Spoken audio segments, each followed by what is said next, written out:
It. Oh no. Oopsies, I went live. Battles got power, Florabella stands tall. Every drip, every drop, watch the haters fall. Channel sharp as thorns, ain't taking no mess. Scroll through her feet, feel that queen's finesse. Vines tangle tight, but Flora breaks free. Roots so deep, can't mess with her tree. From the mud she rises, roses from the dirt. Every comment section she lays down hurt. Flora's anthem, blooming under pressure. Resilient, resolving, no lesser. Florabella's reign strong and relentless. Beauty in battle, queen sure defenseless. From the garden green to the concrete wall, Florabella, unstoppable nature's child. Leaves whisper secrets, she's the loudest shout. From the channel buzzing, she never backs out. Seed of strength, through seasons she grows. In the face of doubt, her spirit glows. Cameras ain't a limit, she branches out. Thorns in her crown, she wears it no doubt. Flora's anthem, blooming under pressure. Resilient, resolving, no lesser. Florabella's reign strong and relentless. Beauty in battle, queen sure defenseless.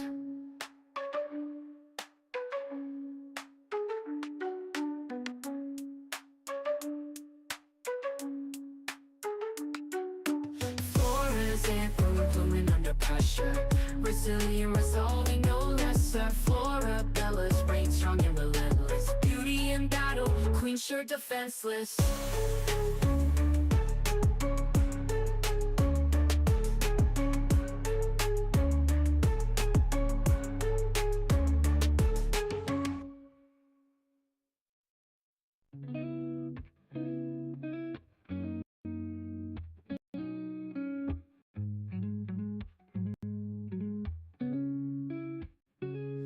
Florabella on my screen. Her smile, it shines so bright. She's a queen with every scene. In the morning or the night, recipes and good vibes flow. Every video a gem. Her confidence, it grows and grows. We're inspired like her friends. Unstoppable Flora, she's got that power. Spreading her aura, blossoming like a flower. Through the highs and all the lows, she remains so strong. Her spirit always glows. She's where we all belong. With every like and every share, we feel her energy. No storm too strong, she can't bear. She's setting us all free. Unstoppable Flora, she's got that power. Spreading her aura, blossoming like a flower. Recipes and good vibes flow. Every video a gem. Her confidence, it grows and grows. We're inspired like her friends. Unstoppable Flora, she's got that power. Spreading her aura, blossoming like a flower.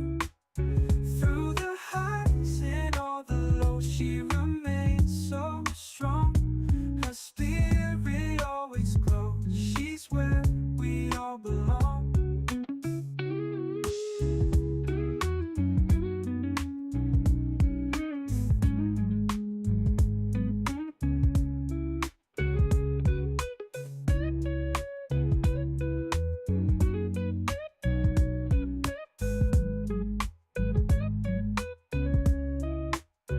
With every like and every share, we feel her energy. No storm too strong, she can't bear. She's setting us all free. Unstoppable Flora, she's got that power. Spreading her aura, blossoming like a flower. Through the highs and all the lows, she remains so strong. Her spirit always glows. She's where we all belong. All right, everybody. All right. Let me take this off of spotlight mode so you can see me and my guest, MJ. Oh, you're muted. Let me unmute you. Hold on.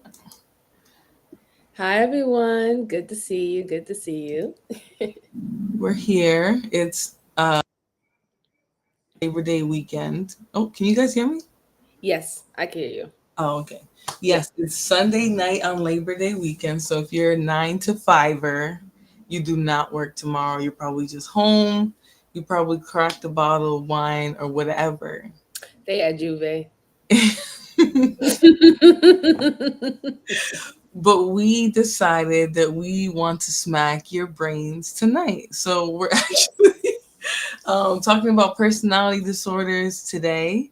Um, any thoughts? Because you just recently did the narc stuff, and Yes, my biggest thought is that I'm glad that we're doing this. Is more detail when we talking about the antisocial personality disorder.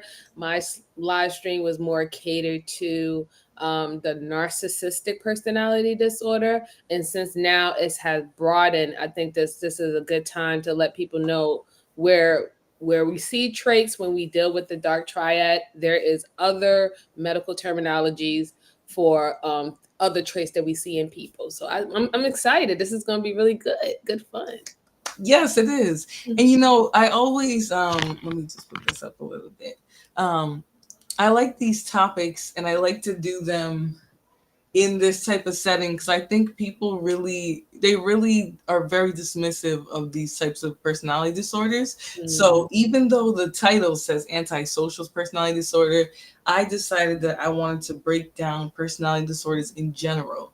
So we'll Correct. talk about what a personality disorder even is. We'll talk about the three clusters, which you Hmm. know one of each, you know, the dark triad and Yep. things like that.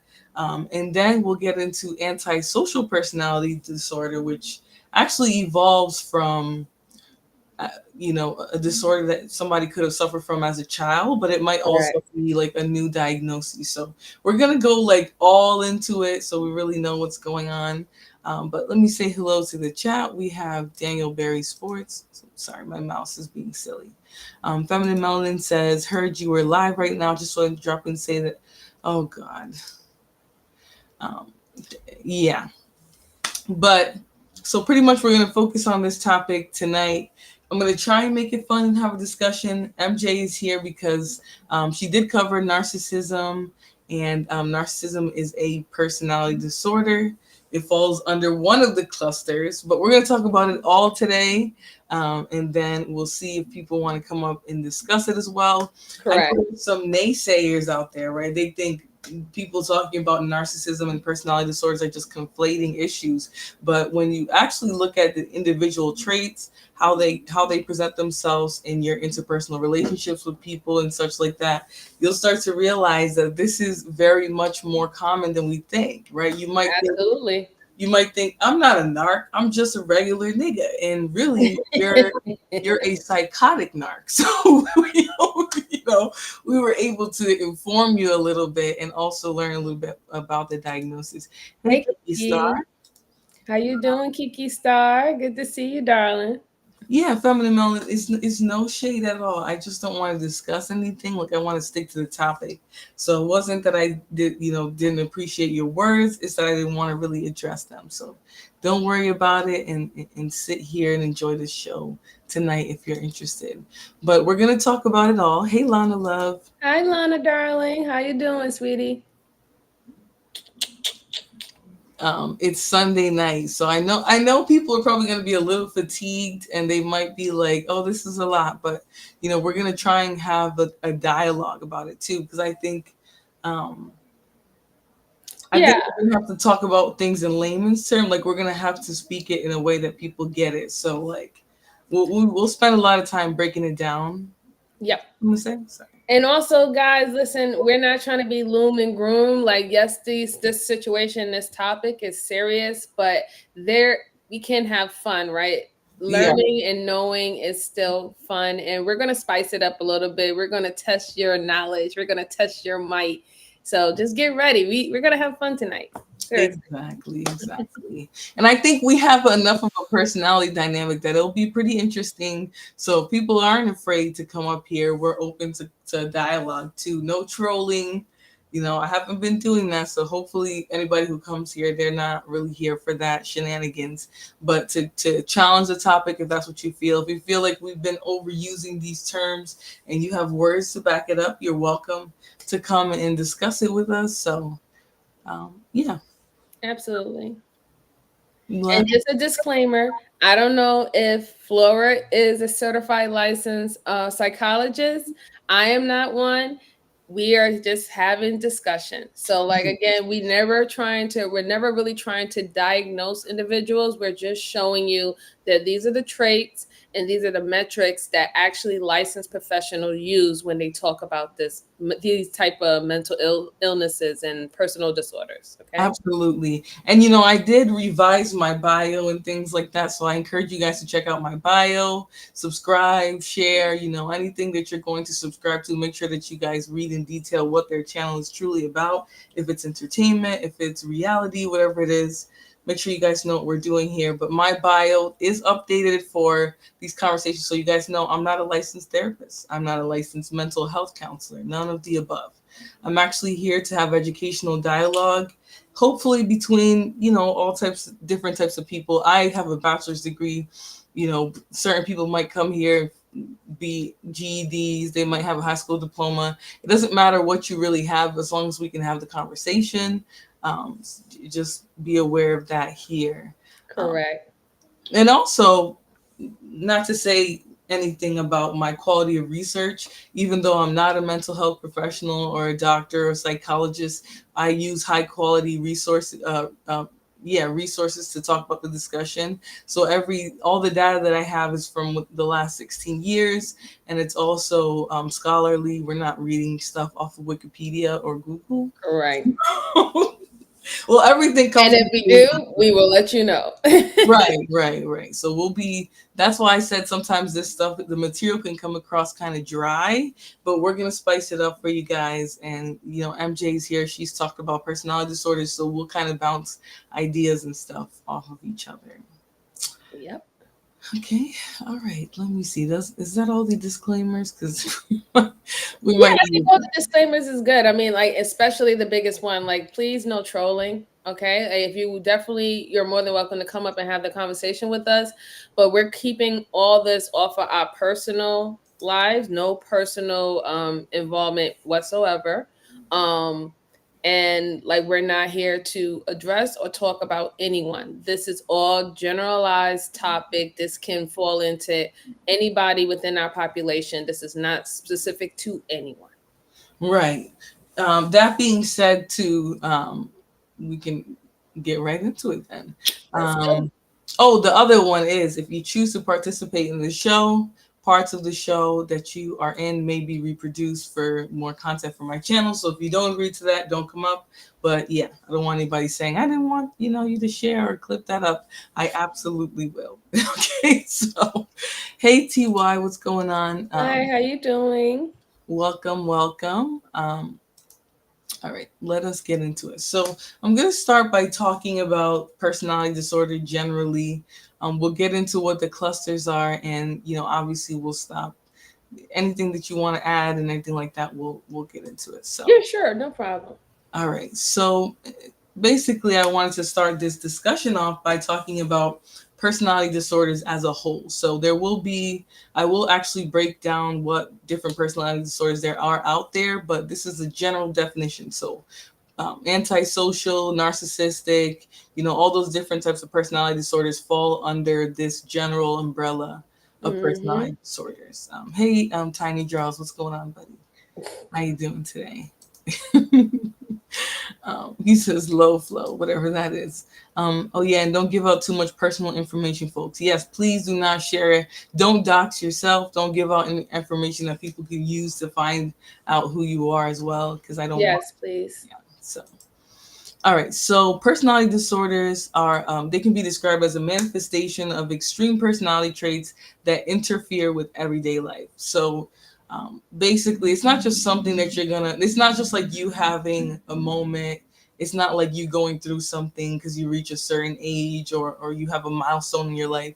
It's not really, you can't just call behavior during that time period a personality disorder. It has to affect your everyday life.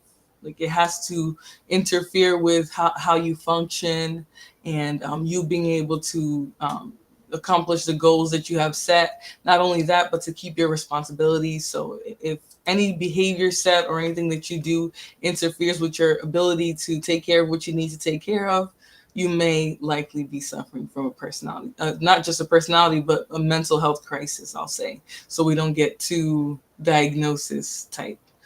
Hey, big draws. Um, and they contribute to significant suffering, functional limitations, or both.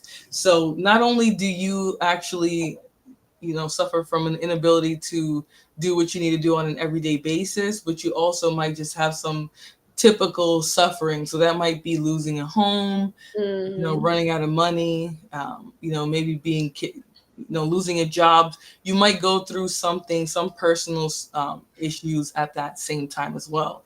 And you'll have limitations in how well you can function. So that also, I feel like that kind of goes into like being able to keep up with your everyday life. So, Yeah, I think people think when we hear people say that they are tired of these terminologies of these disorders, I think where they get that from is because once someone has an episode, depending on what type of emotion it is, it can be crying, like, dramatically, it can be angry, breaking something and stuff. Automatically, they'll run to, oh, it has to be this, it has to be that. Like Flora was stating, when you're having a personality disorder, it is not something that is just temporary. This is something that has been dwelling for a very long time. This is something that has been these individuals been having problems and issues with performing their daily activities or holding friendships or family, or their social environment is affected by these disorders on a regular basis. So it's just not some momentary thing. It's something that is this is affecting their life throughout their whole life, and this is why treatment is a part of the of what they need to do when they go see a therapist or they go see a psychologist and stuff. They're given treatment, and this is not like a medication like you pop in penicillin or something like that. It's not a one shot done thing deal. Most of these people who deal with these disorders have to deal with it for the rest of their life. So it's all about treatment. and that's a good point too, because the important thing to realize is that it doesn't go away on its own, right? It's not Mhm. just gonna disappear. You can't just ignore it until it no longer bothers you. Right. It's not that type of thing. It's going to persist, and it's going to cause, it's going to cause significant, it's going to cause a significant inability to function. And Yes. that's the thing that you have to sort of pay attention to when we're talking about personality disorders, because we make jokes, but I think people who suffer from them are not able to contribute significantly to society, and it's unfortunate because it's not by their own choice, right? They're just not able to keep a job. They're just not able to stay in functional relationships, right? Because they blow up, or Correct. they're just unstable, or they're just not, they're not able to organize themselves in a way to be, conducive to employment. I don't know how else to say it. They're just not able to do the things that they need to get done. Exactly. So, Absolutely. all right, let me pull. So I wanted to pull up this video because it's like a for dummies. It's like one of those for dummies videos where they sort of break down. I Um, love for dummies. me too. I really do. Um, I love it. No, seriously, I love it because it really does give you like a good breakdown of it, and it doesn't leave too much for Yep. the imagination. So, hey Brownie and hey Ase, how are you doing tonight? Hey, I say. So let me play this video, and I'll stop it occasionally. If you want me to stop it too, just let me know. Yeah, sure. All right, let me do this actually.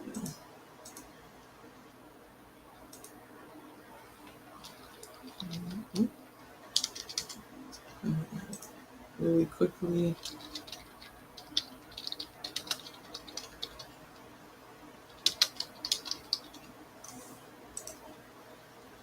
Okay. So we'll do that just in case, and we'll get started. All right. and charming and slick. I can make a very confident impression, and it's hard to put me at a loss for words. Sometimes I find myself fantasizing about unlimited success and power and beauty. I have repeatedly used deceit to cheat, con, or defraud others for my personal gain. To be honest, I don't have much concern for the feelings of other people or their suffering. Doesn't sound like the Hank you know, does it? These are all statements from a self-assessment measure for personality disorders that let patients describe themselves, ranking each statement in terms of how accurate they think it is. To be honest, you can't really rely too much on this kind of self-reporting to assess what we're talking about today, because while some people who are overconfident or obsessed with power or downright deceitful might tell you that they are, there's a certain subset that it won't. Many of the disorders we've talked about so far are considered ego-dystonic, meaning that people who have them are aware that they have a problem and tend to be distressed by their symptoms. Like a person with bipolar disorder or OCD generally knows that they have a psychological condition and they don't like what it does to them. But some disorders are trickier than that. They're ego-syntonic. The person experiencing them doesn't necessarily think that they have a problem, and sometimes So I just wanted to stop there really quickly because I really like I like that they show us what the two different types of personality disorders or there's a lot you can break it down a lot deeper, but that's a good split, right? So it's those that people know, they're aware, they don't really like it, and then there's those that they don't really think that they have a problem, right? They think their behavior is normal, they think it's okay, and they just it's normalized for them because it's more than likely something that they've been doing their entire life. And this could kind of explain to you why a lot of people don't seek out treatment, right? This is why a lot of people with personality disorders might just be roaming around here thinking that their behavior, their attitudes, how they treat people is normal. And it's really not. So go ahead. No, I was going to say, especially when you're ego-static, right? You're led by your ego, right? Mm-hmm. And then just think about an individual who might have this personality disorder and everything that they have done for their ego has worked out for them. Right. What would give them any idea or any inkling to change? Right? Because normally on that flip coin, the ones who know that they have a problem and they're seeking to fix it, it's because they're not getting the best results by having that problem. That's why they can recognize it and now they want to change. But a person who is driven with their ego, they are doing good. They're getting the results that they want. So of course they're not going to see any wrong with it. So that's usually where the problem lies between the two. Right. And I definitely see what you're saying with that, especially for those who don't think they have a problem and people don't really check them, right? Meaning they either are getting good results or people can be afraid to confront them, right? Because a lot of people don't like confrontation. So I can see the split there. All right, let's listen to a little bit more of this. Yep, they definitely go undiagnosed. You're correct, Ase. And that's the scary thing about personality disorders is that people, you either know you have an issue, you acknowledge it, you try to work through it, or you think everything's okay and you just continue to function in your troubled state, and you impress that on everyone else that you deal with. And people really don't have any idea why you behave the way you do, or a lot of times people just don't feel like they can stop some of these egotistical people. So, all right, let's continue. Do you have anything to add before I continue? Nope, you did well. Let's go on. sometimes they think the problem is with everyone else. Personality disorders fall into this category. These are psychological disorders marked by inflexible, disruptive, and enduring behavior patterns that impair social and other functioning, whether the sufferer recognizes that or not. Unlike many other conditions that we've talked about, personality disorders are often considered to be chronic and enduring syndromes that create noticeable problems in life. And as you can tell from these self-assessment statements, they can range from relatively harmless displays of narcissism to a true and troubling lack of empathy for other people. Not only can personality disorders be difficult to diagnose and understand, they can also be downright scary. Most of the extreme and severe disorders go by names that you probably recognize: psychopathy and sociopathy. I'm talking like serial killers here, mob bosses, Vlad the Impaler.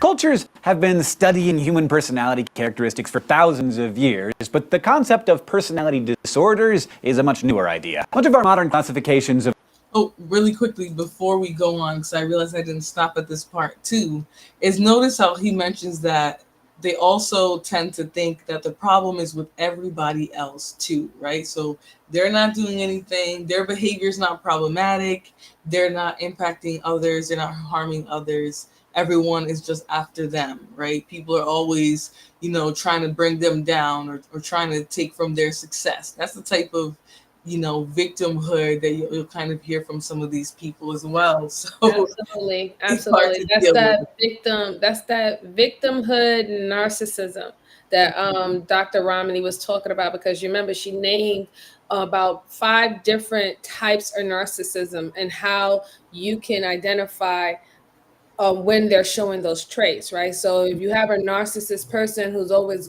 playing the victim card, and the world owes them everything, they were never born with a silver spoon in their mouth, but yet they need to be treated like they was born as a silver spoon in their mouth. That would be that victimhood. Then you have the malignant ones. So yeah, it's very interesting for him to actually say that, because with these personality disorders, we do tend to see that most of them is very self-interest. They're not very selfless individuals. Doesn't mean that they don't show compassion or care, but most of the time, a lot of the things that they do is within self-interest. Yeah.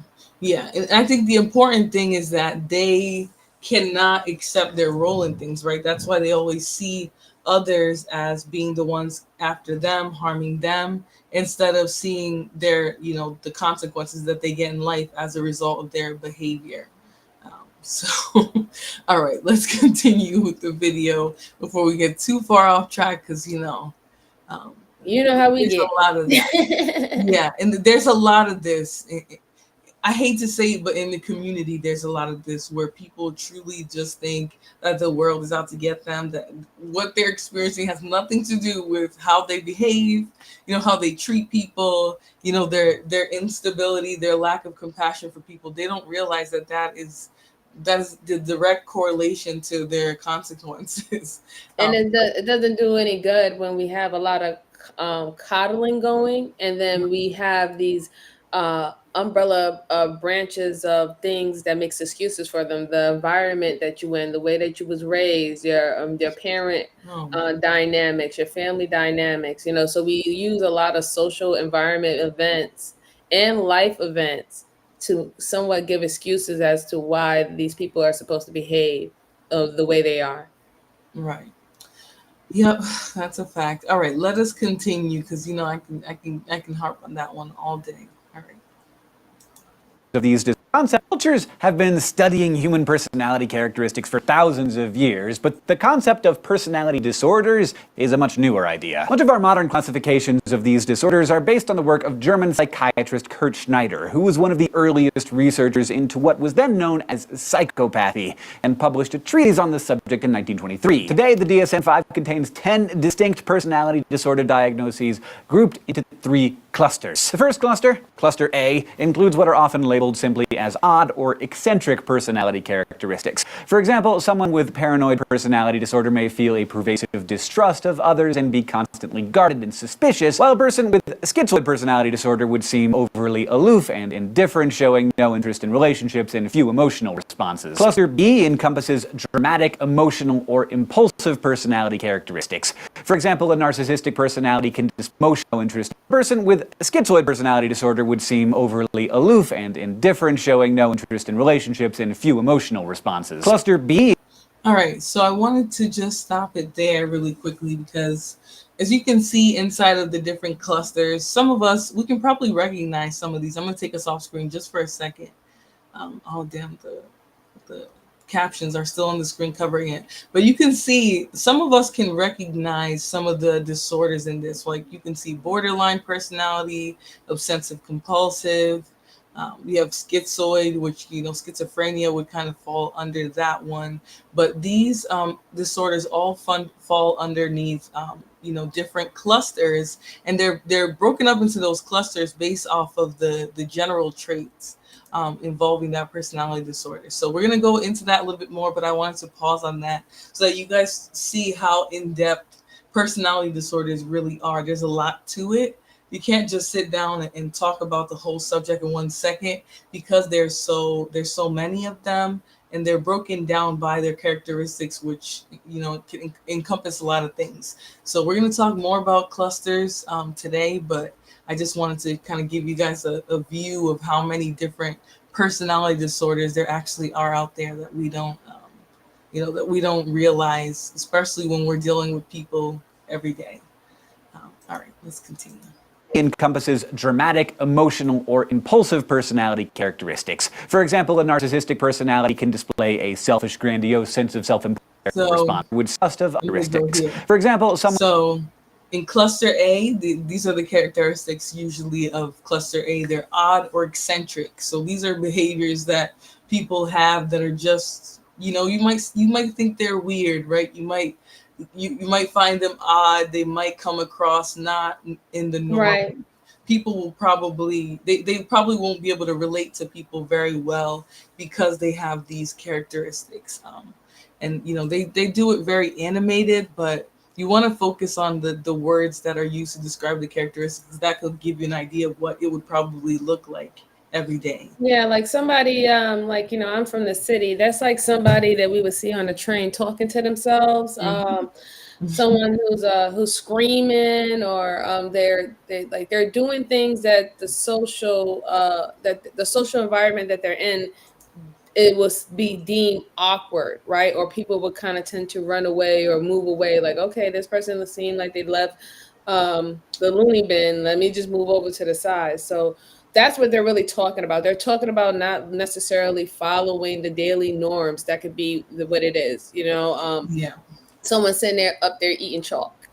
Right. That's what they're talking about. Like things that people will, like the average person will go, huh? That's what they mean, what we would perceive as odd. Right. And so I just wanted to give an example, because when we talk about the DSM and what they use to really diagnose people, it's not just 2 or 3. Like, you really have to meet these qualifications. So this is an example of a personality disorder that's in the DSM-5, which I believe is the most up-to-date Yes. disorder book that we have right now.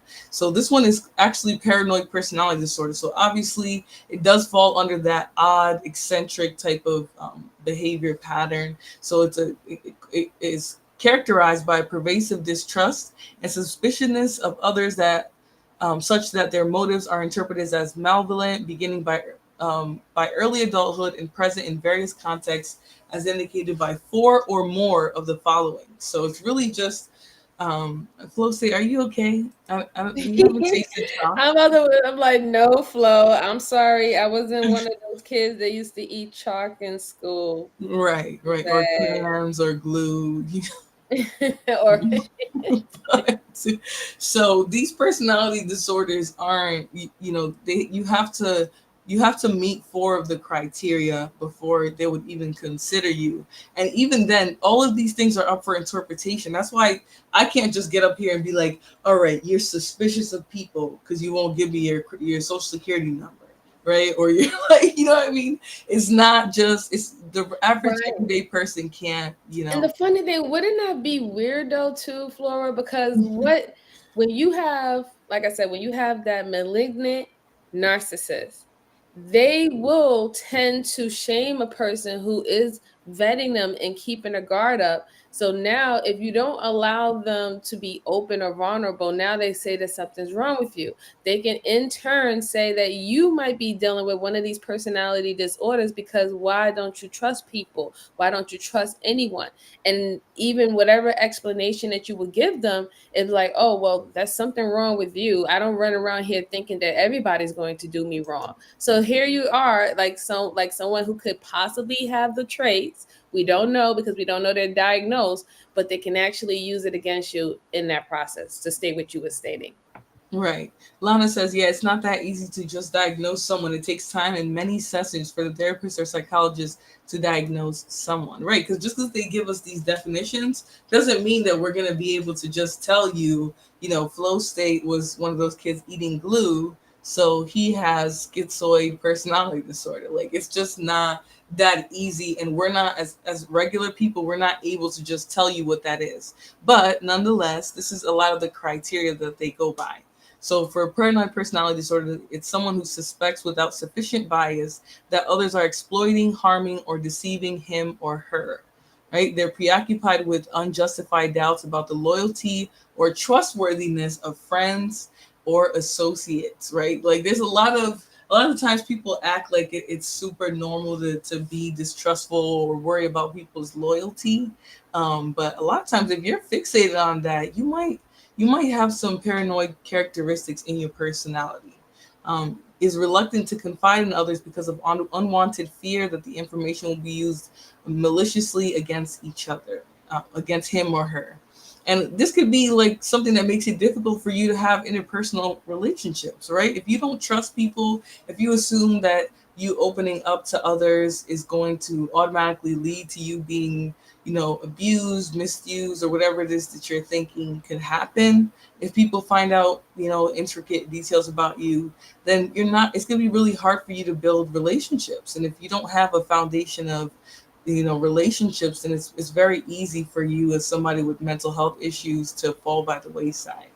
um, a lot of times you'll think everything's good, but there's no one around you because your behavior is so problematic, and now you're vulnerable because if you are suffering from some type of issue, people are just going to think you're crazy, or they might think you're violent, or it's tough to be some of these personality types because they generally push people away, and so that makes their issues more dangerous for people and for themselves.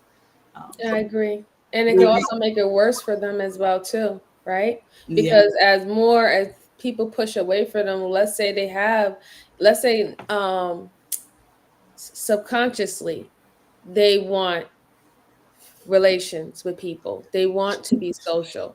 yeah, But subconsciously, their body takes over and they say, no, I need to deter myself. I need to move away. I can't trust said person or this individual or this situation. So now here's them being afraid about the very thing that they want. That right, can be a very like detrimental thing for that individual because you want something that you know that is not good for you, so you still fearful, but that doesn't take away the want that you have inside of you, so now you feel caged. right. All right, so we have about how many more? 4 or 5 more, right? So of these 8, you have to have 4 more of them to be able to qualify for this personality disorder. All right, so the other ones that we have here, we have reads hidden demeaning or threatening meanings into benign remarks and events, right? So they'll take regular things and turn it into like some conspiracy or things like that. They persistently bear grudges, so they're unforgiving of insults, injuries, or slights. They tend to hold on to a lot of pain regarding how people treat them and things like that. Let me move us over here for a second. Perceives attacks on his or her character or reputation that are not apparent to others, and is quick to react angrily or to counteract.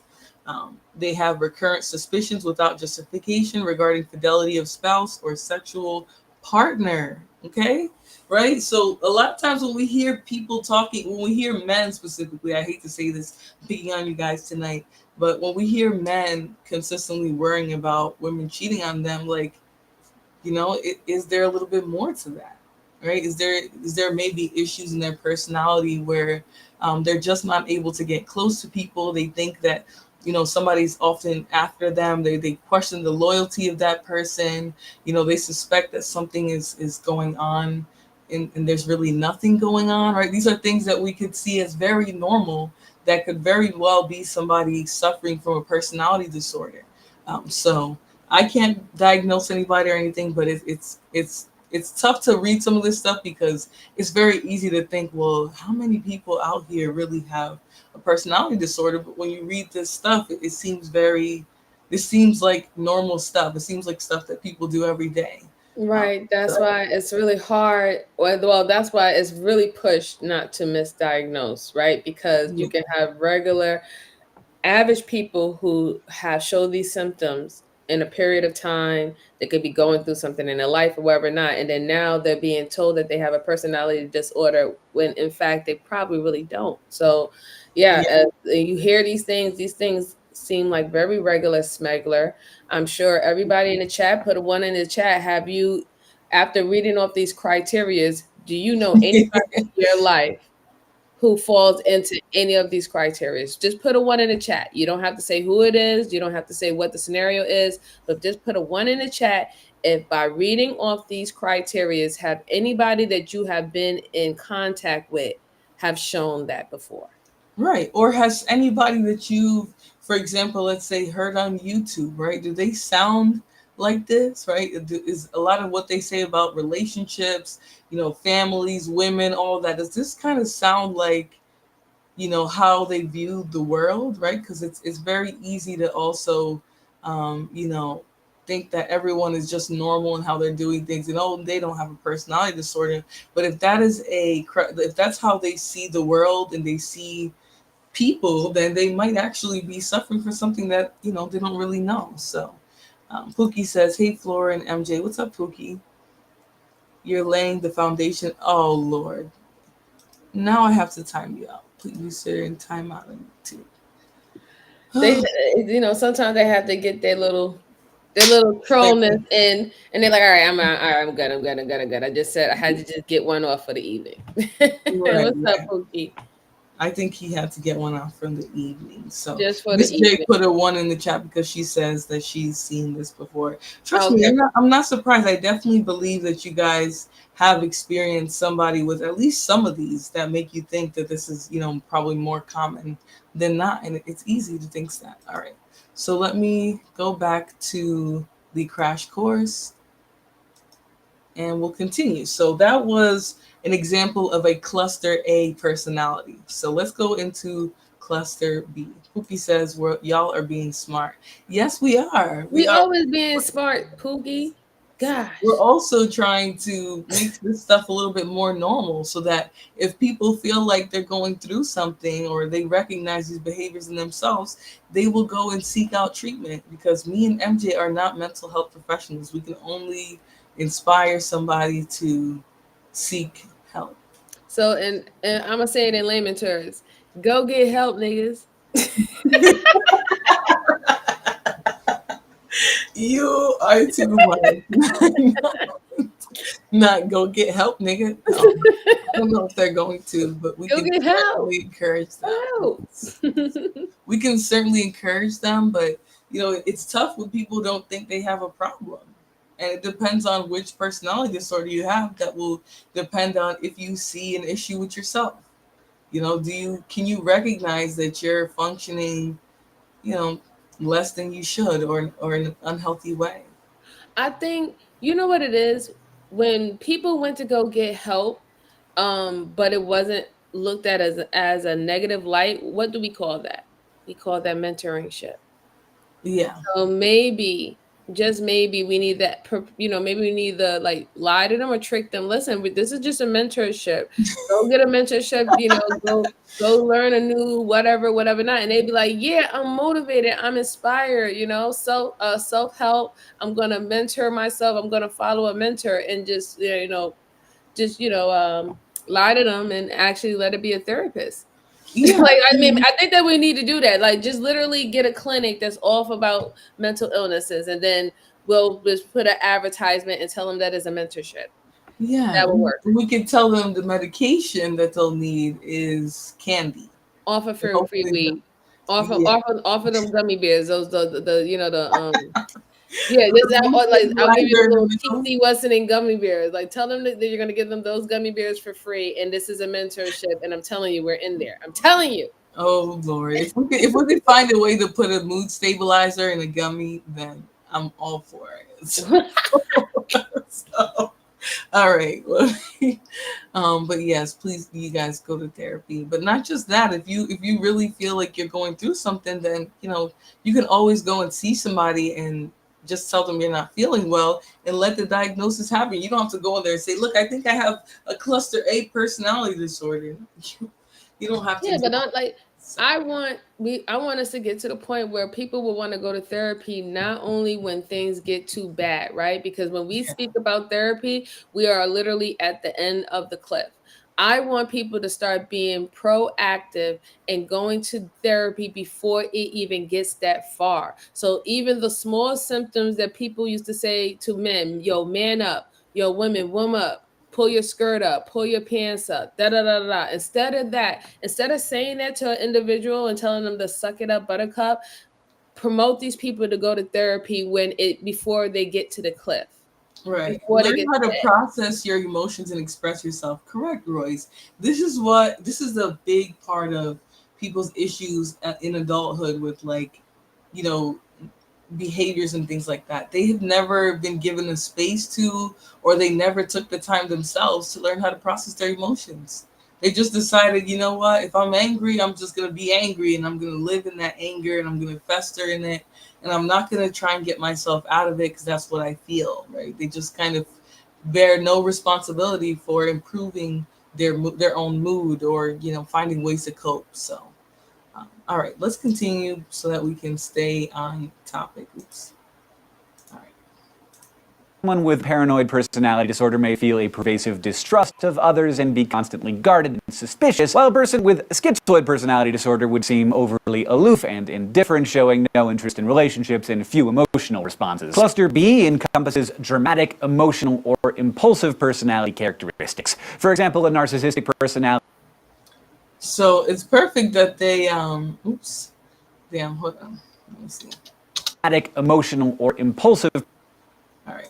So it's perfect that they have narc in this one because I honestly find narcissistic people to be incredibly dramatic. Like, they're so, like, va va voom with everything that they do.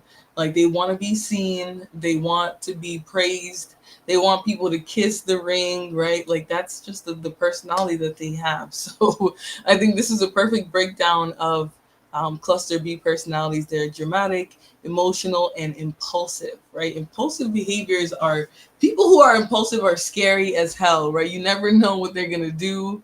They're often unpredictable, and I don't know about you guys, but I don't like unpredictable people. Like, it's very, people try to act like it's bad to be a predictable person, but I would be worried about the person that you don't know what they're gonna do if they get angry or if they're sad or anxious. I think that what happens is that people tend to don't understand that impulsive is being completely different than spontaneous, right? Someone Right. who is spontaneous, like like let's say you're out and you're about with your girlfriends, and while you went and did exactly what you set out to do, go see a movie, go to dinner, whatever, not right there, you're like, oh, let's go hit up the bowling alley. That's just being spontaneous. That's not being impulsive. And I think that Right. people misconstrue the actual vocabulary of both words because they're very quite similar when you think about it. It's just doing something right off the whim, but it's the intent behind it.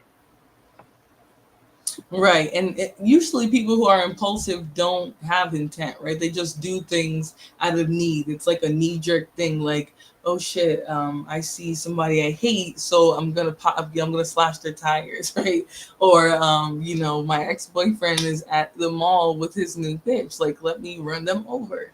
Right? Right. It's just Stuff like things that that. they Yeah. do sort of without thinking, and those are very extreme, but it's just sort of things that they do without thinking. They didn't put real much thought to it. They Correct. didn't measure out the consequences.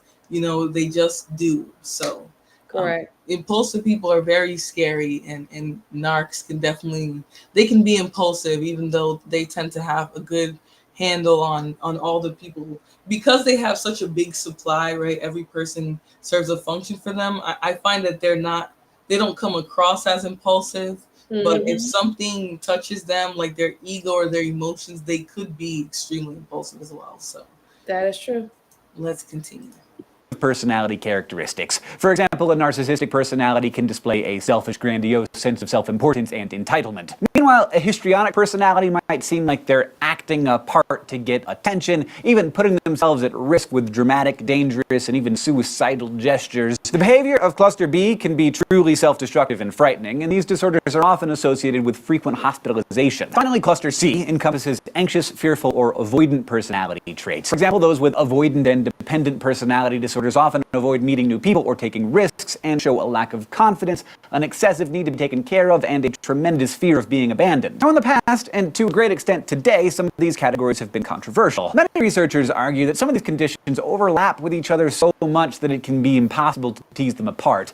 Narcissistic personality disorder, for example, has many traits that resemble histrionic personality disorder. And because of this gray area, the most commonly diagnosed personality disorder is actually personality disorder not otherwise specified, or PDNOS. The prevalence of this diagnosis suggests that while clinicians can identify a personality disorder in a patient, figuring out the details of the condition can be messy and difficult. One proposed alternative for diagnosing these disorders is the dimensional model, which in essence gets rid of discrete disorders and replaces them with a range of personality traits or symptoms, rating each person on each dimension. So the dimensional model would assess a patient not with the aim of diagnosing. So very quickly, before we get too lost in the sauce there with all the big words, basically what he's saying is that even though we have all these different clusters, there's so much overlap that it tends to be more of like a spectrum, right? We saw borderline was at the center of a lot of those disorders. And then as you branch out, you either get more towards antisocial or schizo or paranoid. Like it's all very, very, there's a lot of overlap in personality disorders. So someone might, go ahead. No, I was saying absolutely. It's just even like when you take the actual like free personality test, even for like the dark triad, usually when you get your results, they tell you what is your highest range in what category. But that doesn't mean that you don't have anything that resembles in the other categories, right? So that's why they always talk about what side of the spectrum that you're on, and normally the ones who's on the highest side of the spectrum, then they would tend to say that they have the disorder. And then once again, we as human beings, we can all kind of like fall on the spectrum of a lot of traits. So that's how they have to diagnose things. Right. But I like that. I like the model that he had a second ago.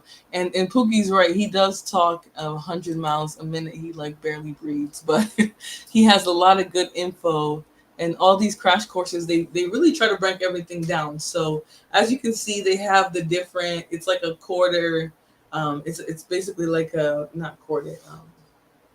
It sort of, if you think about this from a mathematic perspective, it's like on a grid almost. It is a grid, yeah. Yeah, and so borderline is at the center. We have schizoid, we have antisocial, we have psychotic and neurotic.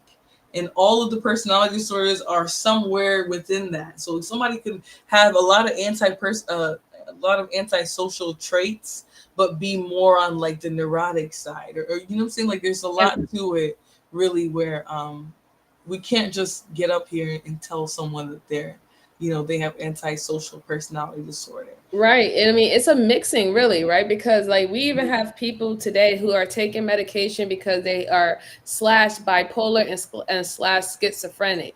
Now, why would they have a medication that is to help both of those symptoms? Because this individual might score on a certain level as being bipolar, and then when it came down to being a schizophrenic, they might be lower. So for them to monitor and to treat both of them, they'll actually mix a medication together to help them ease their anxiety. If they're more people who's prone to anxiety and avoidant, or they're more of the ones who have bursts out in public or lashes out on people or in social environments. So this is why they have to use the grid. The grid is the perfect example to use where you can see what range an individual falls under, whether if they're on the side where they need to stay away and they like shut the door, they hide in the closet, or they're the ones who are very bodacious. They're the ones that cause a scene out in the middle of the street that the cops have to come and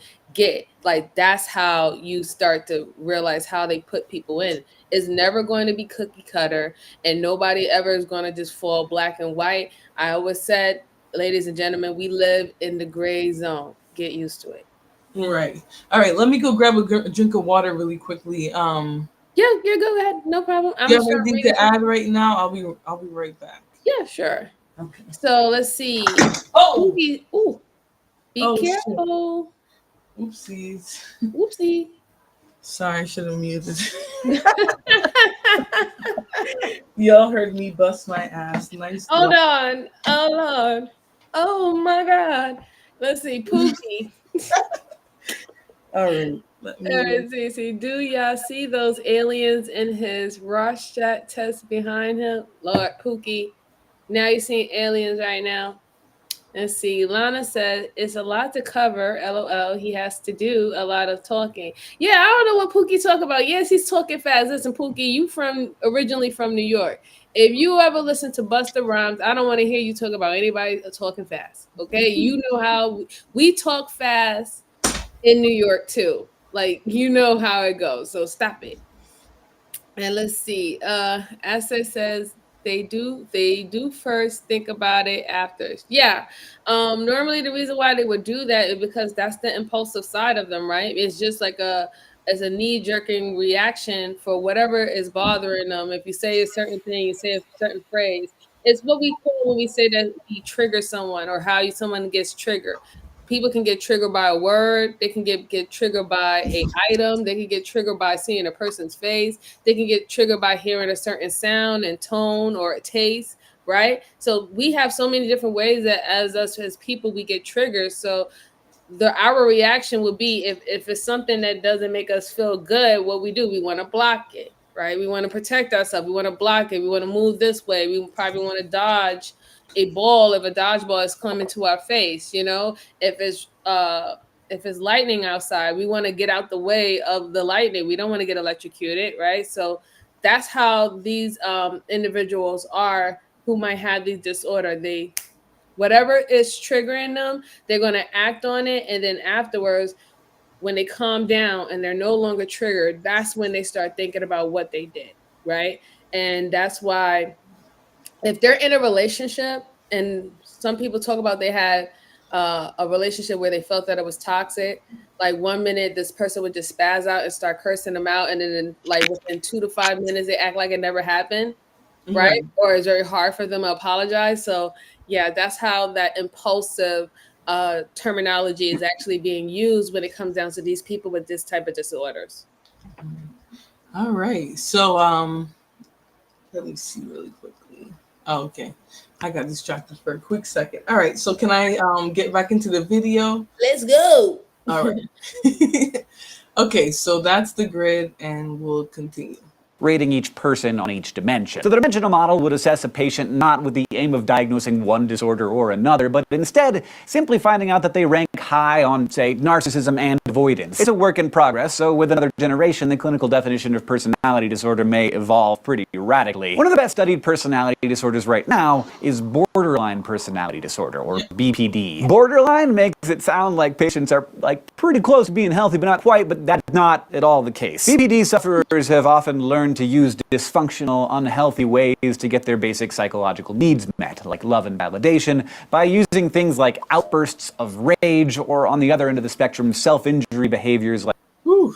All right, so I got traumatized just hearing that, right? So basically, people who are on this borderline spectrum, we can say here, they do like crazy out there things to meet their needs, right? A lot of the times we wonder why certain people do things, wonder why a certain person treats women a certain way, or why they talk about certain people a certain way. A lot of it has to do with that ego, right? Meeting that need, that need for love, that need for satisfaction, the need for attention, whatever need it is that this person is used to getting it met in such an erratic way that they're hard to deal with, right? Imagine somebody that in order for them to feel validated by you, they have to kind of come at you crazy, right? They have to be super toxic and have crying fits because they want to know if through all of that, you'll still deal with them, you'll still tolerate. That's their way of affirming that you love them, right? It's by putting you through things, right? Talk about Yeah, that. absolutely. And that could be someone who's always talking suicidal, right? When Mhm, they're depressed and when they're down, they're always talking and threatening that they're going to harm themselves or hurt mhm. themselves. Yep. And they want to see a reaction out of you, because if you don't react that, like, I don't care, then they're going to perceive that you don't love them. So they Right. that's like a test that some of these individuals do. Right. Hey, Josh. Yeah, and that's a Hi, great point Josh. that you make there, right? Is a lot of the times they'll weaponize certain things that they know will be upsetting to other people, right? So they know that if they say that they're suicidal, right, that somebody might stick with them through their problematic behavior or tolerate their outbursts, right, or their jealousy, Correct. whatever it might be. So it's kind of like dealing with a toddler in a sense, right, where they feel like they have to do something crazy in order for you to prove whatever it is that their ego needs proved to them, right? It's very, very, very childlike, very toddler childlike. Like, that's like a toddler catching a tantrum in the store, and they fall on the floor and they act like they're dying and they rolling around and stuff like that. And like, that's the same exact way they want that type of response from you. They want you to be like, oh no, my God, I'm so sorry. That there is literally just a test, and it helps feed their ego when you feed into that. Right. And like you said, it's just a test, right? They just want to make sure that you're gonna stick through them. And it's very troubling dealing with somebody like this because you can never win, right? You never know what they need to feed their ego. So you're pretty much gonna be on eggshells all the time. Yes, But absolutely. and I love how they said that that's like the most studied or most common. I forget what word he exactly used, because I think that, all the minimization that we do, this is probably the one that's likely to come up the most, right? Especially when it comes to interpersonal relationships, like romantic relationships, friendships. This is something that you'll probably lose friends behaving like this. And so, because people just lose friends, we assume that's just like a normal behavior pattern, but that person might actually be functioning very lowly, So, Right.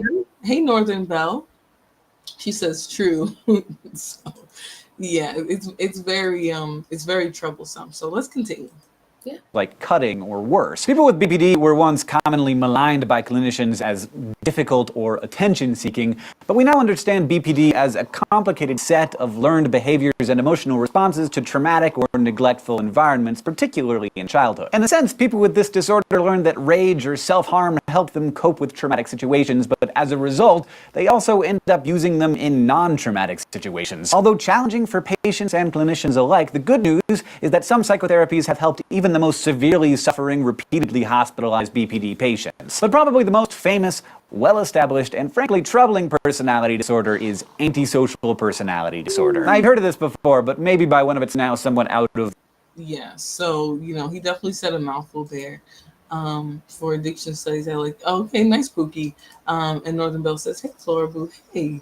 But yes, I think the way they broke it down there was just, I think it was very good, and it sort of explains to you, you know, why these people are hard to interact with, because it really did people really did look at their behavior and just think they were attention seeking, but they actually learned that these behaviors will get them the results that they're looking for. So if they're looking for, let's say in this case they use hospital seeking, if they're looking to go to the hospital, they're going to continuously say and do the things that they know is going to lead to going to the hospital. It becomes a Correct. pattern that they can't break, so As a um, garnish of sympathy, like if they know that if they're smoking too much, if they're doing narcotics and things of that sort, and that's going to land them in the hospital, well, they will continue to do those things so they can be in the hospital. They know that you're going to go run and see if they're okay, and this is how they operate. And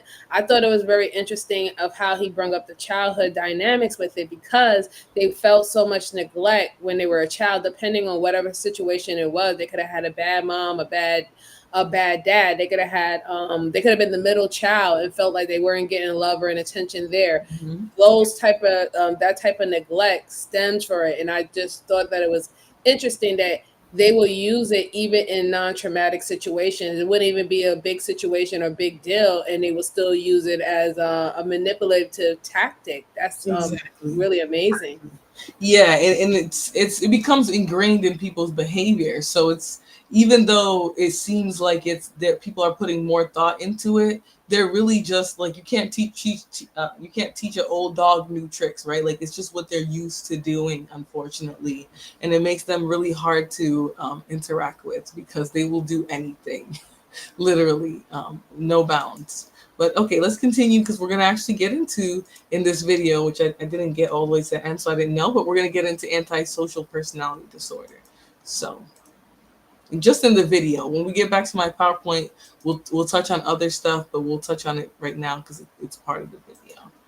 All right.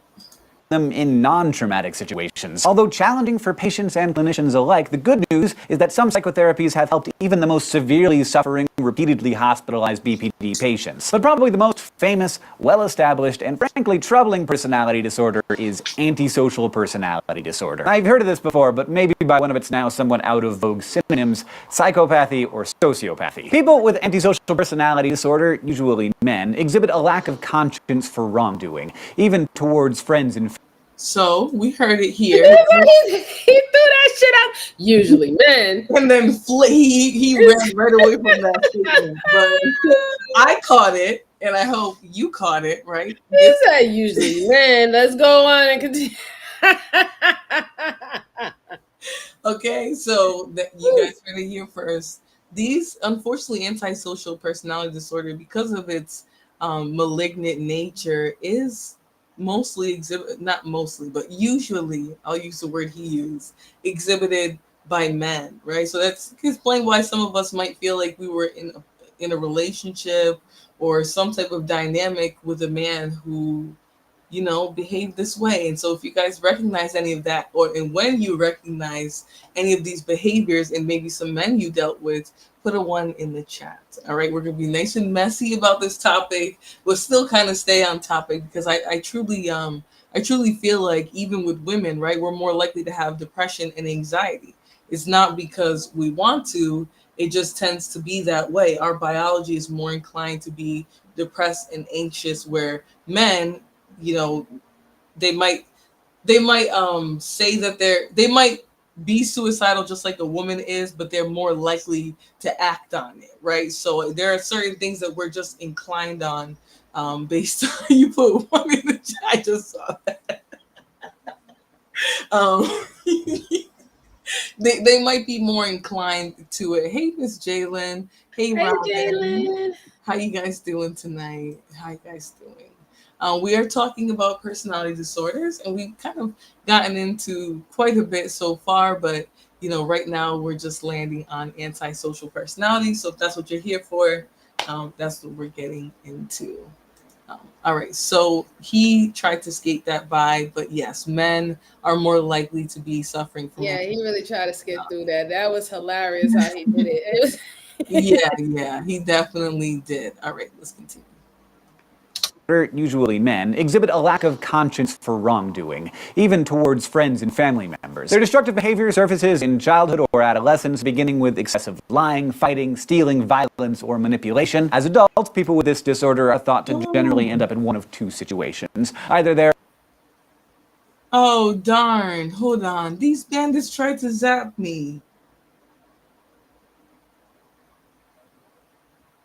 yeah, I see it. All right. It should come back on in a few minutes. I got to do the whole, because YouTube loves to be so annoying. Hold on.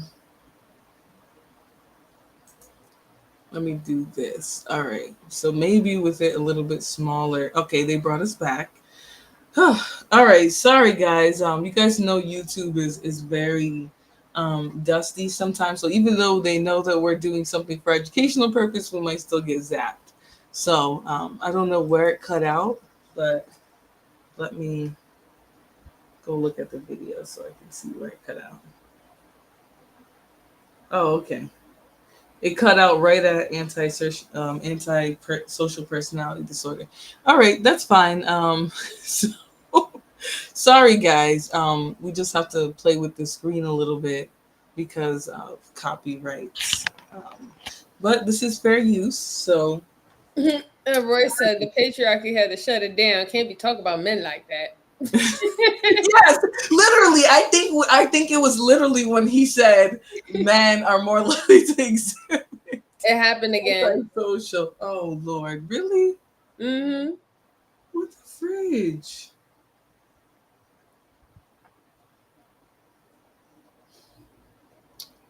Let me do this. Hold on. Oh.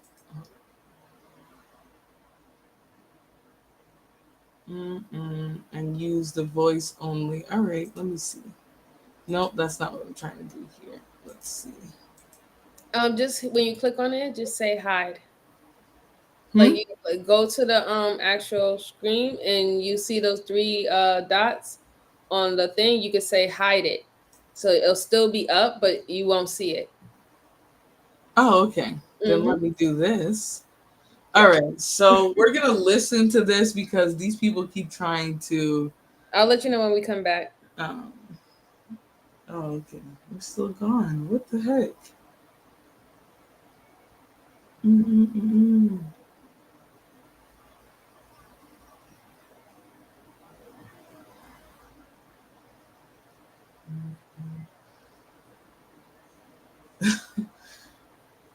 Jalen, you could have hit him for longer than 10 seconds. We back. Oh, okay. So I'm gonna put tiny draws and time off for 5 minutes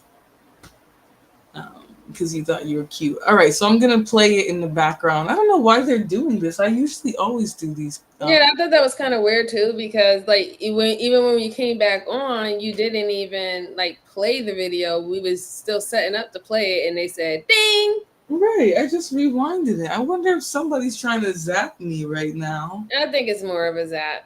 I'm just Yeah. saying they're just zapping you on behalf of somebody else. Yes, yes, they are. They're taking their job too seriously. Okay. All right, so we're just gonna listen to it because they're being dusty.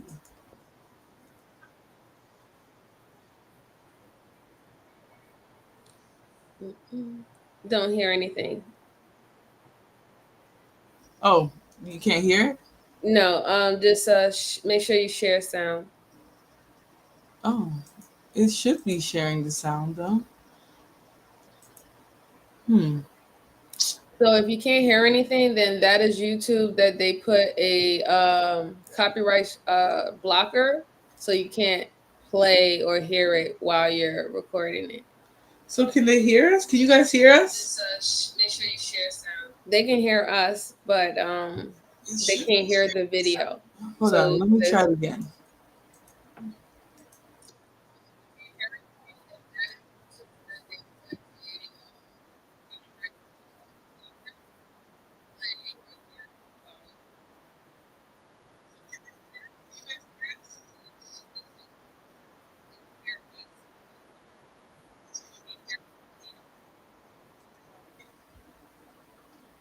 Hmm.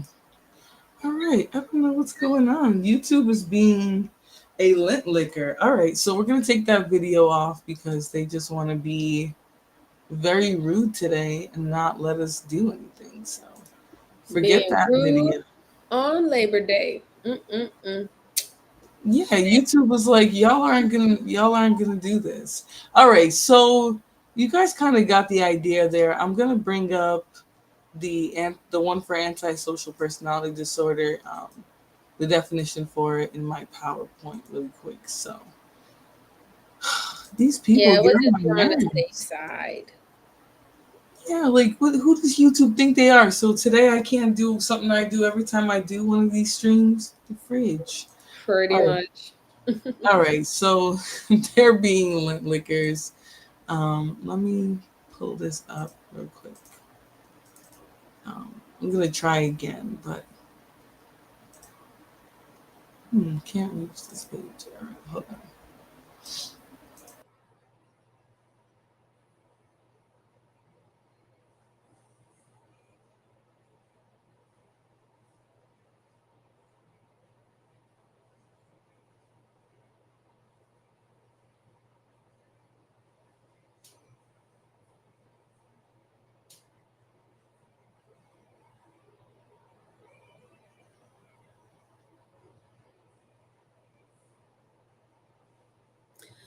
Don't know if you know you're on mute. Oh, no, I didn't know I was on mute. Sorry. I'm over I here. thought you was talking to somebody in the background, so that while you was working to see if it would work. Oh, no, I'm just over here talking. Okay, I put the wrong link in there. Jeez, what is YouTube is like being a dick right now. All right, so I'm just going to. Oh, what is? They broke all my links in these videos now. I don't know why. Hold on. All right, so anyways, that's that. Let me go to this. Oh yeah, we don't have to worry about this one, Jalen. This is actually her PowerPoint, so nobody can use it against her. So we should Right. be okay. Lana, yeah, YouTube is being mean right now. Like, when have they ever stopped us from having educational discussions? Like, that's crazy. And especially if you're speaking in between the video too, you're not supposed to get that Right. strike. So it's weird and it's good information. All right, so yeah, this is my actual PowerPoint, so you guys don't have to worry about this. This is what I put together. So YouTube, if they give me a copyright strike for this, we're gonna fight. All my life I had to fight. Yeah. All right. Let me. Why is YouTube being like so funky right now? All right. I have no idea. They did that too. One of the live streams I did, I played a little bit of music, but mind you, it really didn't affect my live stream. But they said, they still said it was like, oh, it's a copyright. I'm like, but it's not a strike, and it's also from a channel that allows you to restream the music. So Right. I didn't understand that. I was like, okay, They were just being overzealous. That's what it sounds like. yeah, that's Somebody exactly taking what it their was. job too seriously. Hmm. All right. Let me Well, see. everybody, make sure y'all get the likes up, and I hope that y'all got y'all drinks and your popcorn and everything ready. And like I said, after we go through the PowerPoint, I think Miss Flora is going to open up the panels. You can have a more deeper discussion with us. But yeah, I hope you're enjoying it. But now we're about to talk about the antisocial personality disorder. We're about to break that down, so stay tuned for that. Yeah, and I might because I had some clips on the clusters too. Some more clips on the clusters, but we did a pretty decent job of breaking down the clusters in that one video, so I don't want to overdo it. Uh, Right. all right, let me. Okay, so this now, so if you are a psychology, sociology, and even criminal justice student, then you know what a vignette is. You probably have um, listened to or read many vignettes, and you are probably tired of it by now. But really, oh, sorry. A vignette is pretty much just it's supposed to be like a theme or not a theme, sorry. So Royce says that he has a video for suggestion. He says that it's on topic. Put it in the chat, Royce, so we could just look at it, review it for ourselves. And Yeah, then Big do that. Draws, he said that he loves educational content. He wanted to ask what sparked the interest or inspiration. From what I know, Flora has always talked about educational content most of the time. When she did her trolling in her trolling days, she was, that was necessarily not happening at her channel. It was more really having these type of topics. And I'm always like literally every channel I had has been educational, especially within the frame of a psychology. So yeah, Right. this is not something new to us. This is just literally who we are. Yeah, and Tiny Draws, he does this thing of like trying to play dumb. So even though he thinks I'm fucking stupid, I know what he's trying to ask. And Tiny Draws, you know that I like talking about this stuff. Nothing in particular has sparked the conversation, but I do think a lot of people go undiagnosed.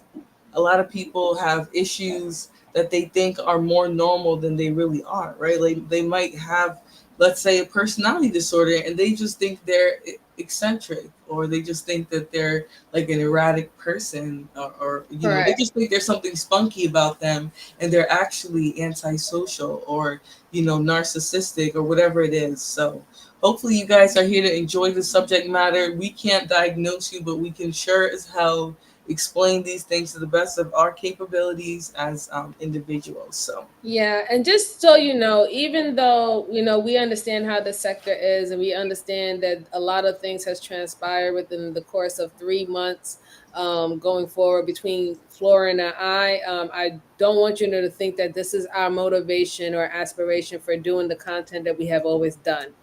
Okay, like that's not what this is. It's just us literally reverting right back to our natural form of things.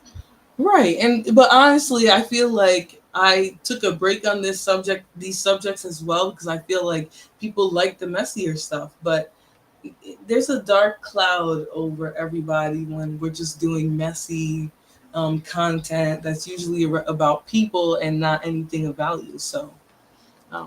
Right.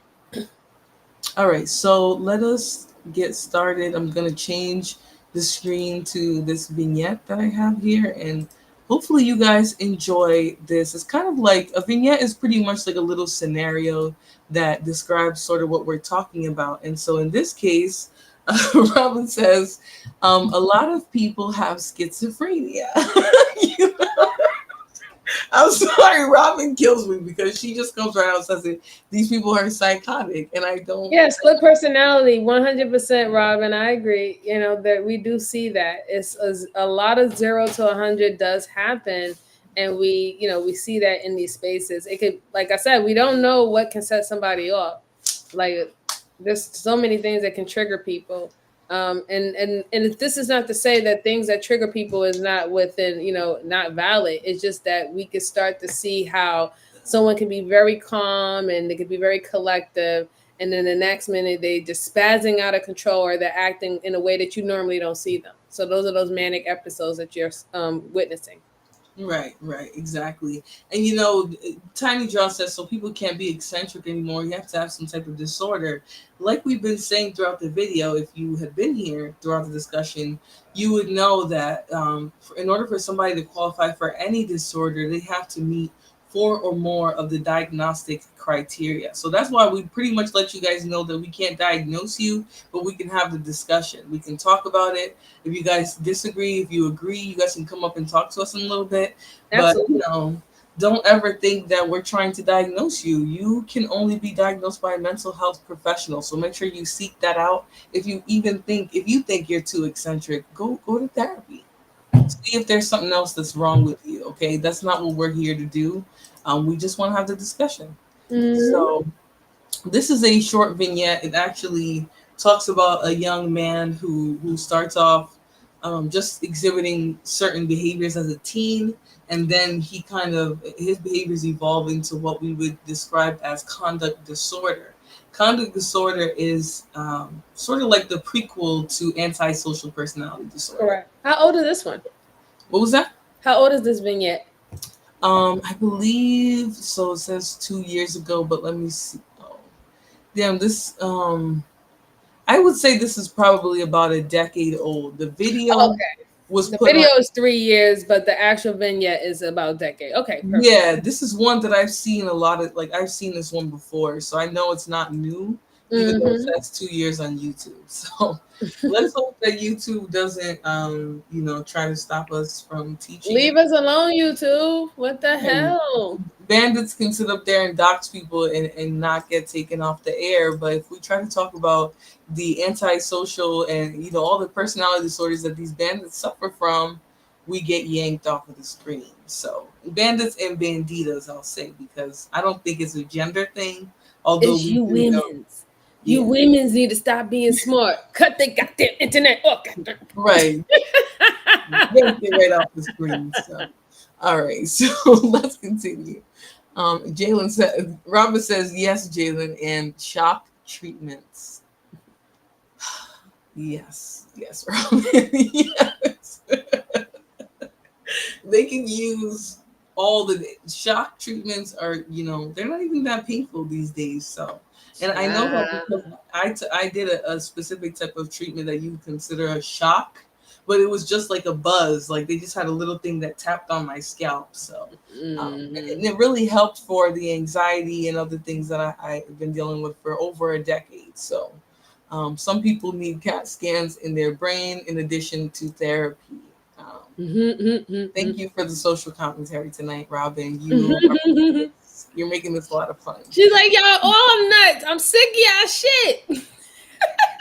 Right, and in pure fashion, the bandits have already started busting out of their bussies. So Tiny Dress says, wonderful. So people should not be throwing out someone as narc or have other states without proper educational background to identify somebody.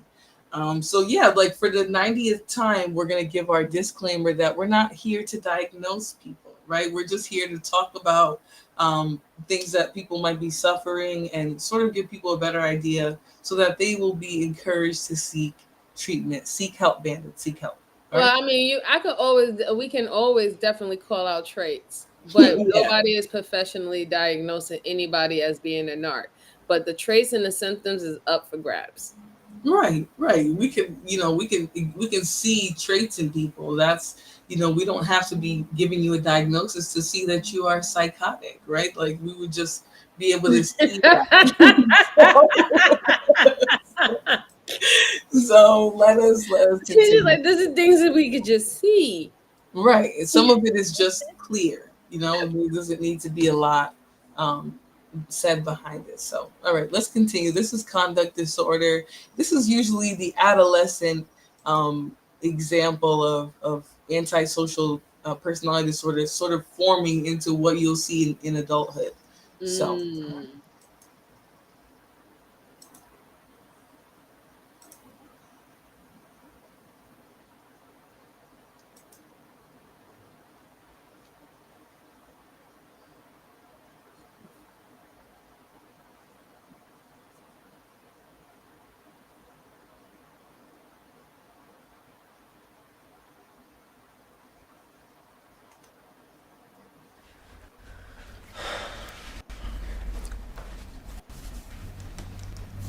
The doctor. Sit up straight. Put your phone away. Hello, Mrs. Margot. Shane. Nice to meet you. Shane? Nice to meet you, Doctor. Nice to meet both of you. Can the two of you tell me about why you came here today? Shane? Wasn't my idea to come here. You tell him. Well, everything was fine till he was about 13 years old. He started attending a different school when we moved across town. That's when he started hanging out with this bad group of kids. You didn't like my friends at Grove Park either. Well, I didn't like some of them. The rest of them were fine. I knew their parents. Anyway, after he started hanging out with this bunch, that's when he got into trouble. What type of trouble? Shane, led by Alex and Burton, burned a barn. It was an accident. The police investigation found they used 2 gallons of fuel to set it. Whatever. Believe what you want. Then they dumped cement powder into the gas tank of one of their teacher's cars. It's not funny. Were there legal charges? Other legal charges? Well, Alex comes from a wealthy family, so of course he got off. But the case against Shane and Burton is still pending. I was saying that would be And are there other charges? Alex, I guess one of the friends that she didn't approve of, and there was charges, but he got off. She said that he comes from a wealthy family. That is what we call affluenza. Oh yeah, okay, yep. I didn't hear the first word you said, so I was like, wait, what a second? Yeah, and notice how like when the mom's explaining everything, like he just sits there with a face. But when she starts describing like his behavior, he's like smirking. He's like, oh, right, he's excited. It's like he doesn't see anything wrong with what's being described. But when we just heard basically that he set something on fire, like Right. something wrong with this there, Like it's not normal. you a fire starter, sir. Like you Right. burning it down with like.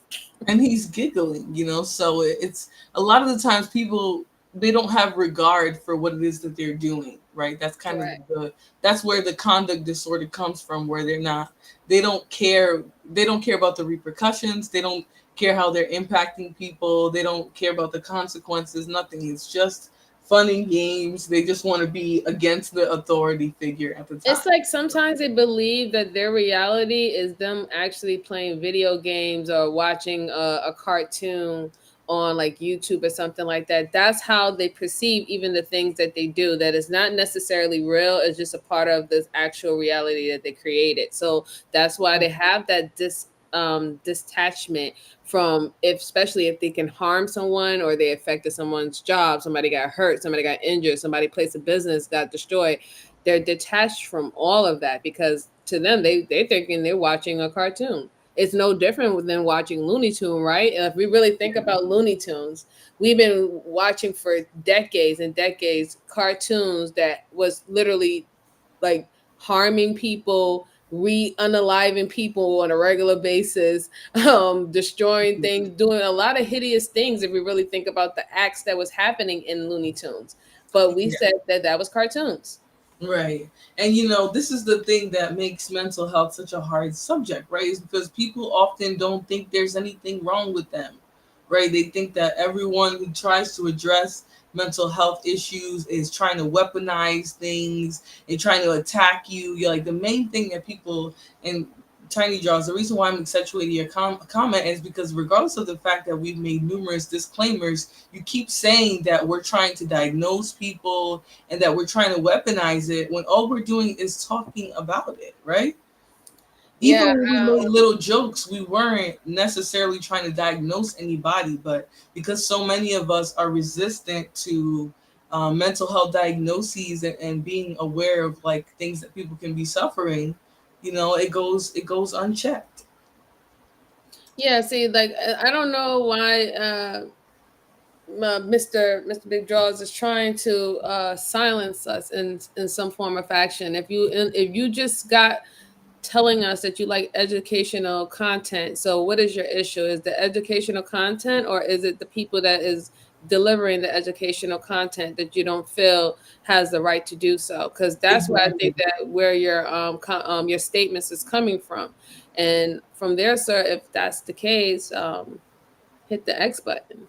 Right. And I, to Robin's point here, that is how this cycle continues, right? Because when you try to address it, now people act like, this is just specifically, something that people just want to talk about. It's not real, this is not something people are suffering, but, it's actually a real issue and people can end up traumatized because people don't deal. And, specifically narcs, they cause a lot of trauma in the people that they deal with on a day-to-day. So here's what he said. He said that the statement goes for a lot of people in society. I'm not directly aiming at you both. But see, this is why we're talking about this, sir, because we do know that a lot of people in society are throwing out these words with a lot of misinformation, a lot of biases, a lot of personal vendettas and stuff like that. And now we're just showing everyone the tools so they can really identify things correctly. That's why that's why we made the disclaimer from the beginning that this is not a personal attack or anything towards anyone. This is a generalized topic. So we understand what society is cultivating. Society is cultivating and telling everyone that everyone has a mental illness. And in a way they're not wrong, but then again, it's not severe. And even our mental illness level will still be perceived average. So, just let us do our thing. Let us do our thing. You guys, I like what Pookie said here, because he said, I knew the word, but never connected it to my actions, right? This is why we have to become acquainted with these things, right? Even if we might feel like, let's say, for example, I'm the wrong messenger, right? People think I gaslight too much. They think I troll too much. I'm not the person that can really be talking about these personality disorders. Bullshit. We need to learn what these things are so that we're able to recognize it. right? If we just keep acting like this has to be left for the professionals, then we're never going to be able to recognize what it is that we do that is harmful to other people, harmful to ourselves, and is usually us exhibiting, issues that are not being treated. So I think this is just a first step. This isn't meant to diagnose anybody. It's not meant to convict men or women, but it's meant to give us a better idea of some of the afflictions that we deal with day in and day out. Because highlight. What'd you say? Highlight. I was gonna say it's highlight, insight, and introspective. This is what's going on here. That is all. Exactly. And like Pookie said, a lot of times we hear people talking about certain things, but we don't know how to connect it to our actions, right? We might be anxious, but we don't understand that, when we're overthinking, when we're ruminating, when we're doing things repetitively, when we're lashing out anger, that is a reflection of our anxiety, our untreated anxiety, right? These are things that we can't necessarily just connect because we read about them. So it's nice to focus on these things so that people know what's out there, and they might be able to say, hey, maybe I should go see a therapist. And they might not have the diagnosis that they think, right? They might not have conduct disorder, but let's say they have, something else. Maybe they suffer from borderline personality disorder, which is a lot more common, right? Or they have bipolar. There's certain things that we need to learn that will give us an idea that maybe we do need to seek out treatment, right? Maybe our issues are more than just in our head. So that's the important thing to remember when you guys are trying to contribute to these discussions, is that we're not here to tell you what you are. We're here to inspire thought and hopefully inspire some action in the right direction. So, but you have to acknowledge how it's being used. Is that how we're using it now? Otherwise, you're just whining. All right, so yeah, Robin says anyone's offended by this is clearly triggered. Y'all are listing symptoms of certain mental illnesses, not diagnosing people personally. We actually haven't even talked about individuals either. We've just talked about sets of behaviors. So if you recognize these behaviors in people, maybe you should encourage them to seek treatment. Yeah, like even when me and Flora are asking people to put in one in this chat, I'm literally asking you to put your perspective in there. Have you ever experienced or dealt with someone or dealt with a situation that it seemed like it was this way, or it seemed similar to what we was reading off the list, especially with the clusters? That wasn't for you to expose anyone. That wasn't even for you to expose yourself, right? So it was just only about, have you seen it in your own personal life? I don't know what's going on in anyone's life, and y'all all come from different walks of life too. So that's why we wanted to know if you have seen any of these symptoms and signs. Just say, hey, as a participant of the show, just put a 1 in there. Not for you to diagnose anyone, not for you to expose anyone. We don't want you to do that at all. Don't expose anyone. Don't even expose yourself. Safety first. Okay, guys? Right. Anything that you share will be used against you. If you come up here on my panel, unfortunately, and talk about something that happened in your life, trust and believe that these non-creative, lonely, obsessive bandits will use what you say against you. That's why I don't encourage anybody to be too transparent on the internet, but you guys, obviously, we can have general discussions. So let's continue the vignette. Again, this is conduct disorder that starts displaying itself when somebody's a teenager. So, all right. Shane, tell him you wanted help. I never said I wanted help. You did too. You were crying. You said you were sorry for what you did. I never said I was sorry. You wanted help. You did too. I said I was sorry that Alex was such a freaking dick and told his brother what we did. That's it. So Shane, what were the other charges? Just breaking and entering. Just. It was an abandoned building, not like somebody's house or business. What kind of building? Some warehouse. Had some old, rusty tractors, and papers and stuff. I don't know. Did you take anything? Just some old tools. Nothing else seemed worth anything. Did you take the tools so you could sell those for money? I think Alex sold it for some pot money. I don't know. I didn't sell it. I think this is very interesting. Just an accomplice. What a relief. Mom, Yeah, this is like I love when they do the live vignettes so that you I can do, see, yeah. right? So you can see how people might carry themselves when they're, not wanting to take accountability, not taking the gravity of their actions seriously Yeah. too. He's obviously young, so we expect some immaturity, but if you stole from something to buy some weed, He's the way he's using the word just, right? just The yeah, way how he's using the words just is he's identifying that he's trying to undermine his involvement in what actually happened in the situation. Oh, it was just a couple of tools. It was just going into an old home. Nobody lived there. So the just is the adjective that's being used to tell everybody that this is not as serious as is being displayed, or how his mother is actually taking it, right?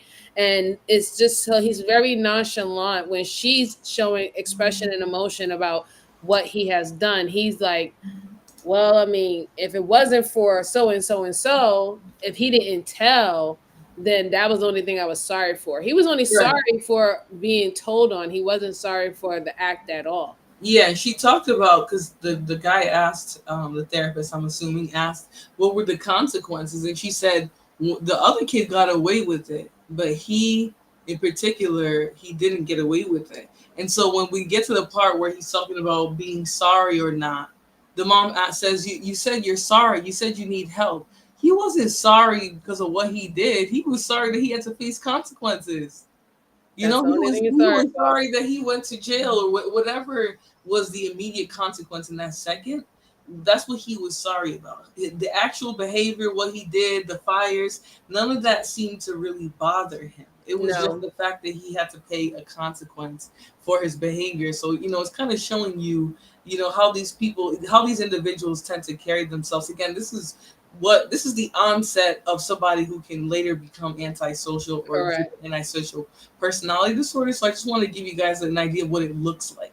So there's only a few more minutes. We'll continue, and then we'll get on with the discussion. shut up. Have you ever shoplifted? Has he? Tell him. You do it. You're the one that's so eager to tell him.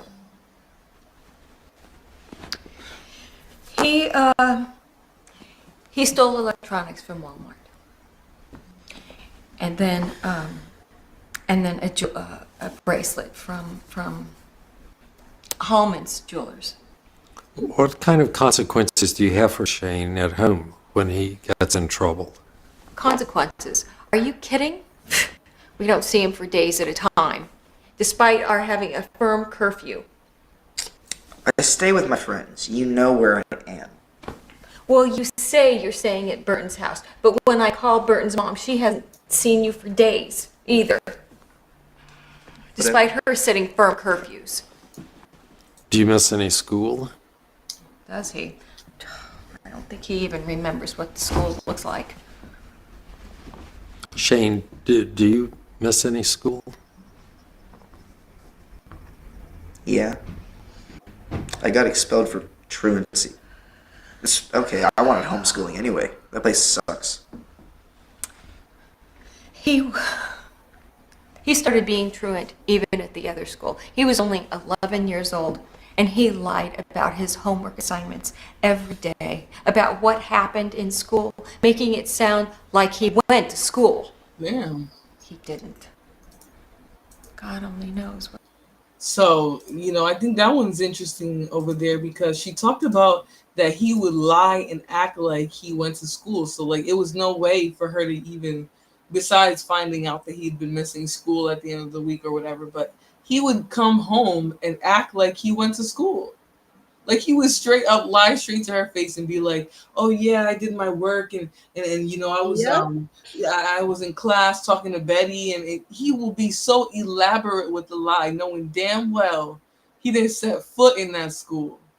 And she said that started when he was 11. You know, he was a very young child when he was already he was exhibiting some troubling behaviors, you know, not acting like that very young, lying straight through your teeth without even cracking. Like, that's Yeah. basically, you know, that's a dysfunctional behavior, and it's very troublesome. One of Yeah, the it's very scary too, if yeah, you really think about it, right? Because for them to have very a flat line type of emotion and they know that they've been lying to you the whole entire time, uh, yeah, you know, when we talk about psychopathy, they exhibit that flat line type of emotion like every instant or every situation literally has like the same type of emotional outburst about it. It will be very nonchalant. It would be, oh really, or it wasn't nothing, or yeah, I said this, yeah, I yeah, did what you told me, mom. I took out the garbage, knowing doggone well that you took out the garbage, but they'll sit up there, I swear I took out the garbage. right. It's that's very scary. And You know, the funny it's thing is another. that Go ahead. sorry. The funny thing is, I don't want to lose it, but the funny thing is, you said flat line. Like, they're not.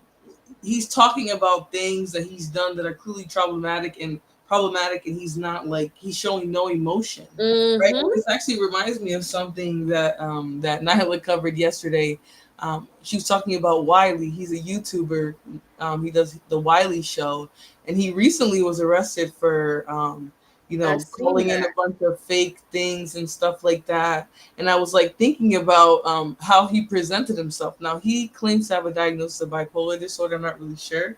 But he would be screaming outrageous things, or like saying someone passed away or was deleted, and there was like no emotion in his face. Correct. You know, Yeah. he would just be sitting there talking about it, like not even breaking a sweat. I believe someone said, like, he was just completely no affect, or flat affect, I should say. Yes. And Yeah. it was just pretty clear that, you know, there's something wrong with him. Northern Bell says she looked tired. He running her through the mud, child. Yeah, because 11 years old is when he started lying straight to her face and saying he's going to school. Imagine having no idea that your kid is like blowing off school every day, because you're talking to him every day about school. He's telling you he did homework, A yada yada whole yada, elaborate story. and you just find out he hasn't gone to school one day of the week, not one. You know, And so you're looking at him like, how is he even capable to pull off a lie like that? right. Hey, Shiesty Bum, what is going on, Chica? All right, so let's continue. I want to see a little bit more, or finish off this video at least, of this boy, because he does. They are saying that people who have this adolescent onset of the conduct disorder can go on to develop antisocial personality, which we'll get into a little bit deeper after this. Um, Mm. his behavior when he was 5 through 11.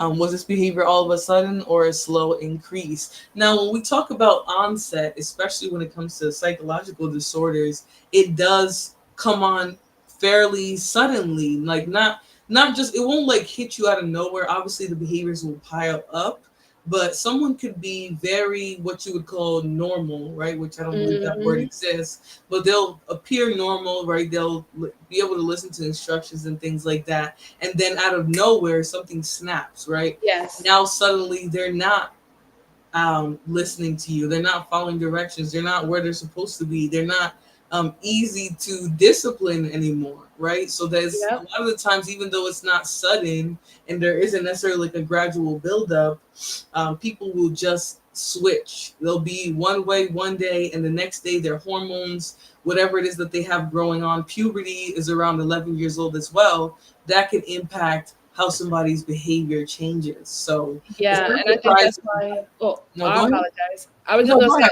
ahead. I think that's why it happens in the male species more, due to the simple fact that when puberty hits them around 11 or so, and that's usually that the defiant moment where now they want to start challenging and questioning authority. It leads into that, and then also within that puberty stage, they're moving, they're transitioning from elementary into junior high school. And Yep. all of us, we all know how that transition is. It's completely different. They require you to be more take care of yourself more in junior high school, where in elementary they were doing everything for you. They would put everything in front of you and stuff. Now you have to follow your own schedule. You have to get to your class on time. You have to, be there before the bell rings.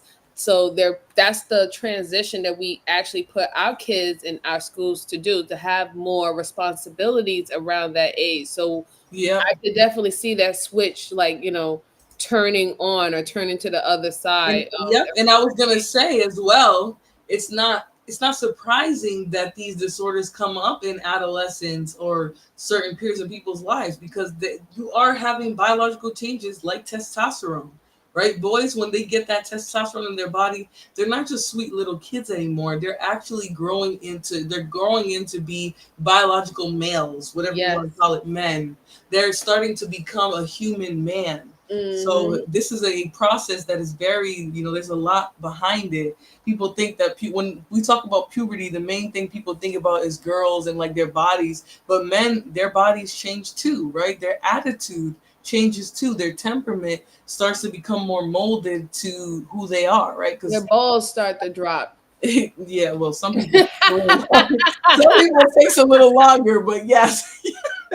It's getting there. The balls is about to detach and Yeah, drop, yeah, and the they're getting voice start ready. to change. Next minute, you like, listen, because I have Right. a preteen teenager, so Mhm. I was just going through this. So it's like Yeah. one minute you have this sweet little "Hi, mommy, love you," and the next minute they wake up and it's like, "Hi, mom, I love you." Like, who the Right. hell And is you this like man in you my like house? flinch when they walk in. But And it walk up on you. You wake up one morning and all of a sudden they're almost your height or they're skyscraping you. It's a dramatic change when it does happen. right. Right. And so that's why I think naturally that's why a lot of disorders come on at that time. What's another one that comes on pretty young? I would say ADHD, I think, has a pretty young diagnosis as well. I think it's actually Absolutely. in Yes. the singular childs, but yeah, it's people just, that's when your bodies are changing and our hormones are changing. So if somebody's going to start exhibiting characteristics of a disorder, it will come around puberty, when they're most likely to be struggling with changes in their body and stuff like that. So yeah. Tiny draws, I don't like when we're having like educational discussions about something that people already don't want to talk about, and people try to normalize everything and act like, oh no, this is not a personality disorder, this is just like issues with discipline. No, this is literally a child who started behaving a very, very strange way. You don't just kids don't just start being truant, right? That isn't necessarily normal. A lot of times when people are normal and they're exhibiting truancy, maybe something has happened. Maybe they're getting bullied. They don't want to be at school anymore. Or maybe they don't like how they look. So, they don't show up to school. Maybe they've made friends that tell them, don't go to school. Let's go sell drugs, or let's go do crack in an Absolutely. abandoned Yeah, building. we can't just automatically pin it to who else is for to blame, right? I Right. don't think that his mom, according to this onset, I don't think that his mom changed her disciplinary style with her son. It's Right. just that now it's not working Yeah. anymore. And you could Yep. tell by the way how she's expressing it to the doctor, she's showing them that this is weird. I don't even recognize my son anymore. This is the reason why she's even coming there to get help. So yeah, we don't want to just pass on the buck per se and say that this is a parent situation, a disciplinary situation. Is a lot of situations it doesn't have anything to do with a parent's parenting to their children. Right. It literally it could be a chemical reaction that's going on, that we actually need more people to help. Yep. Exactly. Exactly. Hold on. Let me move this here. Whew. So he says this shows a combination of nature and nurture that is fostering the disorder to display. Like I said, not necessarily, because we don't know what her nurturing skills are. She could have been a nurturing mom, and Right. she seemed like she still could be a nurturing mom, right? But we don't really understand what is going on with him, and obviously he doesn't even understand what's going on with him either. So this we're just starting to see how he no longer cares about things, and he's looking at things in a detachment type of style. This is what his personality is. He's detached about things that would people would tend to have emotions about. Let's Right. see. And Pookie you said, know what's crazy is that Tiny Jaws is always saying, "Let's not diagnose. Let's not diagnose." But he's actually trying to make a diagnosis here and say that somehow the parent is at fault, and it's not the behaviors that are actually being exhibited. Did they show how she parents? No, they didn't. So he's kind of making that assumption here. That's why it's important for us to just let the vignettes speak for themselves, right? What are we seeing from him? He's clearly saying he didn't go to school. He's clearly saying that he enjoyed some of those behaviors that he did, those risky and impulsive behaviors. He was laughing and snickering when they were talking about that. So the vignette is supposed to illustrate what we're trying to see. It's not supposed to, tell you about the factors that you can't see outside of the vignette. But Pookie said it could just be peers. He can be seeking acceptance and validation. He wants to fit in but choose the wrong friends. That's possible too. That's possible too. But I think most kids that have, a fairly normal upbringing aren't going to be that extreme with trying to fit in. So I think even though that's a good inference, or that's a good, you could probably say that that's a possibility in this situation. I do think that most kids aren't just gonna start lighting fires and stuff. It's not normal. We're not gonna act like most kids would be okay with being involved in a fire because they want to be cool. Kids are gonna go so far. They're not gonna go into the extreme behaviors. Those extreme behaviors usually characterize a deeper issue going on. So I think even though we're making pretty good assumptions here, that we should just kind of stick to what's being shown in the vignettes. All right. right, yeah. All right. So thank you, Pookie. All right. Yes, Shicey Bone making. I discussed possibilities, not diagnosis. I know, but I just don't think we're seeing too much about how she parents to make that. We're just talking about his behavior right now. Right. Yeah. I just feel that there's more diagnosis in regards of what is the parent might not be doing or what she might not be portraying, instead of actually focusing on the adolescence that we're dissecting right now, about his mannerism, how he even feels when he is remembering the situation and the incident that he got in trouble with. We want to just stick with what we see at this Yep. particular time. Exactly. All right. So let me continue. There's only about a minute or so left in the video. Hold on. I'm gonna press play. Where he was. Shane, have you had any times of hurting people, physically hurting people? No, no. Nothing like that's ever happened.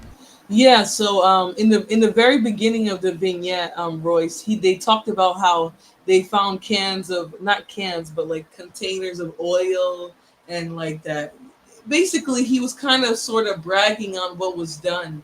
That was at the very beginning of the vignette. So if you missed it, I apologize. We have to split things up and talk about it. But yes, there is fire involved.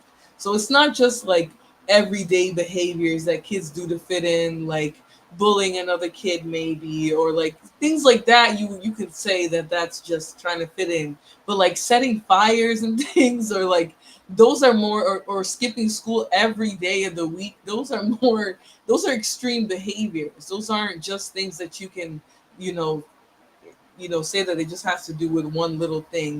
There's clearly an issue that's causing that child to feel like they can disrespect authority, or they can go against authority as much as they are. So Tracy Mom says, if your kid is setting fires, then you definitely have a problem. Absolutely.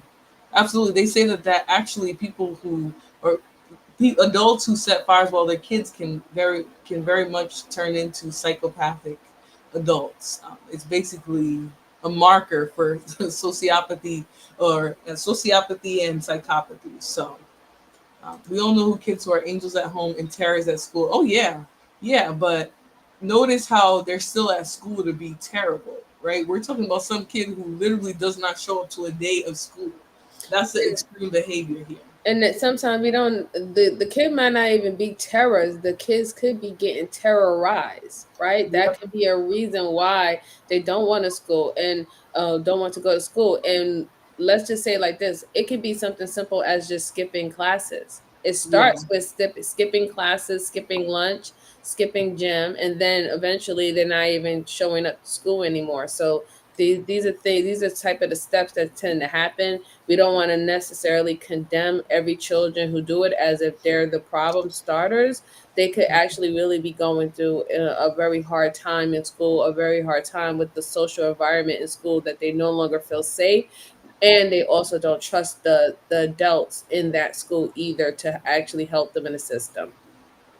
Yeah, exactly. But Royce, that's why it's important to pay attention here, because in the very beginning, they detailed all the stuff that he was doing, like the fire setting and stuff. So even though he himself seems like he's just chilling, he's been setting fires, he's been missing, he's been so truant from school that he got expelled.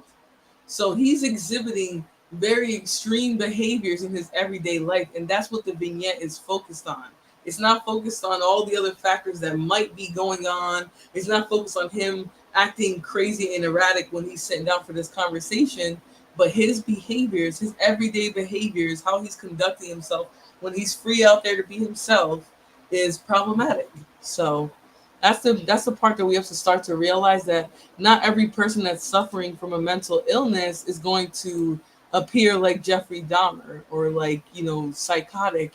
They're gonna just appear like everyday people, but the way that they're behaving, their inability to connect with people and keep with their responsibilities, that's the behavior that we're observing to say that they have an issue. And I believe that's what mental health professionals and things, that's what they use to describe certain people within certain personality disorders. And remember that we said a lot of these disorders are on a spectrum. Correct. So somebody might have a lot of behaviors and things that could say that they have antisocial, or they're on the antisocial personality spectrum, but they might actually have a totally different diagnosis. So all of this stuff is sort of on a spectrum, but we're evaluating his behaviors. And so I'm assuming, because this is in front of the therapist and this is what they're saying, that the behaviors that she says he's doing are actually behaviors that he's doing. And he's pretty much agreed that he was doing some of those as well. So Correct. he might not come across psychopathic or antisocial or to have a conduct issue, but he's clearly conducting himself like a little jerk off in real life. So all right, let's continue. Unless it has happened, and you hid that from me too. I never bullied or hurt anyone, Mother. Shane, what about hurting any animals? No, well, just some old annoying cat down the street. Mrs. Weston's cat? You were the one who killed Mrs. Weston's cat? Okay. So you guys heard that he deleted a cat as well. So he pretty much is covering all the bases here. Fire starting, harming animals, being truant, not doing what he's supposed to do. I think he's gonna go more so towards the path of a psychopath from what we're seeing. Yeah. He's definitely giving up all the signs of a psychopath. It would be very interesting if they would have put in this onset, if they would have put his notebooks. I would want to see what he would be writing in his notebooks, or when he did actually show up to school. Was he drawing? What type of things was he drawing? Was he always drawing things like where people harming each other, or knives or weapons and stuff like that? Because those are signs and little tickers that people in school, especially the psychologist or the guidance counselor in school, they use those type of tickers to be like little red flags to notify the parents if something is going on with their child, because that's really not normal for a kid to be sitting up there drawing things like that. Yeah. And notice how, again, these are behaviors that are very extreme, but he just be like, yeah, well, that was me. Yep, I enjoyed that. Right? He thinks that it's so lighthearted, but he killed somebody's cat. He set something on fire. and he got expelled from school because he missed every freaking day of the school year. So these are extreme conduct behaviors that are going to develop into what we're going to talk about today, which is the antisocial personality disorder. So I did put the link in the chat in case people were interested in coming up here and talking to us. Again, I'm trying to keep it on the subject, but I think sometimes if we can work through people's disagreements on some of this stuff, we could probably have a good conversation. But the fact of the matter is that he's clearly behaving properly.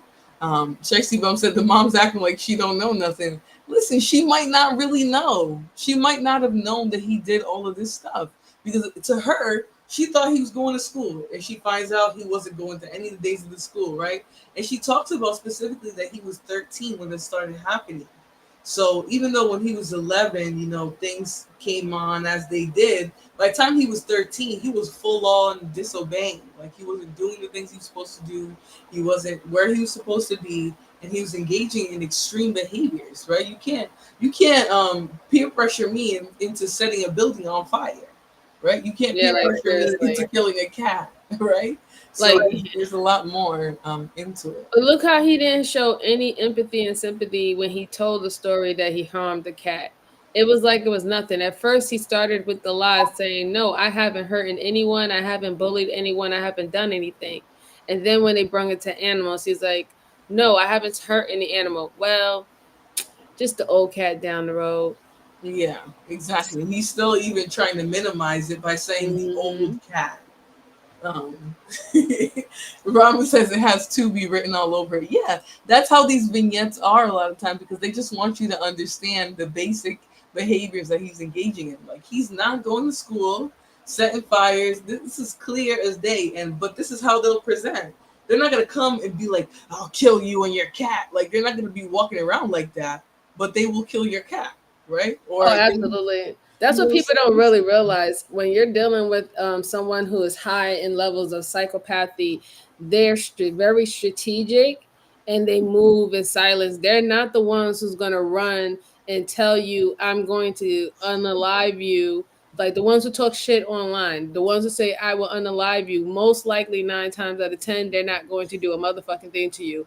But the person who stays quiet and just doesn't, you don't see where they're coming. That's a part of their identity. You don't really know what's going on. They're the ones that you walk in the middle of the night. You could be walking your dog, and then all of a sudden they pop out of nowhere and unalive you or try to unalive you. That's how normally how these psychopaths act.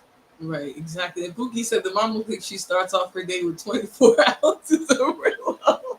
Yes. Give me your phone and go in the corner, Pookie. I'm sorry. That was go in the corner, Pookie. Because we talk about parents who have to deal with these, like, this kid is clearly putting her through it. You know what I'm saying? But it's like, it's so sad that we have all these, like, generalizations for parents, and, like, we can even recognize when a parent is so stressed out by the child that she needs 24 ounces of Merlot in the beginning of the day. It's actually, but it is to be. But I don't think she's acting. I don't think she means to, like, be fake about it. I don't think she really knew what he was doing. So the child is probably acting out due to not receiving enough attention from the parent. I don't know if we can say that, but I will say that kids act out for a number of reasons. So whether his is just, like, inherent in him, or he has some stuff going on in his home that we don't know about, those factors unfortunately aren't here for us to discuss. We can only see what we have in front of us. And he seems to not care about the extreme things that he's doing. So, so she looks really stressed out. She does. All right, but let's get the last little second of this, and then we'll move on. I didn't kill her cat.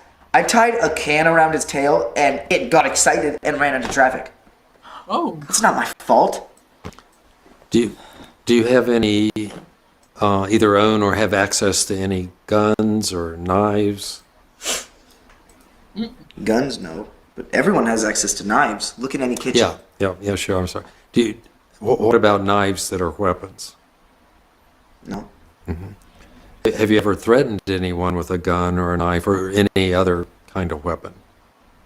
Just threatened Alex to punch him in his big mouth for saying he's going to screw my girlfriend.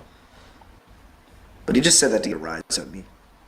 He whines, says I don't show much emotion. I don't care. It's true. He's always been a quiet, calm kid. Thank goodness for that. Whew. Yeah. And I'm not going to say anything, but I think the mom, like, there is something about the way she relates to her son that, like, is a little problematic. I feel like she kind of is very, like, she makes a lot of, not makes excuses, but it's almost like she acts like it's just part of who he is. Like, I don't know. If my Yeah, I son think wasn't showing that up to school, I would lock him in his room. I think that what it really is that she probably didn't think that he had that type of disorder. What she probably thought he was just an introvert. So since she said at the end that she said that he always been a very quiet, silent boy, he likes to be in his peace, he likes to be within his own head. Those are signs of someone that we would call as an introvert. He's not an extrovert. You know, he's not out there trying to be a social butterfly. So that's why she's alarmed about the other details that she's learning about in reference to the cat, in reference to the building and all that stuff, and him lying straight in her face and not showing up to school because she was only thinking, oh, he's just a quiet boy that likes to stay to himself whenever not. And, you know, I've been accepting the fact that he's an introvert, but I really wanted him to make friends. In the beginning, she said, oh, now he's with the wrong type of friend. She said it herself. Oh, what's going on now is she tried to put the blame on him actually hanging out with new kids before that she think that they're bad, you know, they're not good. They're not a good set for him. You know, they're giving him wrong advice and things to do. Yeah. I think she's a little out of touch. Yeah. If I had to diagnose this woman, and this is why I didn't want to, because I did see so many things that, you know, that she was doing that was a little alarming to me. And but just speaking on what the son was doing, yeah, it seems like he's really detached from reality and the things that he have done, and everything seems that it's not that bad, it's not that serious. His even the way he phrases things is to undermine everything that he has done, the seriousness of everything that he's done. And it's like, oh, don't ask me about it, don't bother me about it, it's not that serious. So I see a lot of detachment going for him, and his emotions have not changed once. Yeah.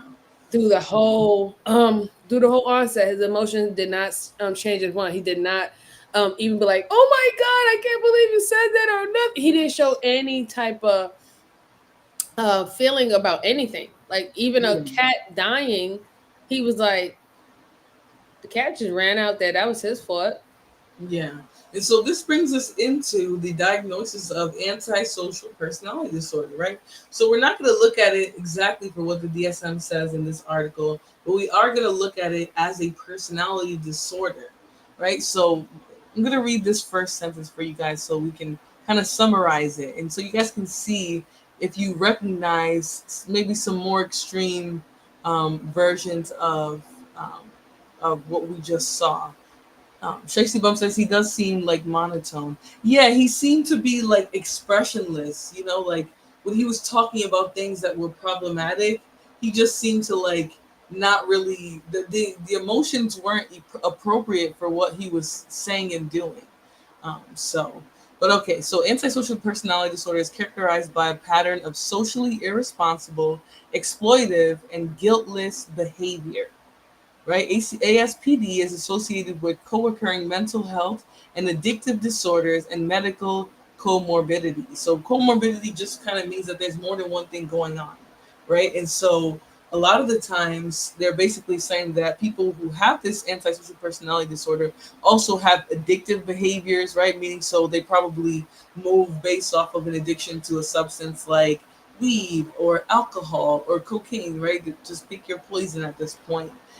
People who have a disregard for the social norms and things that we're supposed to do as people, a lot of the time will be very guiltless about it, right? They don't care that they're doing things that are outside of normal, right? You just setting a fire, that's not cool, right? You're doing too much. You're harming people and you don't really care about it. And so you're just very dismissive and you don't care. right? So that's we can see how a child behaving like this when they're young, by the time they're an adult, they're far gone, right? They're far from caring about the impact of their behavior on other people, on society, on the public, whatever it might be. Depending on what he burned down, if he burned down when he was younger, if he burned down an abandoned warehouse, as an adult, he might burn down his girlfriend's house or of somebody who spites him, right? It will always become worse as they get older. Yes. So yeah. And so they said the rates of natural and unnatural deletion are excessive. So people with this personality disorder tend to have higher rates of doing extreme things, right? Like they're less likely to die of natural causes. There's other things that are going to be included, which would be self-deletion, deletion of others, or being deleted, or accidents, right? I think a lot of time people with antisocial personalities get themselves in a lot of trouble, right? So they might get in trouble with people who will very well take them out, right? Who might get rid of them. Absolutely. So it's kind of difficult to. It's like a good example would be is like when we seen someone, like when we have those shooters who do mass shootings and then they know that they're surrounded by the police or the authority, and they literally will point their gun or rifle or whatever not at the police to get the police to react because they know they're going to shoot first and ask questions later. Yep. And it's like suicide. Like it was like they were asking for a suicide after they finished committing it. That's similar to that antisocial personality disorder. Yep. Jill said a lot of parents are in denial something is wrong with their children. Yeah. A lot of people want to shrug off the things that their children do. And then when that kid becomes an adult, a full-fledged adult, and they're behaving in crazy ways, they become criminals, the parent is like, I never would have thought, or we gave them such a good life. Yeah, but you also ignored the signs that were there in terms of their behavior, because especially this going unchecked, is going to lead to antisocial personality disorder.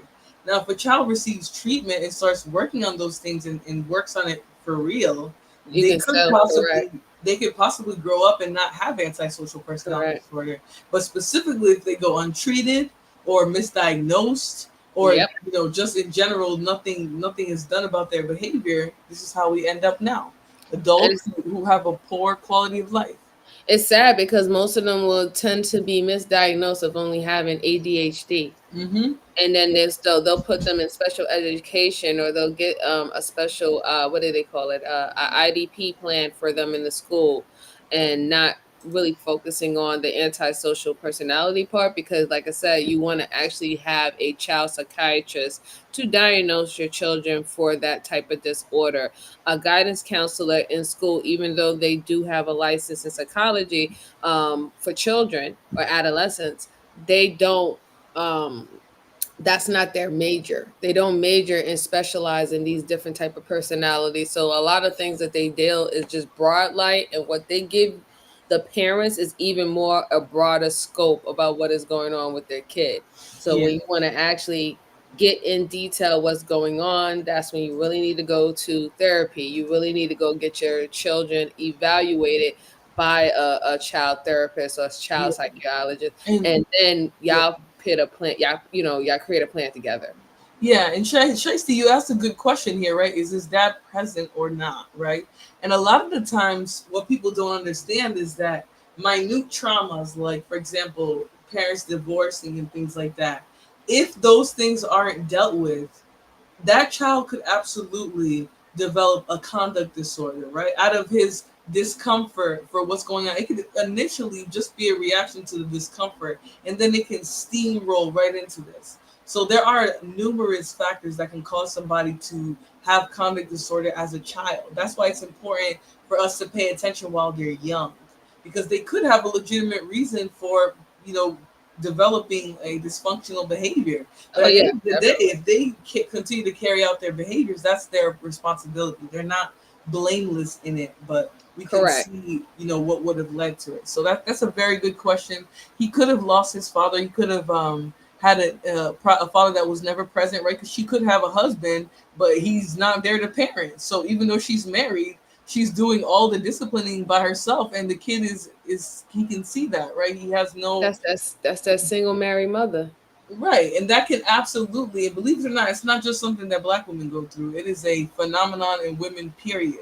And it's been that way since the beginning of time, where men will be very detached when it comes to raising their kids, and that can cause issues too. It can lead to people or children developing disorders, but that still doesn't put the blame on the parent. That's just the child's response to their environment. So, um, yeah, that was a good question, Shiesty Bum, because that could be something that's impacting how he grew up.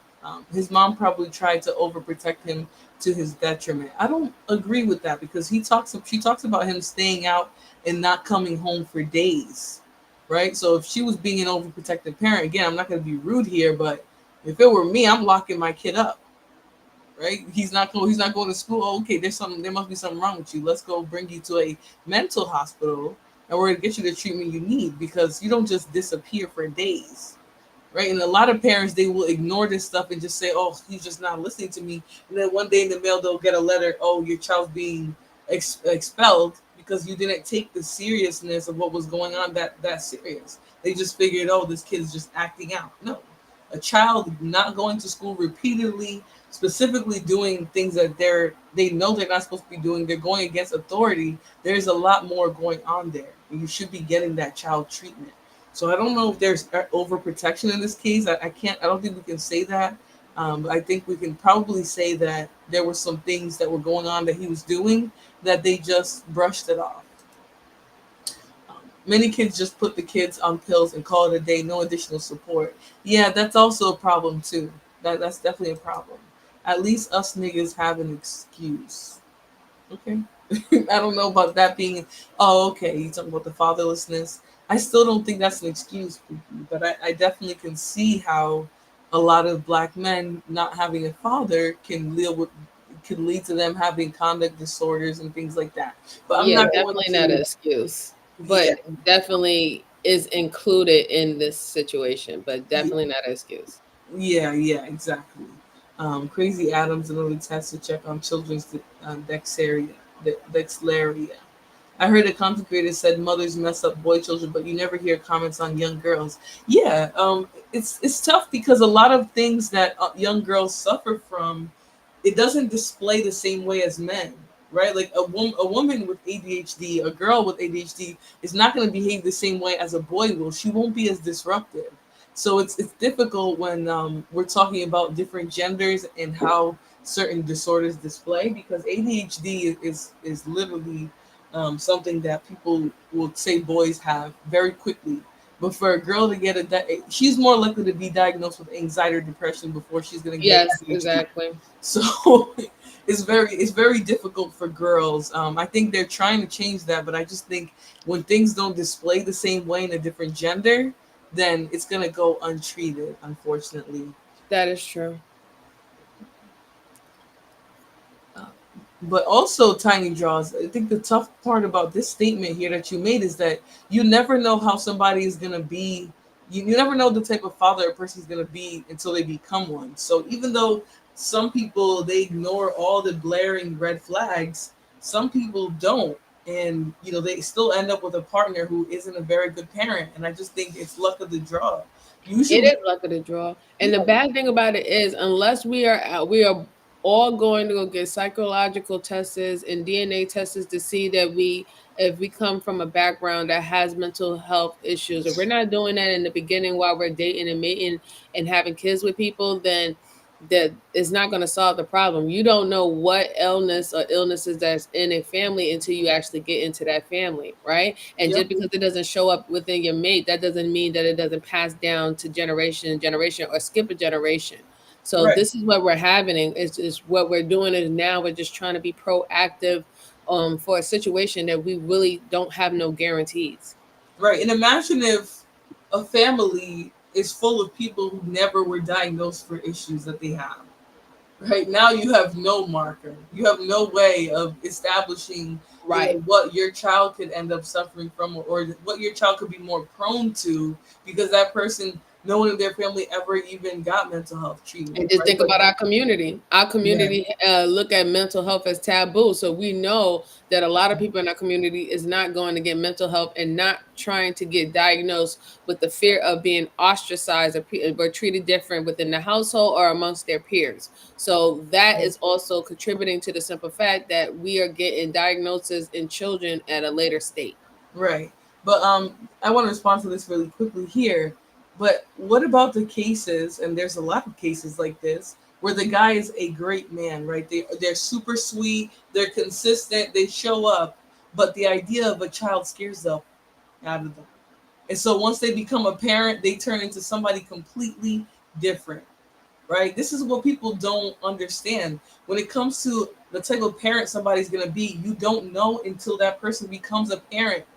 They can have the perfect behavior with you in a relationship, but something about a child, it changes some people, and either it's going to change you for the better or for the worse. Some people, they're confronted with Yep. parenthood and they become bad people. They Completely become different. worse, right? Or different even. Some Completely. women have a child and their personality changes, right? They go through postpartum. This is just a Yep. part of what it is. Just like women change when they have children, men change when women have children too. That is So correct. it's a lot to it, and I don't like when people like to talk about oh, you know what type of parent you get. No, you don't. If that person is not a parent and they have a child with you and they become a type, that's the first time they're becoming a parent. You don't know who they will be when they have a child. Some people grow up great and then they're terrible parents to their children. So it's really not about that. I think there's a lot more to it. And especially, I think it depends on family history. If your family doesn't even address the issues that they have, then you could be walking around here thinking that you're perfectly normal and pass on, a trait for a personality disorder. You So, got to also remember that being scared of the unknown doesn't make you unfit, right? So when you say that they should never be a parent if they have said they are scared of being a parent, that's not a fair statement to individuals. Like mostly anybody who is a new parent was all fearful of being a new parent. right. Especially if they cared and they don't want to make a mistake and stuff like that, they will be like their biggest, they would criticize themselves worse than anybody else would criticize them. So being scared of the unknown is a natural thing amongst all humans and all civilians. Like that's not something to use against people. Yeah, Royce said, I think at a young age, children have to learn to function among their peers because it's harder to do as they get older. I agree with that. And I'm going to say to your point, you made a very, very great point why today things might be a little bit worse, right? We live in a world where for 2 to 3 years, we'll say 2 years, we didn't go outside, right? All the interactions that kids had with each other was over the computer, right? So I think that when there's disruptions in kids' ability to function and learn how to do it properly amongst their peers, that can cause some of these issues too. I think a lot of times you might see a kid that's perfectly normal be in the wrong circumstances, they can develop a personality disorder. I think there's just too much that goes into it for us to really say. But that's, anybody, basically anybody, I think can one day become somebody that has a personality disorder. It just takes luck of the draw. It takes what can happen in your life. You might you might go through something that changes who you are as a person, and you develop a personality disorder. So I don't think we can just say just because people have a parent or just because they don't is why they're good or bad. I think those things are factors that determine, where somebody can go in life. But it's tricky. I think parenting is something that people are very sensitive about. And you can talk till you're blue in the face and still not know a goddamn thing about somebody. You still have to see how they behave. You still have to measure their actions against their words. So you can talk to your partner all day, and then when they become a parent, they can still turn into a shitty ass parent. So yeah, don't think that you can just figure everything out beforehand. The majority of you show your ass you don't deserve a relationship or have children. Yeah, I think a lot of people end up in situations that they didn't sign up for or that they didn't prepare for. So, all right. So rates of natural death are excessive. ASPD is a predictor of poor treatment response. Um, Basically meaning that people aren't just going to change antisocial behaviors, right? When you try to get treatment for these disorders, it's going to be a little bit more difficult. Are you going to have to try and get that person on board? They might be resistant. They might know that they have an issue and not want to get treatment for it. Maybe they don't even want to be held responsible. So I don't know why I just did that. So poor treatment response just kind of means that. All right. So ASPD begins early in life, usually by 8 years old. Diagnosed as conduct disorder in childhood, the diagnosis converts to ASPD at age 18 if antisocial behaviors have persisted. While chronic and lifelong for most people with ASPD, the disorder tends to improve with advancing age. Early onset is associated with proper prognosis. Other moderating factors include marriage, employment, early incarceration or adjudication during childhood, and degree of socialization.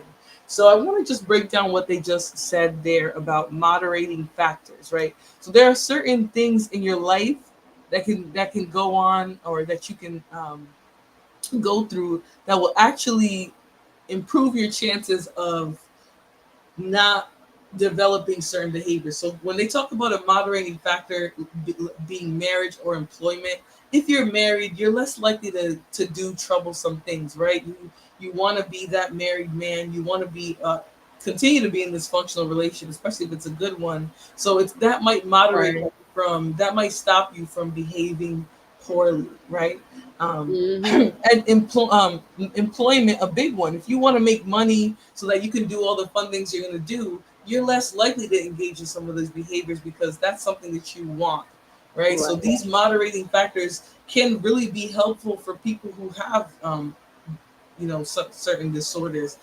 Being married, having employment, teaching those skills to people who are, who go through things in life that may be, may be bad. Like people might see them as bad when they're teenagers, but if they go through that and somebody teaches them a skill, they Mm-hmm. can become an adult who's totally functional, right? You might see a conduct disorder kid and, give them tools to learn how to do something that they can be proud of, and you might mitigate, Yeah. something becoming worse when they grow up. So these moderating factors are basically things that can go on in life that can change the course of somebody's development of some of these issues. They That also, reminds me of the movie Anton Fisher.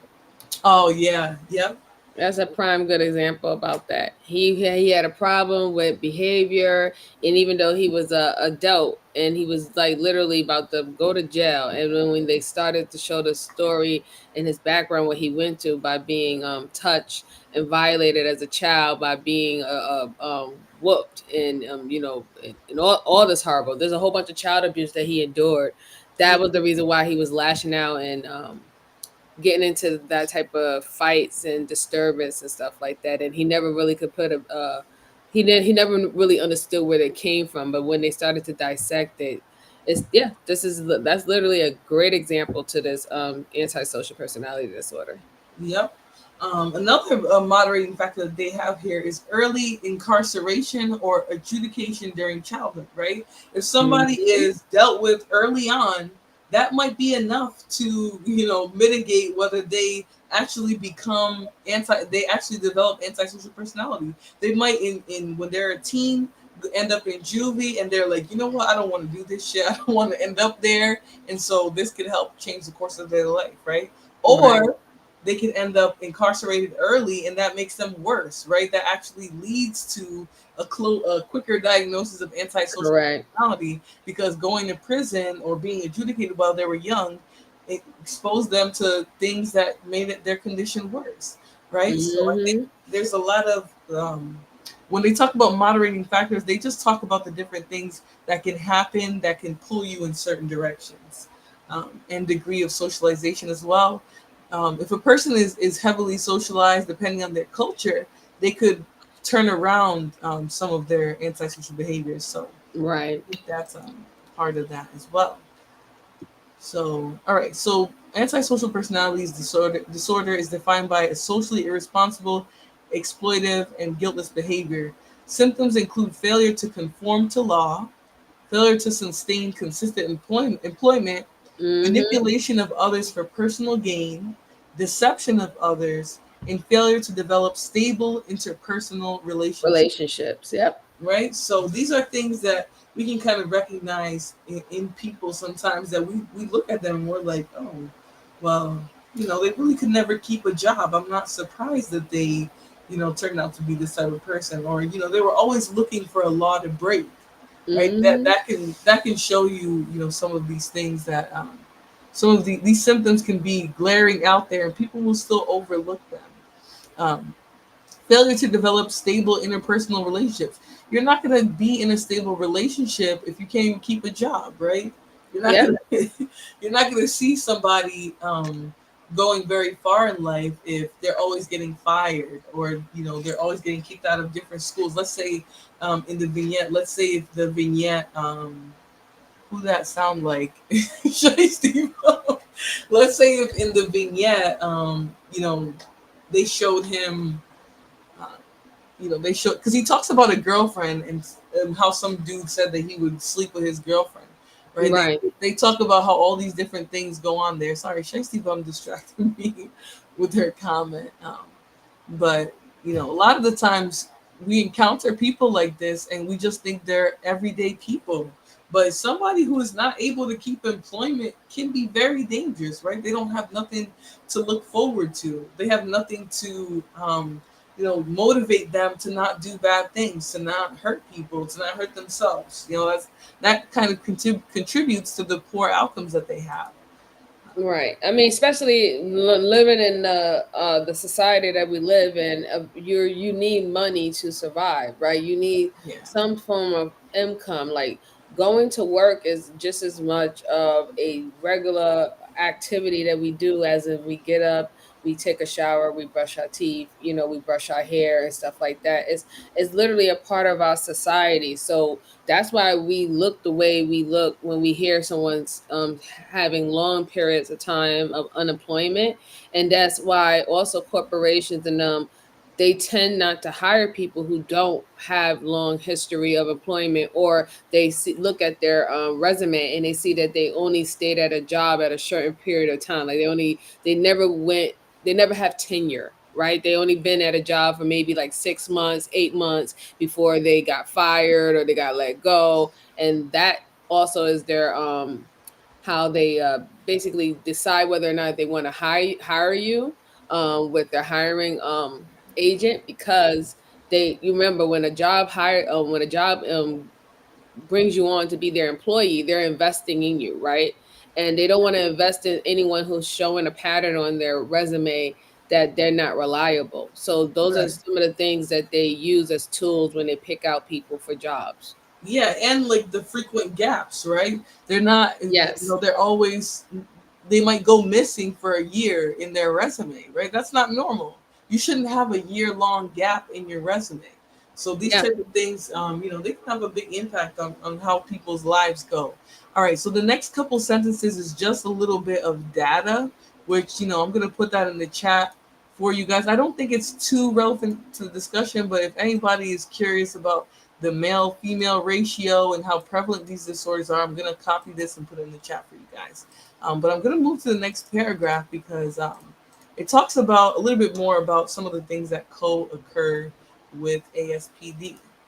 All right, so ASPD is associated with co-occurring mental health and addictive disorders, including major depressive disorder, bipolar Mhm. disorder, anxiety disorder, somatic symptom disorders, substance abuse disorders, Yeah. gambling disorders, and sexual disorders, right? So a Yeah. lot of the times people with ASPD are experiencing a range of different issues that have to do with how they connect with people, but also have to do with their ability to function.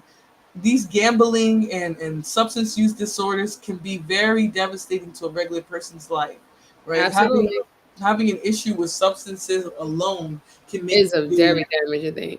Put a one in the chat if anybody have known someone who wakes up in the morning and the first thing they have to do is drink a beer, or the first thing they have to do is smoke weed before they even brush their teeth or do anything. They have to drink, they have to smoke. that's that substance abuse. Like they're using it as a coping mechanism. Okay. Before they even brush their teeth. Yeah, like Seriously. gambling, even with gambling, the gambling situation, those are the ones who are willing to risk putting their whole house on the line. They'll have a whole lien on their house because they wanted to gamble it away because they knew that it was their time, it was their spot. So like there's a lot of things that we all probably have experienced that we've seen in individuals in our life. And now that they have created a umbrella of these different type of disorders, um, it can give you more, more of a understanding about what we was actually seeing and why in some reasons, like for example, if someone who's a substance abuse, they might not be they might not have anxiety, right? Or let's say someone that has a sexual disorder, meaning that they're addicted to porn, or they're even people who are not going to say all, but even people who like to dibble dabble in the lifestyle and things of that sort. These are signs. These are signs of these form of disorders. Yeah.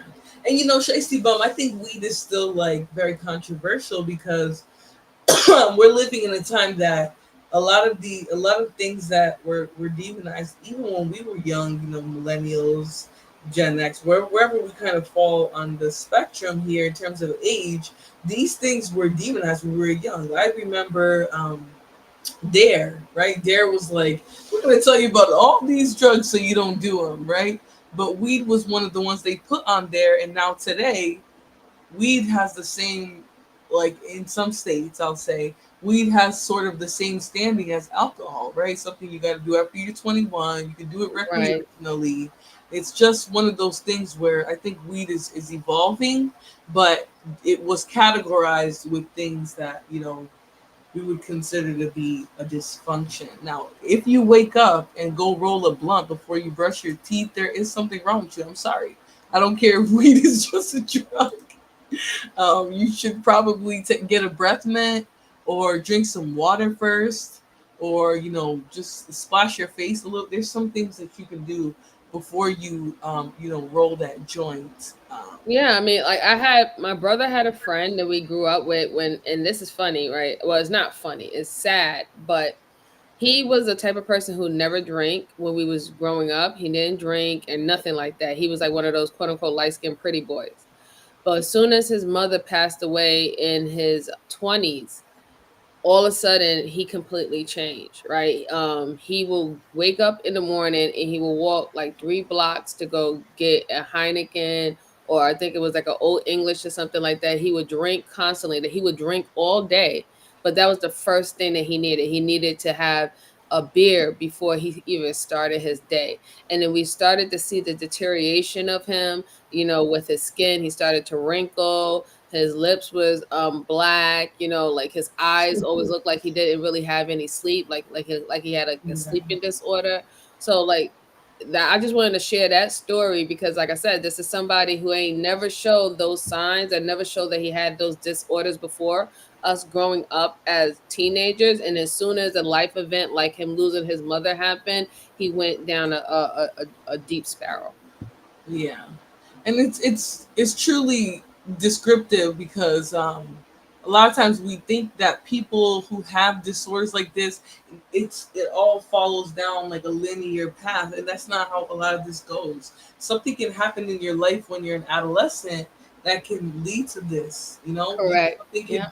something can actually lead to a problematic behavior. It doesn't necessarily have to be biological or inherent in you. So it's important that we leave room for that. So they also say here people with ASPD are at risk for traumatic injuries, accidents, deletion attempts, hepatitis C infections, and the human immunodeficiency virus. You guys know what that stands for, the HIV.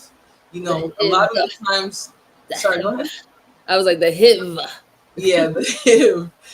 And this kind of like when I'm reading that kind of all the things that they're at risk for kind of reminds me a little bit of borderline personality and those ones that are characterized, not borderline, bipolar disorder, the ones that are characterized by impulsivity, right, where you're not making clear decisions when it comes to intercourse, so you do subject yourself super reckless. You're reckless. You put yourself in situations that can be very, very detrimental to you, your body, your sexual health, your mental health. Mm-hmm. Because once people find out they got things like that, there's a lot of self deletion ideation in people Mm-hmm. who have those types of diseases, who catch those type of diseases. So it's very important that we talk about this stuff and that we try to pay attention to people who seem to be suffering some of these things, because imagine somebody picks up bad behaviors while they're young, and then by the time they're an adult, they pick up the HIV. Yeah. you know sometimes it's linear like that, sometimes it's not. Sometimes you see the road to who somebody can become, sometimes you ignore all the signs. So, and because of this, people with ASPD have high mortality rates owing to accidents, self deletion, and deletion of others, right? That's a high mortality rate. That's meaning people who suffer from this are likely to die, to pass away, Yep. right? These things aren't jokes. This isn't like elementary. This is actually people's ability to survive being hinged on their behaviors and a personality disorder that they're suffering from. Yeah. So, all right, let's see. Early course. So, antisocial behaviors typically have their onset before age 8. Nearly 80% of people with ASPD, develop their first symptom by age 11 years old. Interesting. Boys develop symptoms earlier than girls who may not develop symptoms until puberty, right? So the boy might get it right away while he's young, and the girl, she might be, 13, 14 before you see any problematic behaviors to this degree. Which Right. can make it difficult, especially you might think you had a perfect little angel of a girl, and now She's so suddenly, sweet. you She's know, so demure. She's such a girl's girl. not so demure. Yeah, she turns into like a psychotic demon, and it's nothing that you could have precipitated.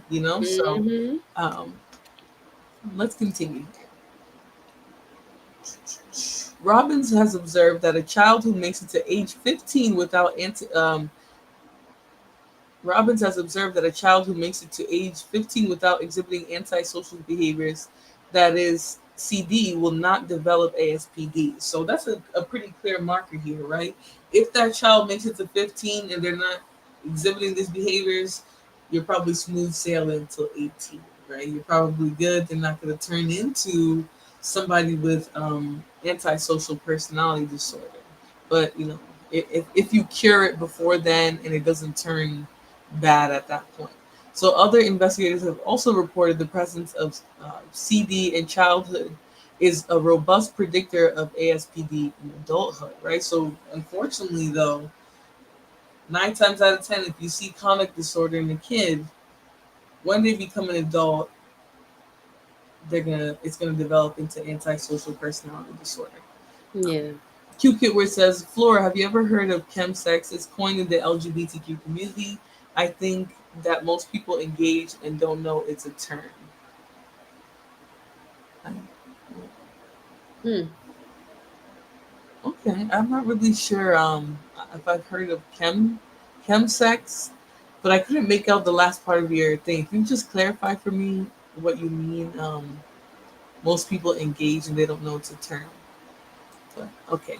All right, let me read a little bit more. So the DSM definition of ASPD requires a history of child CD. The diagnosis used for persistent and serious childhood behaviors. So basically, in order for you to even get a diagnosis for antisocial personality disorder, you have to have had some conduct disorder at some point in your life. Once the child passes age, it doesn't mean it has to be diagnosed though. Um, So, I'm sorry, Flora. The yep. chemsex means is using drugs as part of your sex life, and Oh, it is common a part of the alphabet community. So, like, literally, they have to be um under the influence to and have intercourse. parts of yeah. Mm-hmm. Oh, okay.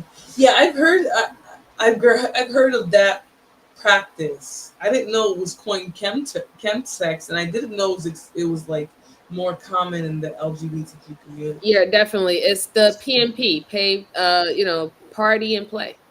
That's another terminology for it, or wired play.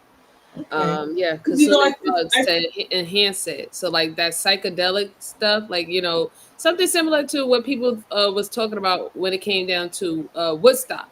How in Woodstock everybody was under all that drugs, and there was a lot of sex going on in Woodstock. yeah, and have intercourse. Okay. Yeah, you know, I think chemsex isn't.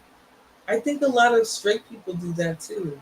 That's why I said that, because I think about how many people, like, when they want to, especially when they want to set their sex life on fire a little bit, they will do drugs. So But I you know wonder, what's so funny? what'd you say?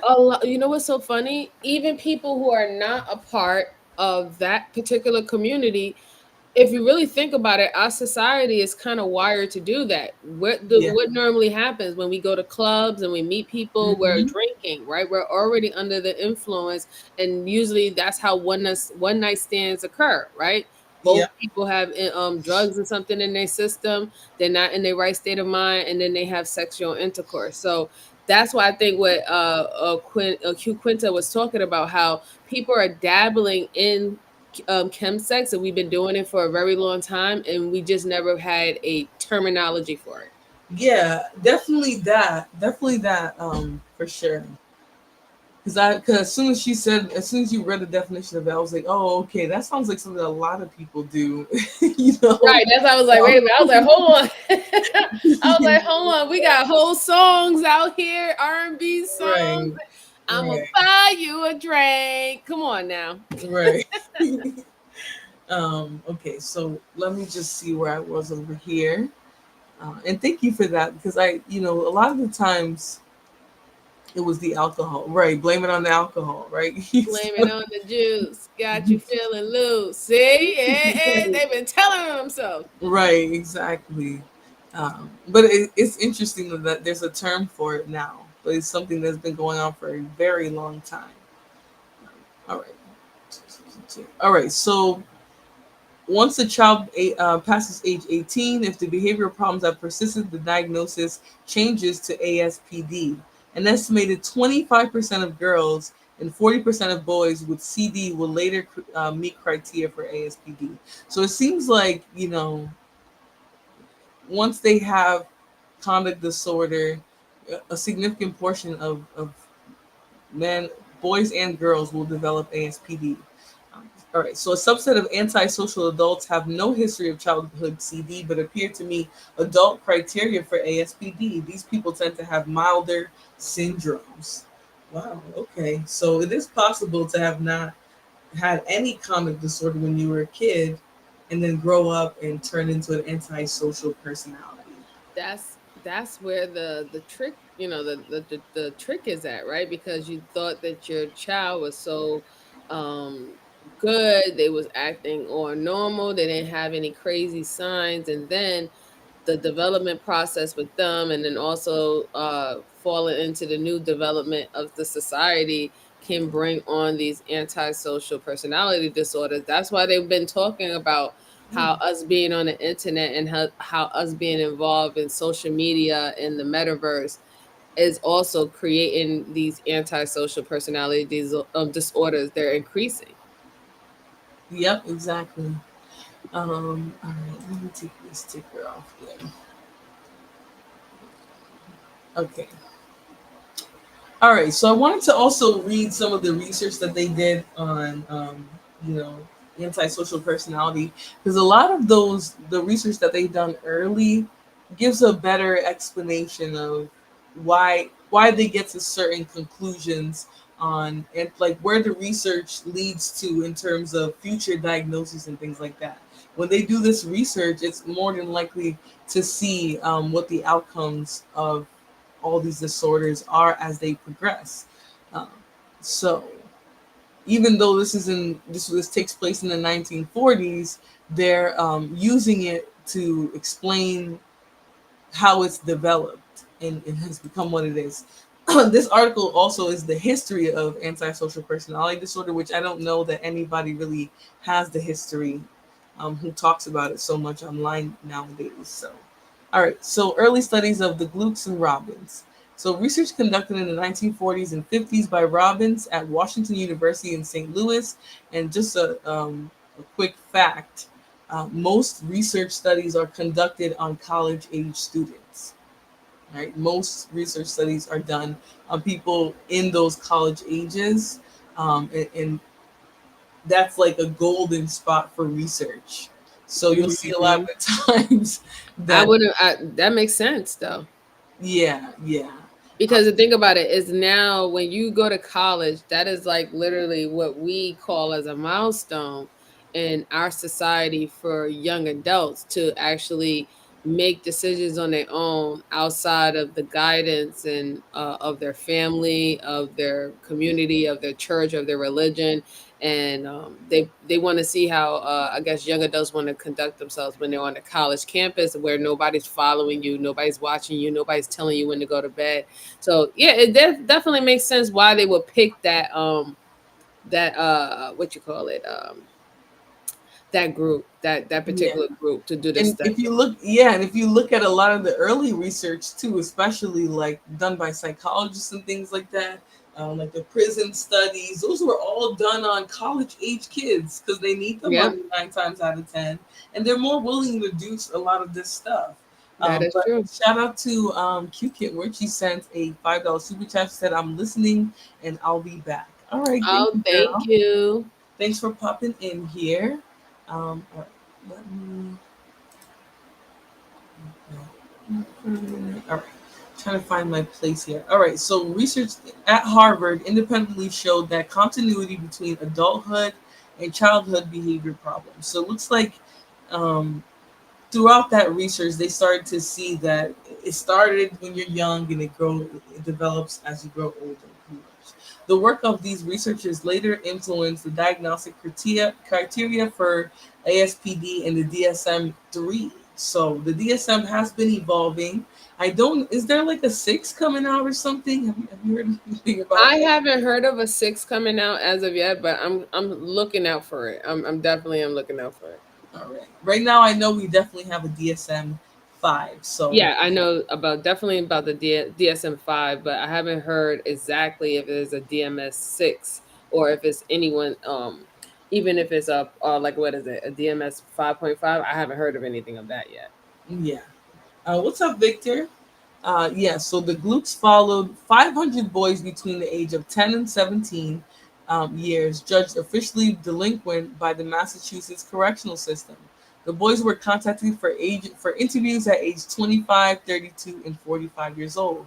In the 1990s, Sampson and Loeb reanalyzed the glutes data originally published in Unraveling Juvenile Delinquency and were able to confirm their findings. Severe antisocial behavior in childhood, that is, problems serious enough to constitute delinquency in the eyes of the law, was strongly linked to adult criminality and deviant behavior.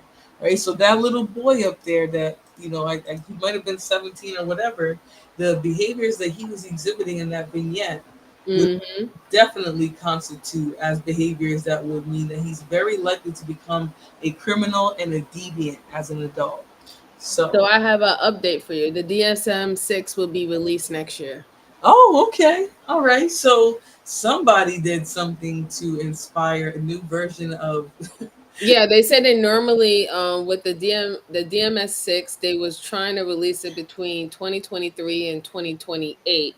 Oh, However, they're speculating that it's going to be released 2025, but it just yeah. haven't officially been announced the exact date. Yep. It's based on historical release pattern, which has been updated every 10 to 15 years on average. So we must be Mhm. getting towards that 10 to 15 years. People are eager for sure. Right. But I think it's good because a lot of things that we've learned over the last 10 years will be updated, and they factor in how things are presenting in the world. So it's not like Correct. the criteria just stays the same forever. And if you're an antisocial personality in 1950, you'll be an antisocial in 2024. It starts to evolve. Yeah, it doesn't work that way. Yeah, at all. All right. So severe arrests between age 17 and 32 were 3 to 4 times more likely to occur in men with a history of delinquent behavior than in their non-delinquent peers. Childhood antisocial behavior also predicted educational achievement, economic status, employment, and family life in adulthood. So, unfortunately, these things tend to have a big impact on even a person's ability to evolve, right? So, if you were delinquent while you were young, you're less likely to have, a stable life as an adult. You're more likely to face a lot of these issues as you get older, especially if the law got involved. So that's why it's really important to try to catch these things. While they're young. Yep. Well, when you first see it, like Hmm. if your kid becomes a jerk when they're a teenager, you need to pay attention to that shit. Right. He's just not a jerk because his daddy is a jerk. Something Right. else could be going on. Right. Exactly. Sampson and Lobb concluded that the varied outcomes correlated with child behavior are all expressions of the same underlying trait. More influential was the work of the Robins, who studied 524 subjects seen in a child guidance clinic between 1922 and 1932 and followed up in the 1950s. This is a long time ago, obviously, but this research Right. is what guided what we know today. I wonder if they tell them that they are diagnosed delinquents. I think that it's so funny that this research that happened within this time period started to guide it because this is also the same time when they actually started to change the ingredients and the preservatives that we use to store our food and keep our foods in restaurants and stuff like that. So I think that this is quite ironic that around the time when they changed the formula of preservatives and how we preserve our food, this these new illnesses and personality disorders started the take way. And it's also the same time, the same range of when we started having an obesity problem within the United States of America. Isn't that ironic? It is ironic, because a lot of times mental health struggles, there's other ways to treat certain things. Now, this is not me telling bipolar people to get off their meds, so I don't want nobody to say that that's No, what I'm please stay on saying. your meds, please. Yes, Please. don't put down that whatever it is that you need for your issues. You better take that medication. All right, Just go make sure that you go get your blood drawn and rechecked. And if you need to tweak it up or tweak it down, do what you gotta do, but stay on that medication. Okay? a lot of things can be cured with diet, exercise, fresh air, right? Social interaction. And we don't put a lot of value into that. So I will say that there That are is certain correct. things, certain disorders that we can suffer mentally that if we took better care of ourselves, it would be less of an issue. So Yep, I where it agree. said, where it said our studies have determined that you are a delinquent. I don't know if you're following because that's No, he was just wondering because the first one he said, I wonder if they tell them that they're diagnosed delinquents. No, they're never going to use that terminology to say that because delinquents in the society is a bad word. You know what I'm saying? it's a criminal term, so you're not going to hear it from a doctor, but a Yeah. judge will call you a delinquent. Oh yeah, Trust, they'll definitely call you a delinquent, hands down. They don't care. trust. They will be like, that is a deviant delinquent. Okay, you need to get Yeah, this they little be like juvenile. menace. Right, they're like, you need to get this little juvenile out of here. He is poorly behaved. So Yes. yes, all right. So yes, so we're talking now about Robbins, and he studied children in the clinic a long time ago, or she studied children in the clinic a long time ago. So she described the study in deviant children grown up. The children were on average 13 years old when seen at the clinic. Nearly three-quarter were boys, and most of whom had been referred from juvenile court. Robbins concluded that ASPD is a chronic, persistent disorder that seldom remits, right? Meaning that most people aren't gonna do better if they have ASPD, right? Hmm. It's um, such a difficult disorder to see in remission. It is. All right, so let's read a little bit more, and then we'll probably keep pushing with the data that I'm going to put out, because there are a few more personality disorders that I wanted to see their DSM criteria, which Okay. I want to show you guys. So we'll look at that, and then we'll see if we have any more to add, and then probably end the show because it's getting kind of late. All So right. how are you feeling? I'm feeling good. I think that this is really good. It's a great breakdown that we're identifying a lot of things that we see on a regular basis. We see in our home, we see with people that we interact with, we see with people that we go to work with, and now we even talking about signs that we can learn or pin out with our own children. And I think that's great because normally when we have these conversations, they're never solution based. They're just literally just continuing to go over the problem and the problem and the problem. Yep. And so I'm glad that now, this is something that people can use as a tool to help them. So if they didn't know, now they know. Now they know what to look out for. And that's also us taking back control of our life, right? And how we want to live and how we want our households to be, how we want our kids to be raised. We can only do that by being knowledgeable about things that's going on. So I love it. It's been good so far. Yeah, thank you. So I'm gonna read the clinical implications. Then I'm gonna go over to a Harvard article because they talk about it as well. And I think the reason why I saved it in one of my tabs over here, I didn't put in my slide, is because I want to just click some of this stuff. So I'm going to go into that Harvard article after, but I want to talk about the clinical implications, because you guys have to understand when they say clinical in terms of these disorders here, they're talking about the ability for someone to receive treatment, right? So the clinical implications here would be how likely, like how treatment is pretty much going to go for this person, for this personality disorder. So here they say Correct. ASPD is important to diagnose because its prognostic implications, right? So pretty much the prognosis is so bad, it's so poor, that you want to make sure that you diagnose ASPD, and you diagnose it as soon as you can. ASPD shows the continuity between childhood and adult behaviors, right? It pretty much shows a direct line to a deviant disorder. If a child has conduct disorder as a kid, there's a straight line to ASPD, right? You might be able to change things, but more than likely, somebody who has these chronic behaviors as a child is going to develop into an adult with behavior problems.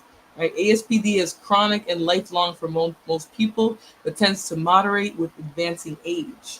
Right? So people who have ASPD, it might necessarily not go away, but as they get older, it starts to subside a little bit. Right? So I think that's a little comforting of a clinical implication.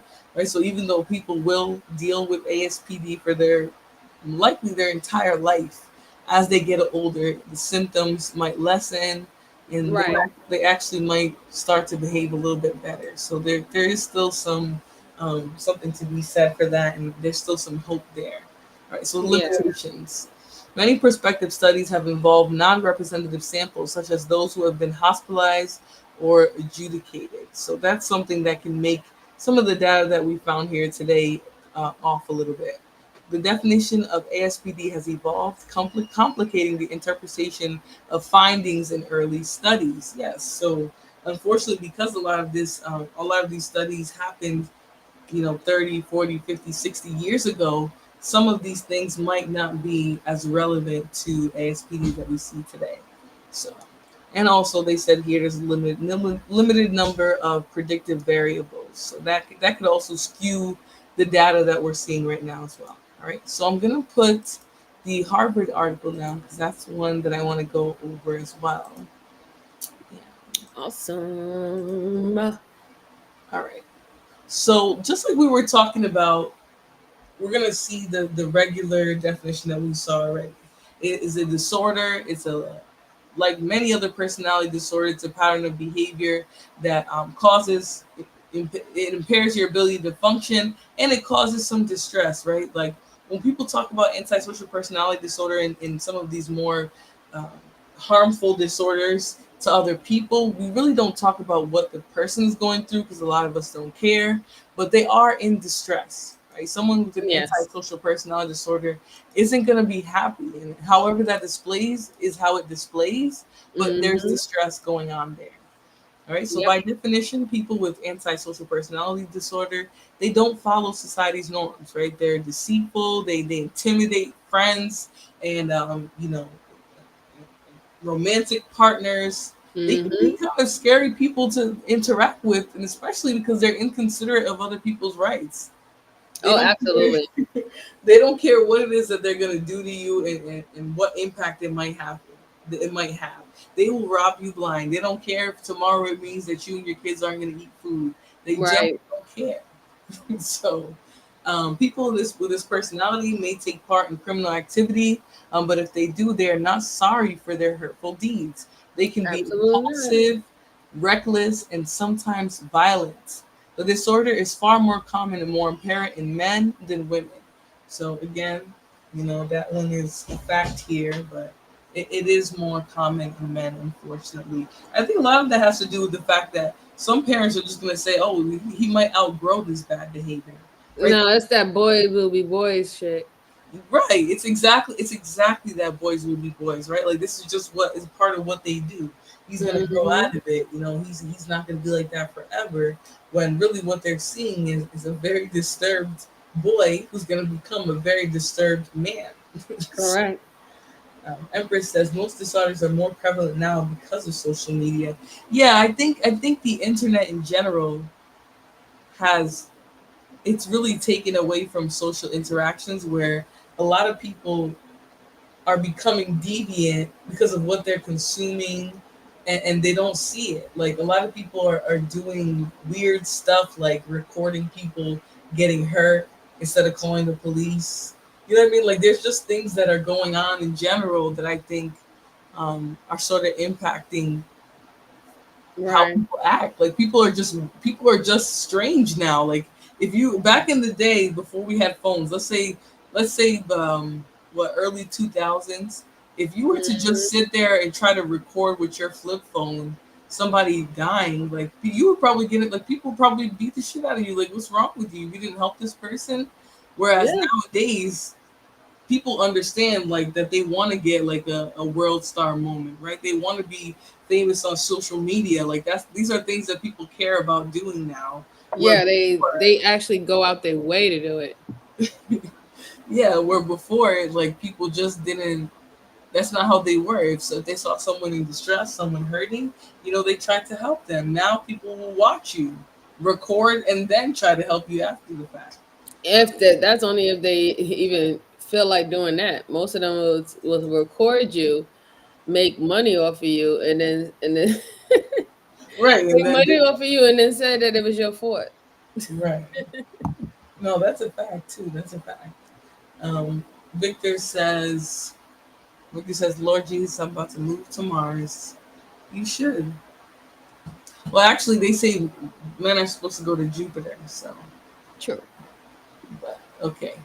All right. So, people with antisocial personality disorder generally do not value playing by the rules. They only do so if they are threatened with punishment. Right? What does that sound like? Some of these bandits that you guys be hearing online. Oh yeah. Yeah, definitely. I mean, there's a lot of people in these spaces that like that's the only time where they feel like okay, I'm doing too much. Other than that, they don't never see that their behaviors they were doing too much from the get-go. Yeah. They suddenly, they just might have just thought what they were doing was within their rights. They thought they could do that, right? Unless you threaten them, unless you threaten them with that punishment, they're pretty much going to toe the line of whatever they feel like doing. Um, the attitude leads to a tendency to exploit others. They take advantage of the fairness or soft-heartedness of others, and they feel indifferent toward or even contemptuous of their victims. A Yep. person with this disorder has little, if any, ability to be intimate with another person.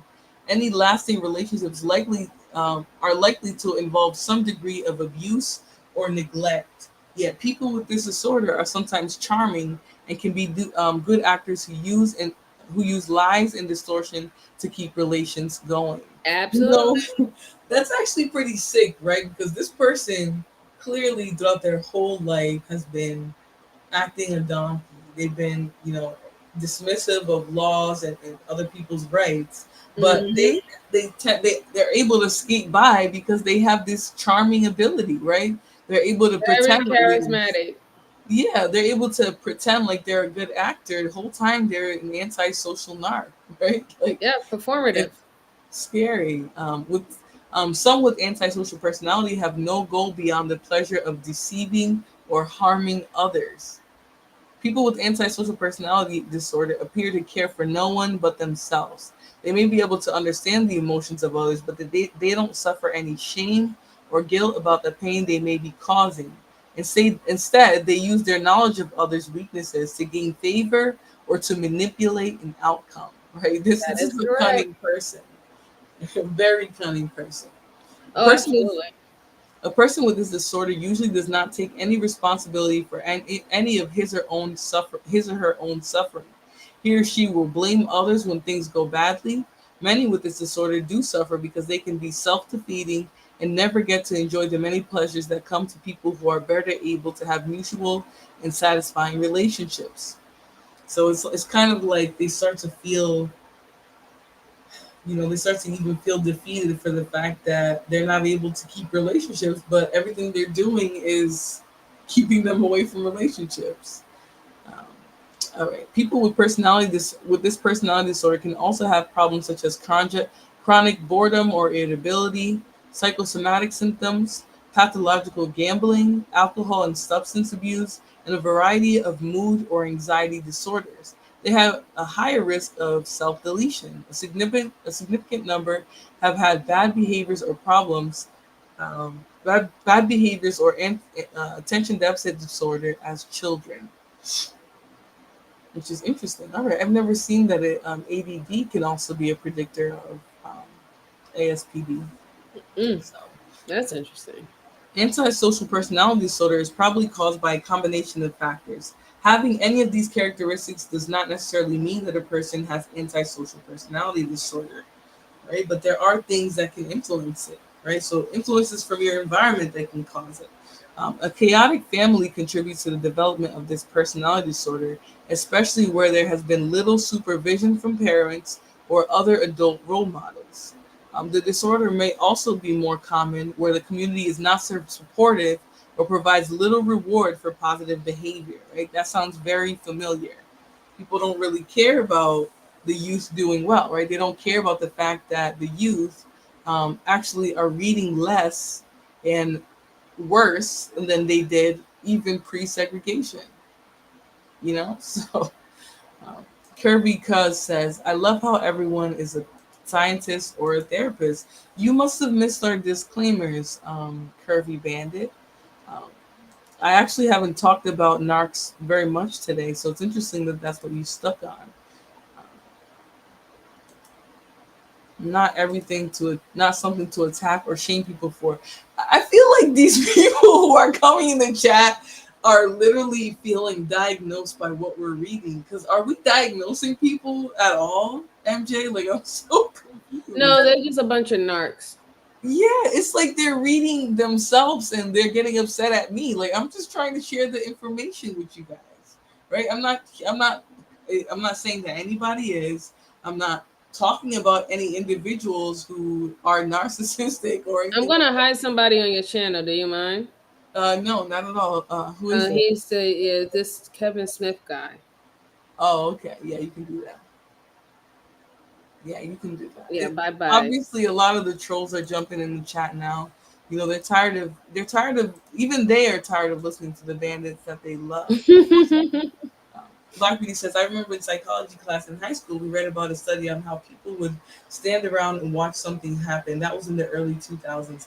Yeah, I think that was the 2010s, because I remember all those different ones. I think there was actually some on YouTube where they would pretend like the girl was getting taken, and he talked about how so many times nobody stopped him, like nobody intervened. They saw the girl screaming, they heard her crying, like saying this isn't my dad, but people just looked around. They didn't Right. do anything. And that's the bystander effect, right? That's a psychological phenomenon actually, where people feel like, oh, I'm just gonna wait for somebody else to do it. And in that time where they're waiting for somebody else to do it, nobody speaks up, nobody does anything. Right? So the act or whatever it is that was going on just goes on. Right. I understand. Time traveling hobgoblin said, sounds like me. I'm sorry. You can still get treatment for that. Wow, the trolls are like alive tonight. Yeah, don't worry. I hid them. Like y'all gonna have to go seek therapy and help and stop coming in here with your trauma expecting people who don't know you to care. Right. So go get some help. Like we don't know you. That's why we're just keeping this conversation wholly general. Um, Falcony and me says my mother had that disorder and she took medication for it. Too many people shame mental illness. That's right. That's right. And it's sad that they do because there's treatment available. There's help. Like You even if don't you know. want, go ahead. No, I'm just. I was. Continue on. I was just blocking trolls. Okay. Oh, okay. No, that's fine. And thank you for that. But it's like I feel like people don't look at people in the chat being so silly. I feel like people act like these things are way more complicated than they are. No, people have been around for hundreds and thousands of years, right? We used to just lock these people up. When they acted like this, people used to just be sent to mental institutions, right? I'm not saying specifically ASPD because there's a lot of criminality behind it, but people used to Hmm. just throw people in these mental hospitals whenever they exhibited anything, right? The fact that we're diagnosing people and trying to actually help them through their symptoms, we should be happy about that. We shouldn't be shaming that and telling people they're weak for getting treatment, you know? Um, there's a lot of banditas in here tonight because black men keep being lied on. Oh Lord! So I didn't even know that that wasn't related. What is going on in this chat? Yeah, I don't know who are these people or anything like that, but they just came out of the woodwork dramatically. Yeah, I But think this listen, is you're not stopping anything. So again, so unless you want to just sit here and listen and get knowledgeable, or you want to just hit the exit, that is your two choices. I'm sorry. This is not Burger King. You can't have it your way. So if you keep on coming into the chat saying things that you don't know what you're talking about, you don't know the situation, you don't know a damn thing, you're going to be hidden from the channel. Like the disrespect is going to stop. Nobody comes to your house and wipe shit on your floor. Don't come to somebody else's house and do this. Why don't you be adults for once? Yep. Thank you. Thank you. All right. So before the bandits started flooding the chat, thank you, Say Less. She said, "New sub. I love combos like this. Thank you. Thank you." Um, all right. So we were getting into some of the factors, um, the influences from the environment that cause this. So a chaotic home life. They talked about it with no supervision. They also talked about the environment that you're coming from having no reward for the positive things that go on, right? There's none of that positive reinforcement going on. No matter what good that you do, you're not being seen. No matter what bad that you do, you're not being um you're more likely being punished actually. But there's very little reward for people who do well, right? The kids who go and get straight A's or who are on the honor roll. Um, there's nothing to encourage them to continue the good behavior. But I still don't think that's a reason to Mm-hmm. act this way. In some situations, there may even be reinforcement for sociopathic behavior. So, Oh, yeah, it definitely would be reinforcement for that. do you want to read that one for me, the genetic? Yeah, sure. It says the genetic inherited of a biological factors. Antisocial personality traits do appear to be highly heritable. So you know that you tend to get a hereditary. Oh, I can't pronounce it tonight. Sorry. Researchers have also found certain psychological responses that may occur more frequently in people with antisocial personality disorder. For example, they have a comparatively flat response to stress. Yeah, we've seen that in that video of that onset.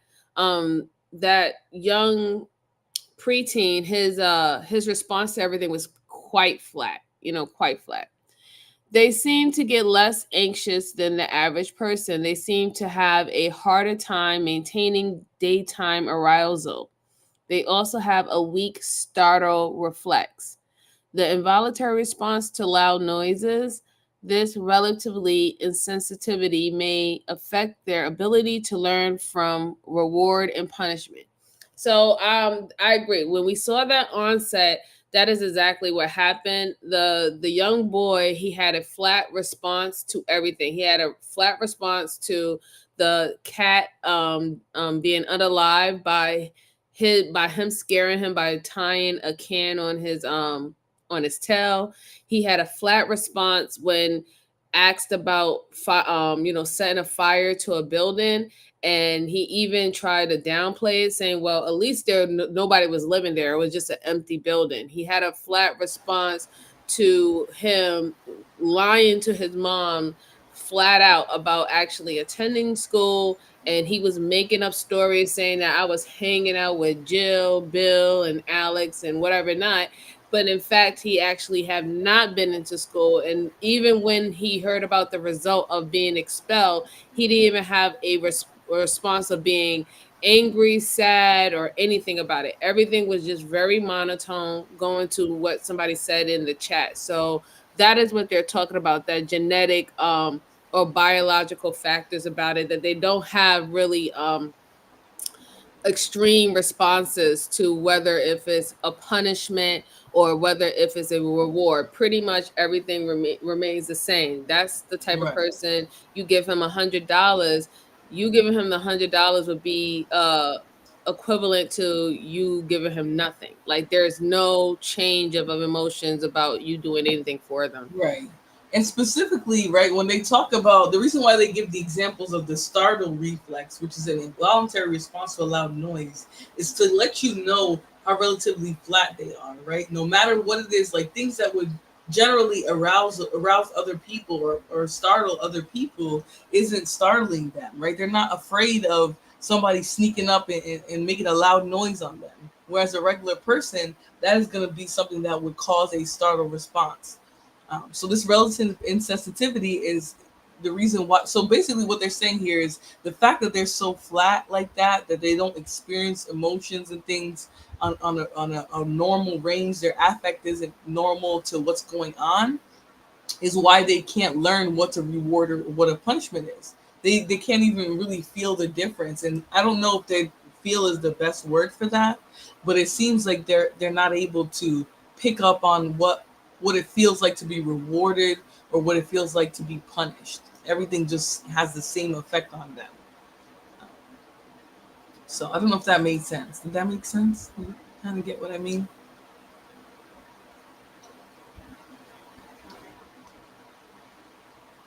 Hello? Can you hear me? Oh, can you hear me? I'm sorry, I was on mute. Oh, okay. I'm like, I was like, no. I said definitely it makes sense. It said, if a individual or a child was taking a test and they got 100, they won't feel the difference of getting 100 or getting a 50 on it. It's just, it has the same response. That's what they're saying.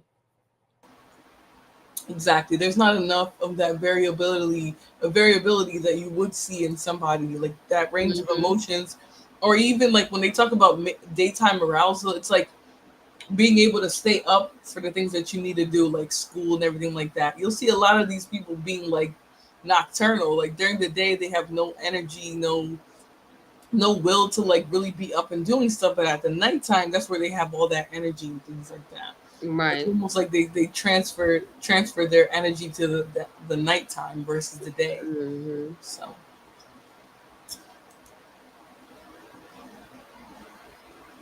right, hold on one second. Yeah, sure.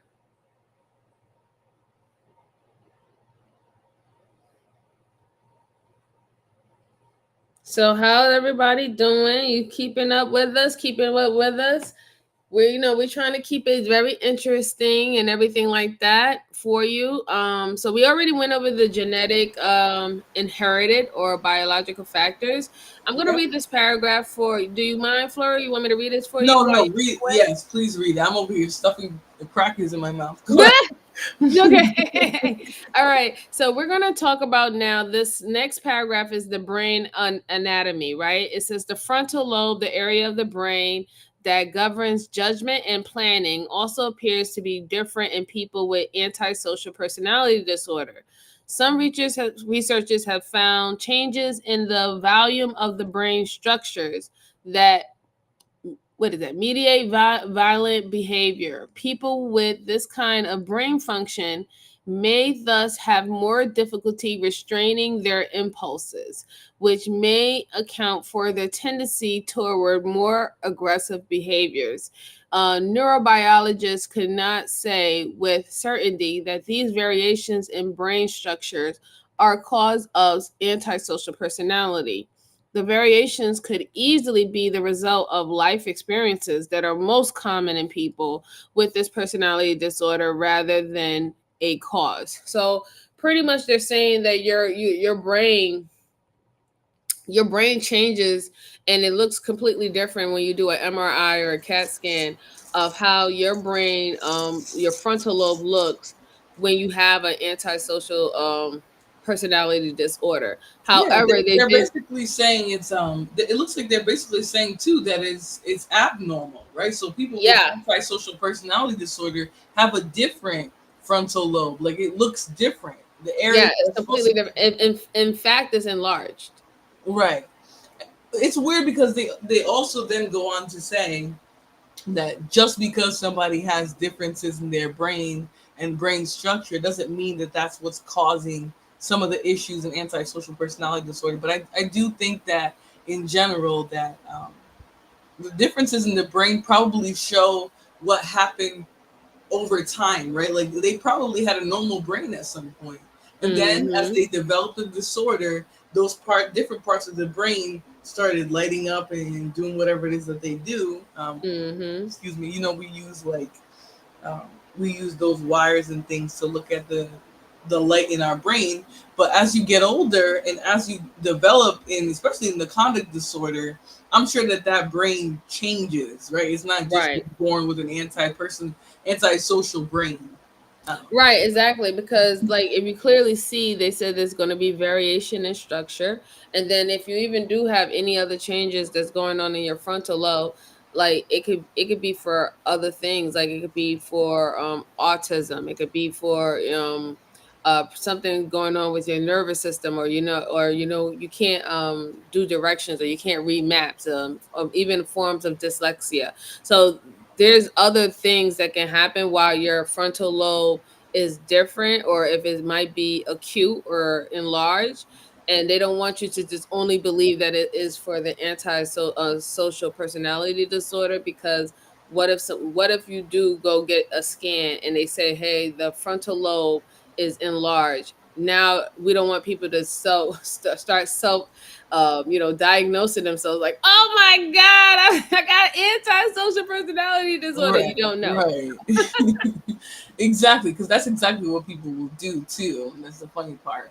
But okay, so let me see right here, really quickly, the part that I wanted to touch on too, the last part that you read, right? They said the variations could easily be the result of life experiences, right? So, like I was kind of saying, if you start off with that conduct disorder, depending on how difficult it makes your life, right? How detrimental it is, as it goes on, that could be the cause of, as you experience things and life goes on, that could be the reason why somebody older who gets a brain scan, you might see those differences in their brain, um, if they were diagnosed with antisocial personality disorder, or they likely, maybe were misdiagnosed or didn't have a diagnosis, but they're exhibiting those behaviors. So although your brain might not be a antisocial brain, it can develop into a brain that's impacted by antisocial personality disorder as you go throughout life and experience the consequences related to that.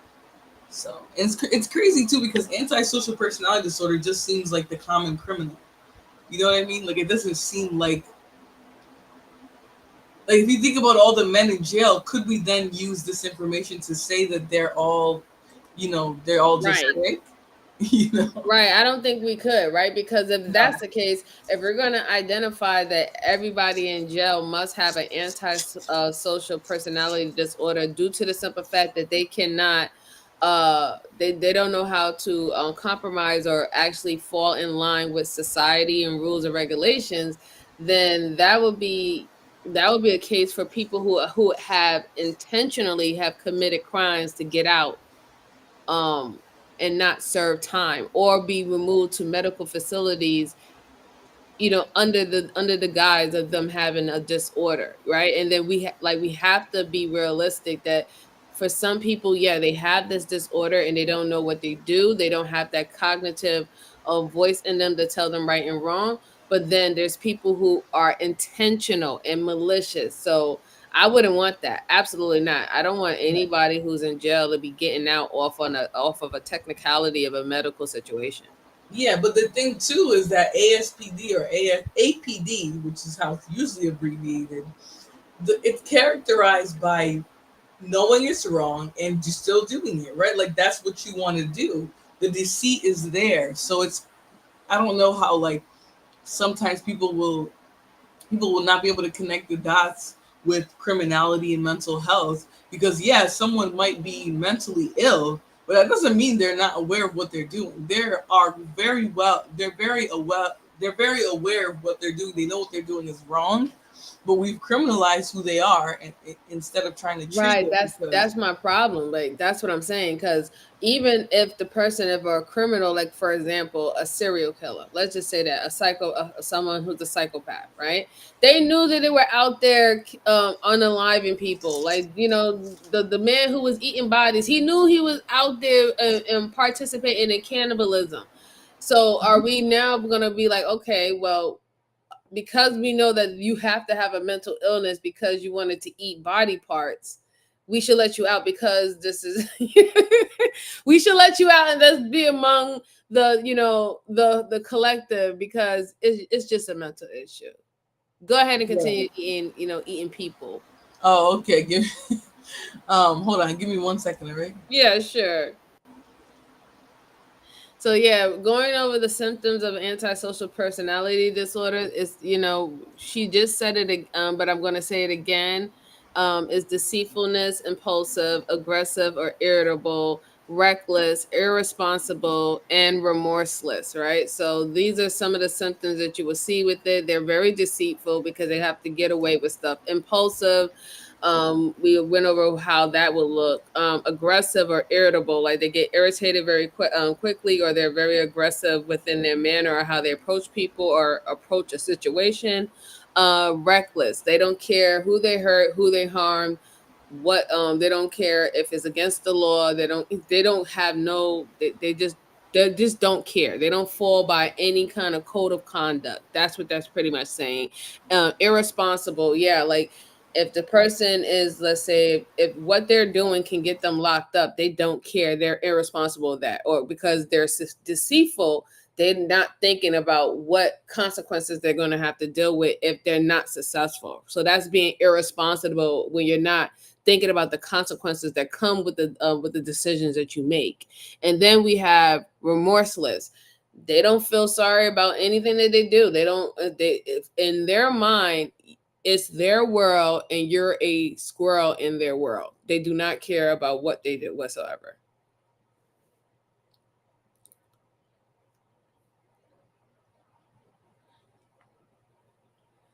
So anybody just go ahead and put a 1 in the chat if you have seen those different type of symptoms. Red Wine said, or degenerate. Oh yeah, that's true. So it says diagnosing antisocial personality disorder. So it says the diagnosis is made on the basis of a person's history, usually by a mental health professional. There are no laboratory tests to assist in diagnosing this disorder. Other psychiatric disorders, such as a mood or anxiety disorder, attention deficit disorder, or substance abuse, may also be present. So, again, they're saying that those different types of disorders can be added into an antisocial disorder. So meaning if, let's say, if someone's a loner, or so someone is reckless, right? They always like want to live life on the edge, doing drugs and things that I saw. That might be prevalent when they are being diagnosed. There is no like, oh, I get to take a test and your blood tells me that you're a full blown degenerate. Like that doesn't. Or a narc. Yeah, Right. or not, right? It does. There's no blood that's going to say, "Oh, you're a full blown degenerate." Not with this situation, because as we talked about it earlier, it can just happen, right? Like you can go through your life, everything's normal, or you have a life event, or you have a chemical imbalance, or you have a dramatic change within your body that a switch might go off and something happen. We as humans, we have a lot of things that is dormant in us, right? And then something happens and now all of a sudden it becomes active. So this is why a laboratory test is not going to really help you in this matter. They're going to go by your history, a history pattern of what has been recorded down about your behavior to make the best diagnosis. Yeah. And again, like we learned in the other articles, all personality disorders are lifelong, right? You're likely not going to get rid of a personality disorder. You're not going to heal. You're not going to be in 100% remission of bipolar disorder. It's just not going to happen, right? It just tends to be that way, unfortunately. But the good thing is that with mental health treatment, including medication, therapy, all types of different things that you can do, taking care of yourself, just health wise, all of those things in general can help lessen the symptoms and make your life livable, right? Instead of making your life, harm, living a life where you can't even function and carry a job. So, although it's not something that you can get rid of, it's definitely something that you can try to improve the quality of your life. There's no, they say here, there's no way to prevent this disorder. And thank you again, MJ, for reading all that we just learned about antisocial personality disorder. Again, just for repetition's sake, because we did watch a video. But some of these things need to be repeated and over again so we understand what it is. No problem. Absolutely. Right. Um, oh, I got distracted. I was not supposed to get that notification right now. All right. So it is conceivable that a general improvement in social conditions could reduce the incidence of antisocial personality disorder. An improvement in a person's social environment may reduce the severity of their problem, especially if changes are made early in life. So that would be like the young men actually meeting somebody who's a good mentor, or a good, just a good influence in general, who's willing to try and teach them some good skills that will take them away from the path of criminality. Will stop them from getting those early diagnoses, or even by getting in trouble with the law. Right. So. Yeah. You change their school, your kid starts acting up, put them in Catholic school, right? The schools that have more discipline and more like structure in terms of dealing with behavior. Put their ass in military school and call it a day. Right. Even that's an intervention that can be made early in life, that it won't change the fact that they have a disorder, but it will help keep them in line, right? It will help stop them from causing dysfunction in their own lives. Right. So we talked about it a whole lot, but we can actually talk about it from this Harvard article that was written actually in 2019. Right? So treating antisocial personality disorder. So many pharmacotherapy techniques have been proposed for treating ASPD. Unfortunately, research does not indicate that any of the current treatments is particularly helpful for treating the personality disorder itself, right? So there's a lot of medicine out there that it's touted as being able to help people who suffer from APD, but it's not looking like that's actually true, right? They haven't found something that can curb the criminality in APD. Yeah, I don't. Yeah, I don't think they found anything that helps with that. What I've been hearing is that people with that disorder, they be feeling like when they're under the medication that they feel weird. They feel even more weird. They feel like they don't have any energy. They feel like they're like zoned out the whole entire time. So I don't know if they're going to get better, but I do know that I think every 6 months they're coming out with a different formula. Mm-hmm. So, excuse me. No problem. So let's see. It says treating, and you read that, right? Mm-hmm. Okay. So The next part that I was going to read was the circumstances. What type of treatment they use instead of pharmacotherapy. oh, okay. Yeah. So it's right So down there. It says as a result. yes, I got it. So yeah, as a result, the choice of treatment is usually guided by a person's specific circumstances. In younger people, family or group psychotherapy may help to change destructive patterns of behavior, teach new vocational and relationship skills, and reinforce a person's social support. Psychotherapy also may help a person with this disorder learn to be more sensitive to the feelings of others and encourage new socially acceptable and productive ways of thinking about one's goal and aims. Cognitive theory attempts to change the psychopathic ways of thinking, or sociopathic ways, excuse me. Behavior therapy uses reward and punishment to promote good behaviors. I think for me personally, the psychotherapy is like one of the biggest things that I have seen better results from. Cognitive therapy, great results. My problem issue with the behavioral therapy is that if these individuals don't even know the difference between a reward and a punishment, it'll take, I think, longer time to actually see a change in them for them to understand the reward and punishment system. So it works good when we do it for children. It works good when we do it for dogs. It works good for that. But I'm thinking about a adult that's like in 20 years old, 2025. It's going to be harder to actually present a reward and punishment system for them to help to help them with the situation.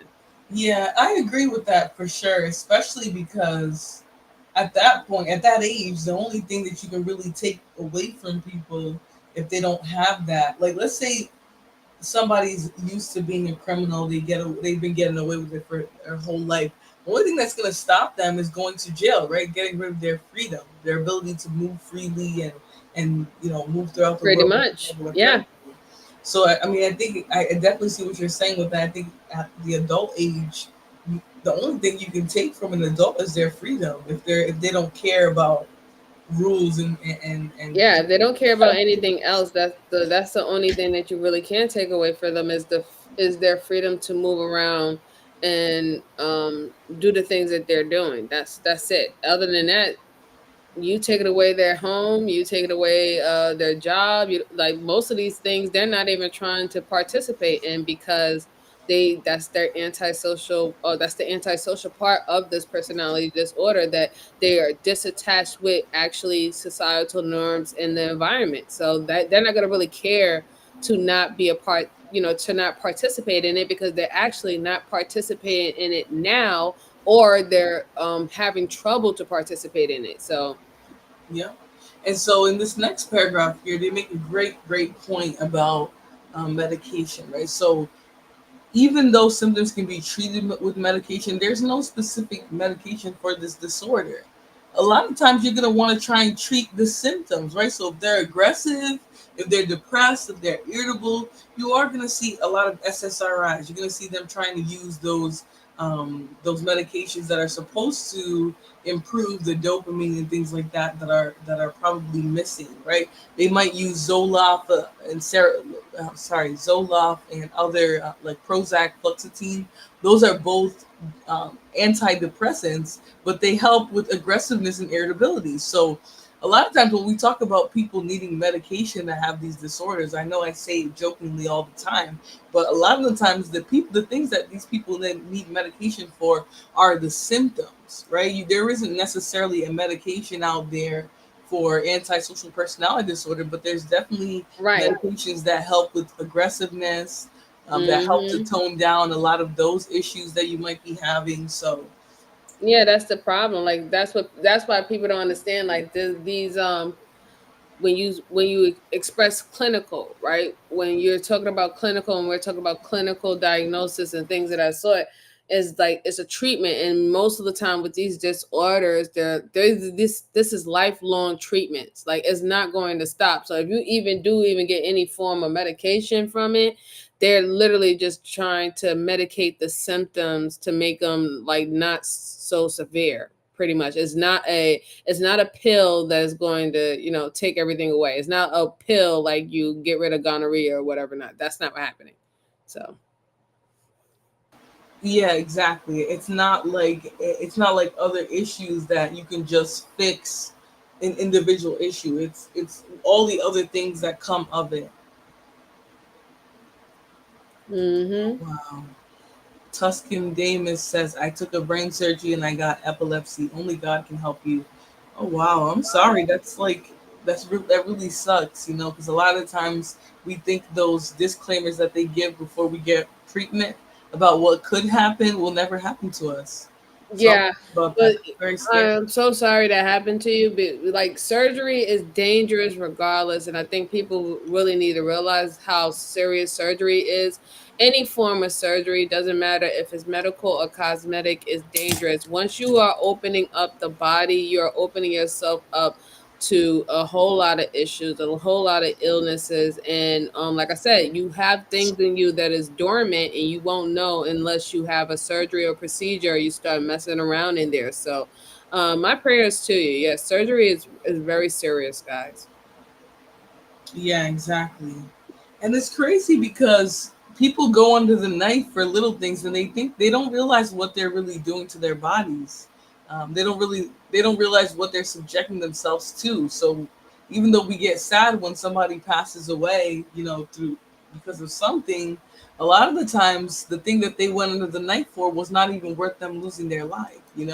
Absolutely. Liposuction is not worth losing your life. A BBL, not worth losing your life. And I'm not trying to be funny here, because a lot of people nowadays are going to extremes to get a lot of these different surgeries, and they think, oh, it's nothing. But Yeah, that's what they have market to people. And like it makes me so upset how they are now marketing to people cosmetic surgery as if it's like going in and going to a spa to go get your nails and a manicure and a pedicure, and then you're gonna walk out and stuff like that. It's not. That's not what surgery it is.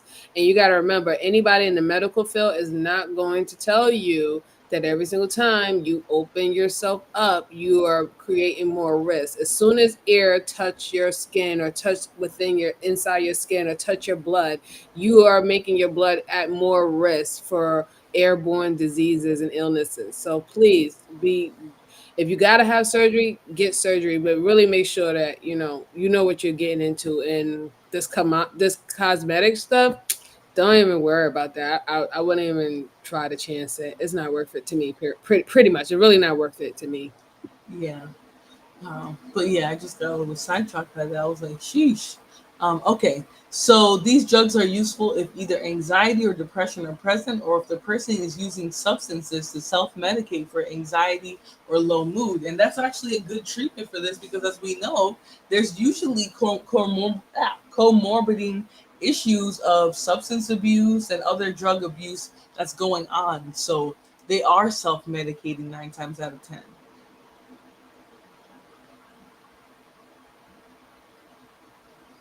Okay, sorry, I got distracted by the comment again. Okay, all right, so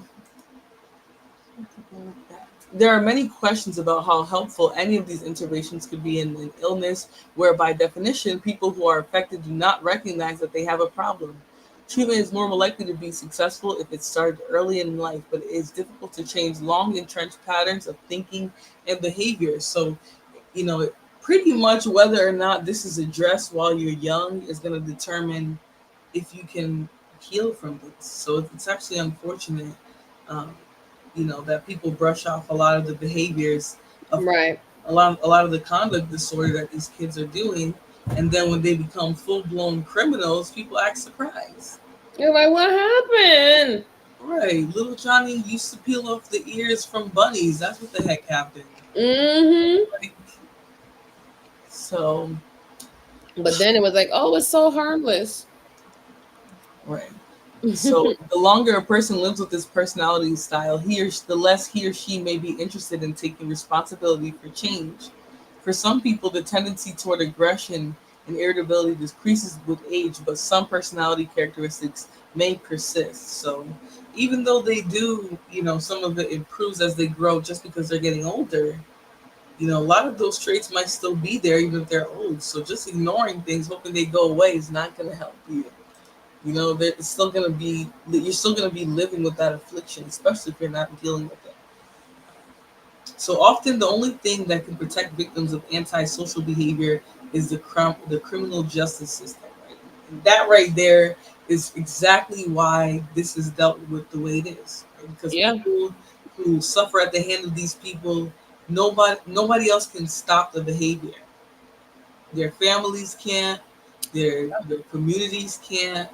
Nobody can get the Nobody. law involved. Only the law. Only the God law only will stop law. this person. They will pretty much continue that pattern of behavior until somebody puts them to a stop. And if that 9 times out of 10, that person, that somebody that's to put them to a stop, is the law. Yep. Get the law involved, ladies and gentlemen.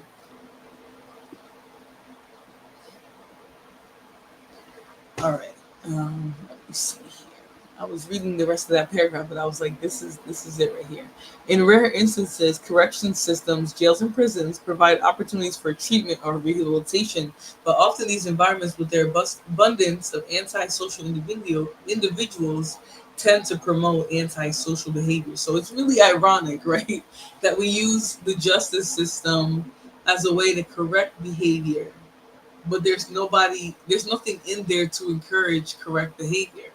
That is true, right? Because it's like that is like the weirdest thing because the justice system is supposed to correct behavior, but yeah, they don't correct anything. All they do is just they hand out consequences for behaviors. They don't correct anything. That's why I never understood why they call prisons and stuff correctional facilities. Y'all are not correcting any of the behavior that's going on in there. So like Right, in fact, they enhance what they were doing outside. They're just doing it in a more confound, within a compound. That's all they're doing. That right. instead of doing it, messing up the whole town, they only messing up was that building. So Right. I don't never understood why they ever call it correctional because they have they have no intentions At of all. correcting anything of And any they're of those individuals. introducing them to more criminals. Yeah, and more criminality, really. If you Right. think about it, because I know people who went in there for like selling an ounce of weed and stuff like that, and then they coming out and they talking about they had they had to defend themselves, they had to shike someone, they had connects that was giving them stuff from outside to bring it in. They were doing a whole bunch of networking. They were selling cigs. Like they was picking up so many different other charges and so many criminal charges while they were in there, and they didn't have anything to do with what they got into jail for. So that correction, I really do believe they need to change that name. Like y'all not correcting nothing. At all. Literally just encouraging the behavior. All right. So this next one is when to call a professional, right? And this is the part of the video and this discussion where hopefully we can encourage people to seek treatment. Right? That's the only thing that I intend to do with these discussions. It's not to say, hey, look at these 4 bandits in this dusty sector are all exhibiting traits of antisocial personality disorder. That's not what I'm trying to do here, right? I'm really just here to describe a phenomenon that we go through that we think is normal, that a lot of us don't seek treatment for. And then when these people turn into grown terroristic adults, we act surprised. You know what I have learned recently in regards to these people that have this type of personality disorders? Stop explaining yourself to them. Right. They don't care. Yep. They don't have a regard for anybody. Mm-hmm. Right. They don't care about, just in conclusion, right, in terms of the antisocial personality disorder, they don't have a regard for how anybody feels at all, right? Basically, the running theme in every piece of research that we've seen about antisocial personality disorder is that they don't care about others. Right. They only care about themselves. They're not necessarily trying to satisfy their ego, but they only care about themselves, what outcome they can get. If they feel like they can manipulate somebody out of money, out of love, out of validation, whatever it is that they're seeking per se from that person, then they'll do it. And they don't care if there's dire consequences, right? He wants Mm-hmm. to he wants to laugh, so he will literally set an animal up to delete itself, right? Mm-hmm. Very criminal, very criminalistic, very deviant in just how they think. And so it's just something that I don't think we should overlook these things as we see. Because a lot of times, these people that turn into wild adults, like their parents look back and they're like, oh, wait, we should have saw this. Yeah. Not, And all the gaslighting of all these behaviors and stuff like that to make it seem like this is normal and that you're supposed to accept it as a normal behavior. That all that got to stop. Like now that everybody who's here listening to us and looking at the research with us, now you cannot you can't use that you're you can't use the ignorant talking point that you don't know anymore. So when you see certain signs and certain behaviors and traits and symptoms, now you know where it is. So if you involve yourself in it, you're going to be responsible. And if you allow it to go by, then you're complacent in the behavior to keep on going unchecked. You cannot say that you're ignorant anymore. The ignorant is not bliss anymore. This is why we want to be knowledgeable, so we don't have to fall back on being ignorant of things. right. All right. So when to call a professional? So people with antisocial personality disorder generally do not acknowledge that they have the problem that requires treatment. When a pattern of antisocial behavior is noted, others can recommend or encourage treatment. However, treatment may only occur when a court imposes it, right? So these are like literal crash out dummies. Like they will literally continue Yep. in their bad behavior until someone puts a stop to it for them. And that's what makes it so difficult to for these people to get any treatment for what their issue might be, right? They might have a legitimate psychological disorder, but because they just keep engaging in criminal behavior, nobody is able to intervene early enough. Their outcomes are very poor. Their treatment outcomes are very poor. Then we're just going to find ourselves with a bunch of people with ASPD, never diagnosed, never treated, or resistant to treatment. So Absolutely. unfortunately, we do kind of have to step up in the sense, and when we see these patterns and these behaviors in people, we step up and try to help them seek treatment. And we're the ones who are supposed to take care of our people. So you might not feel responsible for somebody that you necessarily birthed or you were supposed to raise, right? You still are responsible for that person. So, all right. So that is that. I just wanted to read this article because I like how they sort of go through, and this is from the Harvard Medical School, their health publishing. They sort of break it all down. This is from 2019, so this would be considered a relatively new source. Mm-hmm. And we all know Harvard. It's a fascinating Yes. institution. Yes, it's a very good accredited institution. So All right. this been fun. This been fun. I don't know what do you have next in store? Are you about to Are you tired? I'm old. Yes, I'm always tired. No, I understand. I'm over here just like reading away. So I wanted to close with one last topic. If you had energy, if not, it's okay. I'm still probably gonna. No, we can do we can do the last topic. I'm here. I'm rocking out with you. Okay.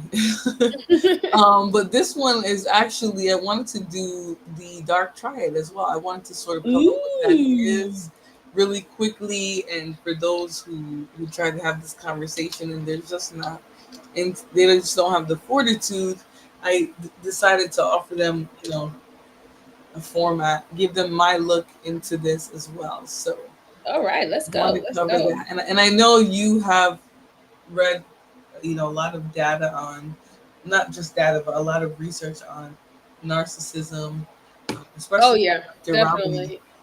It's a very intriguing topic. So I definitely enjoy, like, deep diving in it and understanding personality traits and why they do exactly what they do, why they operate the way that they do.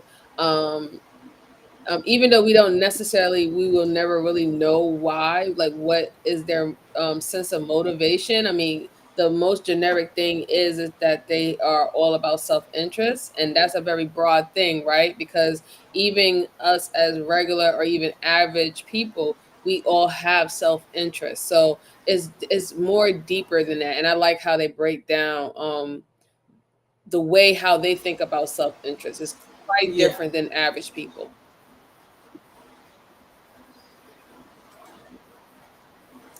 Yep. It's crazy. Um, Oh yeah, yeah, sure. Sorry, No, I'm not a just trying to problem. make Not a sure I have problem. the right article. Oh, here, this is the one from the same journal that I was Whoop. trying to. Yep, yep, yep. All right, so, oh, you okay? All right, so first of all, I want to say that usually when I try to have some of these discussions, I'm always told that, this is just America. This is how things are here. We don't know about these other countries. So I actually went out and got a study, or at least I have the abstract of a study because I don't feel like signing into my Sage journals right now. We have a study here that studied multiple cultures, so across Europe, America, Africa, and Asia. So this study, which I'm going to put on the screen right now, sorry, I'm like moving around Oh in my no, no chair, problem. so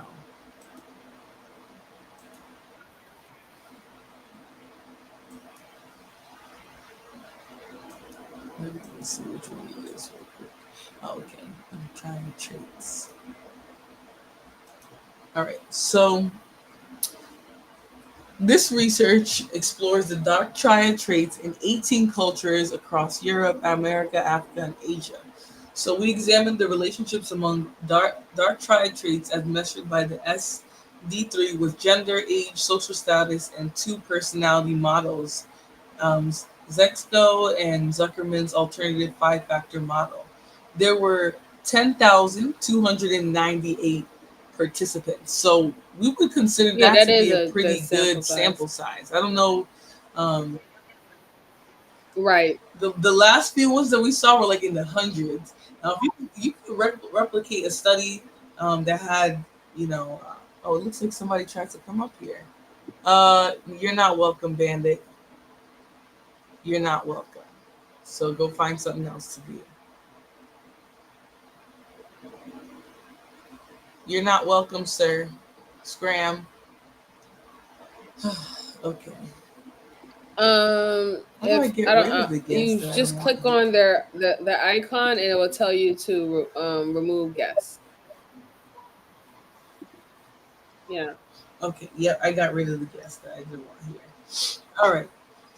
So yeah, I think that's a pretty good sample size. Mm-hmm. I would say like 10,000. That's a lot of people, um, and that's more than a lot of the other studies that have similar ramifications. All right. So the mean age, meaning like the more common age here was, in the middle age. Sorry, for me, mean is Okay. like that middle age is 40 years old. Uh, Between 6 and 16% of the variance in the dark trades was accounted by culture. So, depending on the culture that it was, would Right. depend on why there was a variance in percentage of those traits. Men scored higher than women, like we know, on all three traits in most cultures, but gender differences were generally Hmm. larger in European countries. Oh, that's interesting. That is very interesting. That kind of says something about. Okay, that's interesting. That has to say then that outside of Europe, there's more. Well, I don't know if you can necessarily say that the women are have stronger opinions, but you can definitely that definitely means that they're engaging in more than you think. I don't know. Maybe that's just my perception, but all right. The relationship between the dark triad trait dimensions and age is negative, but the largest effect is small. Psychopathy is associated with low social position and narcissism with high social position. Right? Oh wow! So people who are psychopathic are more likely broke bandits, right? And narcissistic bandits usually have a that little makes bit of coins in their complete purse. Okay. sense. If you look at you remember when I was talking about the influenza, right? Influenza are people who or children, they come from wealthy backgrounds. That's why what they do when they do a crime is not looked at as the same way as a child who comes from low income or poverty when they commit a crime. They look at when they commit that crime, they committed it because of poor environments, whereas a child who has influenza, he's given everything. He technically would be a victim, I would say, of narcissistic traits, and because he's never been in a situation where he had gone without, So yeah, I have seen that a lot of narcissistic individuals Yeah. tend to do have money, and then the psychopathy. Those are individuals who are very, very average individuals or low income. Yeah. Mhm. Yep. Sorry. No, I was like, that's Sorry, I true. couldn't Like hear when you. you What'd you hear say? about people using their money and stuff like that to control the world and stuff like that, that's like a form of narcissism. They don't care about anybody else. You can hear them when it's political and everything. Like it's only about their community, not about anybody else. I don't care what's going on outside of my community. This needs to be done. They kind of detach to anybody who's not a part of their societal norm. So that would make sense why they would say that they have higher numbers of narcissism. Yeah. Hmm. Hold on, my links are being so weird right now.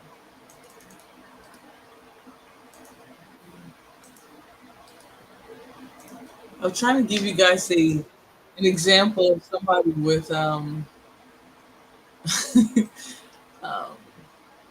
example Mhm. of somebody with a personality disorder. All right, I can't Mhm. find the right link, and I don't want to play that. All right. So, anyways, dark triad. So yeah, so basically people with narcissism, they develop that attitude, that way of being a lot of the times for what you said. They've never gone without, right? They've always been able to skate by. A lot of times you'll notice that the criminality is higher in those type of people because they Mhm. have the means and the capacity to do so, versus someone who's poor will be on the psychopathic end because they're not able to, they don't really have anything behind them. They don't have any resources um, to use to Right. engage in the type of behaviors that they're maybe trying to. All right, so in regard to personality traits, narcissism is positively related to extroversion, and psychopathy is negatively related to conscientiousness for the Zacco, and narcissism, and oh, I read the wrong thing. All right, sorry. Is positively, oh, narcissism. It's too late to be reading all this shit. Narcissism is positively related to activity and sensation seeking, and Machiavellianism and psychopathy are positively related to aggressiveness and attention seeking for these different personality models. So it's very weird, not weird, but it's very interesting to see the different traits that each is more associated with. Narcs being Mhm. more on kind of like a pretentious scale, right? Like sensation, seeking those thrills, having those thrill seeking sort of behaviors a lot of the time Mhm. because they can just access whatever they want. So the only Right. thing that drives them is that like thrill. And then for the psychopathy, their inability to probably do what it is that they're trying to do. That's where I see the aggressiveness and also the sensation seeking, right? You're looking to be experiencing those great things that you think everyone else is getting out there, right? You're Hmm. actually sort of jealous of the abilities that other people have to do things that you find more interesting. Right. All right, I think that's enough reading for tonight because I'm getting like super tired. But I want to go a little bit deeper into the dark triad. I just want Okay. more of in like a conversation on it because hearing people talking about Machiavellianism and they have no idea what it is Hmm. was actually very distressing. So She said, I'm stressed. yeah, Yeah, like it stress actually me. it was creepy, like creepy and disturbing to hear people talking about things that they clearly like exhibit. So It's funny because I think I heard someone say, someone said that sometimes uh when people do talk about things or explain it, they're explaining it from them doing it, right? So they try to find like the logic within it, like they especially if it's a trait that they know that they do, they can understand why a person would do it, right? So that's why I think sometimes some individual do it, but yeah, it was kind of weird. I think I know exactly what you was talking about by yeah. seeing that. So So just in case anybody doesn't know, right? Because I want to make this nice and easy for everyone in terms of learning. Right? Let's go over really quickly what Machiavellianism is, just for those who like to talk just to talk, all right? So Machiavellianism is a personality trait characterized by manipulativeness, deceitfulness, high levels of self-interest, right? So that's that self-centeredness in the mhm. actions that you do, and a tendency to see other people as a means to an end. People who display especially elevated levels of Machiavellianism, referred to by some psychologists as high Machs, lack empathy and take a cynical, unemotional view of the world. Their Mhm. primary interest centers on power and status, and they'll do whatever is necessary to achieve their goals. And I'm gonna go ahead and think that based off of what we just read, that this Machiavellianism is gonna be more common in again that narc, right? That person who Yeah, has because they who's said that really go ahead. they literally said that men score the highest in narcissism, and they said that women score higher in Machiavellianism. Interesting. Yeah. That's very interesting. And I wonder why. I guess who's categorizing what is the manipulative behavior though? Because I think that men who are the main ones who, you know, they have a stronghold on everything that's going on in society for the most part.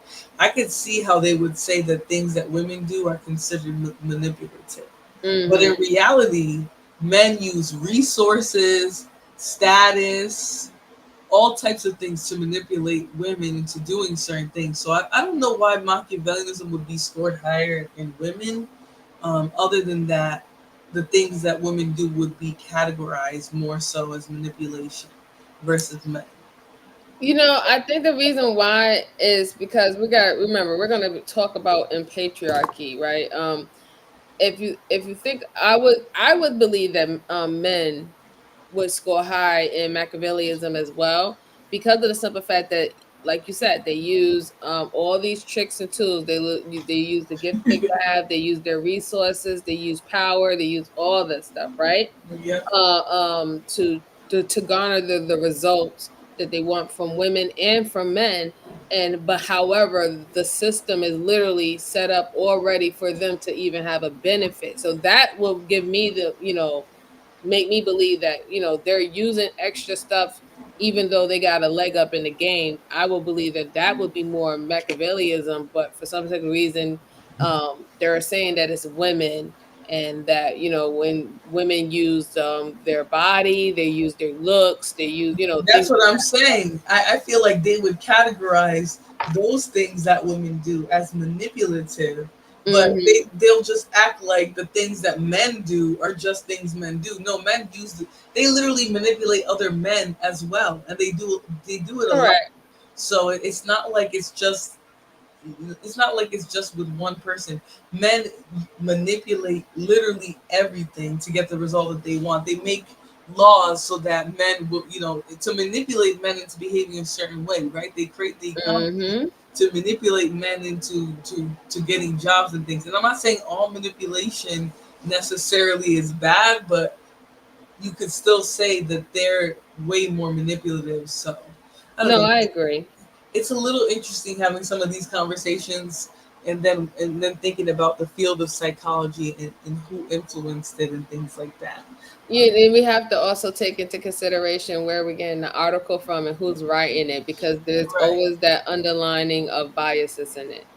Yep, that's true. Even in scholarly articles. I mean, this is just straight up psychology today, but even in Hmm. scholarly articles, you have to worry about the bias coming from researchers and things like that. Yeah. So, all right, let me read just a little bit more of this. All right, just because I find some of the history interesting, and also why we see how narcs behave the way they do and where they are in the world. Because if narcs aren't that common, then why are they so prominent in all these different high powered parts of government and things like that? Why are people actually? Why does it seem like some people's narcissism is what gets them ahead in life? Because well, we know that narcs is generally fueled by the ego, and we also know that ego is not necessarily a bad thing. And also that assertiveness and aggressiveness that narcs can have, if it's channeled and correctly, it will help people get to the goals that they set. What's happening when it comes to becoming a narc is that you're using all, like, your ego, you're using your assertiveness, you're using your aggressiveness, you're using it for things that impact other people in a negative way, right? You're doing more harm than good. You're still getting your results, but you're doing more harm than good. That's why it becomes more on the negative side of being a narc. But the elements of being a narc is something that we will call a person who is career driven, who is a leader, who is a protector. These are the same traits that we can find in these individuals, but they decided to use it for good, and it benefits other people, it benefits their society, versus a narc, it only benefits themselves. Yep, exactly. So the trait was named for Niccolo Machiavelli, a 16th Mm-hmm. century author and political philosopher who argued in the works like The Prince that kings and other rulers should do whatever is necessary to seize and maintain their power. Today, some evidence suggests that people in Machiavellianism are more likely to pursue high power careers such as politics or law. Mm-hmm. Machiavellianism, along with narcissism and psychopathy, make up a collection of unpleasant and closely related personality traits known as the dark triad. Mm-hmm. So you got the manipulator, you got the narc who, is this high status, just sort of lunatic with an ego issue, and then you have the psychopath who literally is a scorned, just kind of crazy person, and that kind of is what makes up this dark triad. Which again, nobody. I don't think this is necessarily convicting anybody. Mm-hmm. Um, but at the same time it is right, calling it the dark triad is pretty much saying that these are just a very evil corner of personality disorders that Yeah. exist, which I think they are, and a lot of it is characterized by the fact that they don't care about the people that they're hurting. They don't care about their victims, and they'll continue to do whatever they feel like until Mm-hmm. somebody essentially until somebody makes them not, or stops them from doing what they're trying to do. So,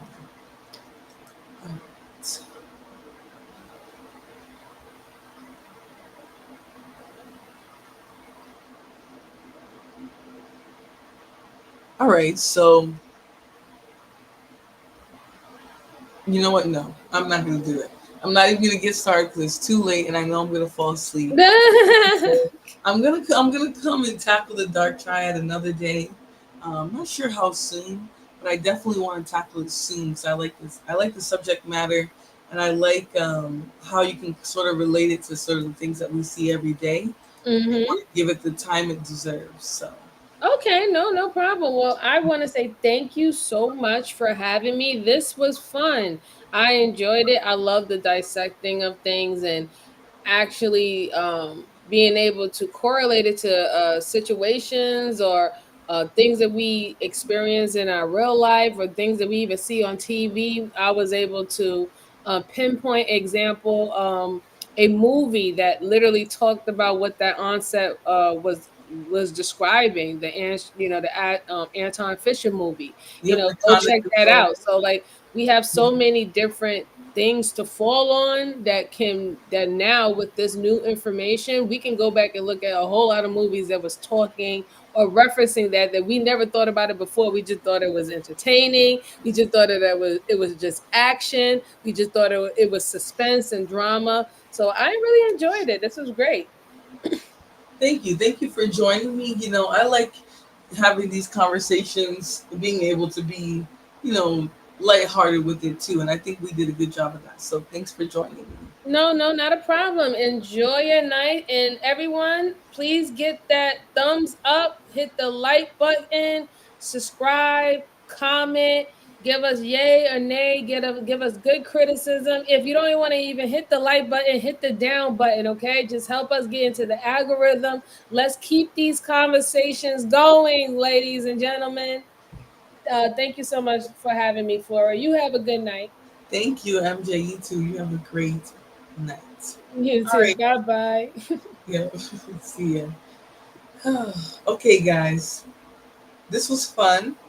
Now, I will say this in terms of all the people who were kind of getting triggered throughout the conversation, which I know I allow myself to get distracted by, bandits and things that come into the conversation. But what we're talking about here is very, very important, right? There's a lot of people that walk around undiagnosed, that we watch their behaviors and we're often just clutching our pearls, right? A lot of us are really just scared. We don't really understand that, um, these people could probably use treatment and they could probably use medication.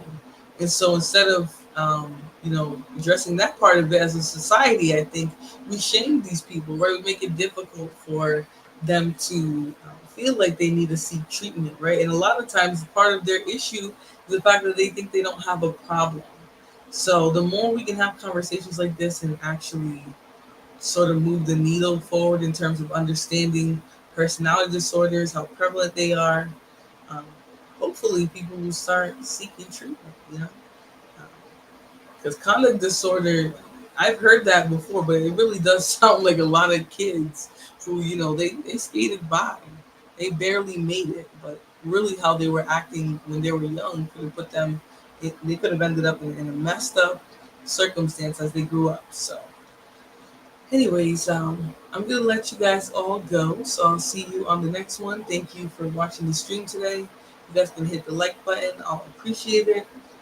Any support or donations that you'd like to make, please make sure you guys hit my Cash App, Super Chat button, anything to get the channel stimulating some resources. All right. So I'm getting loopy and delusional now, so I'm going to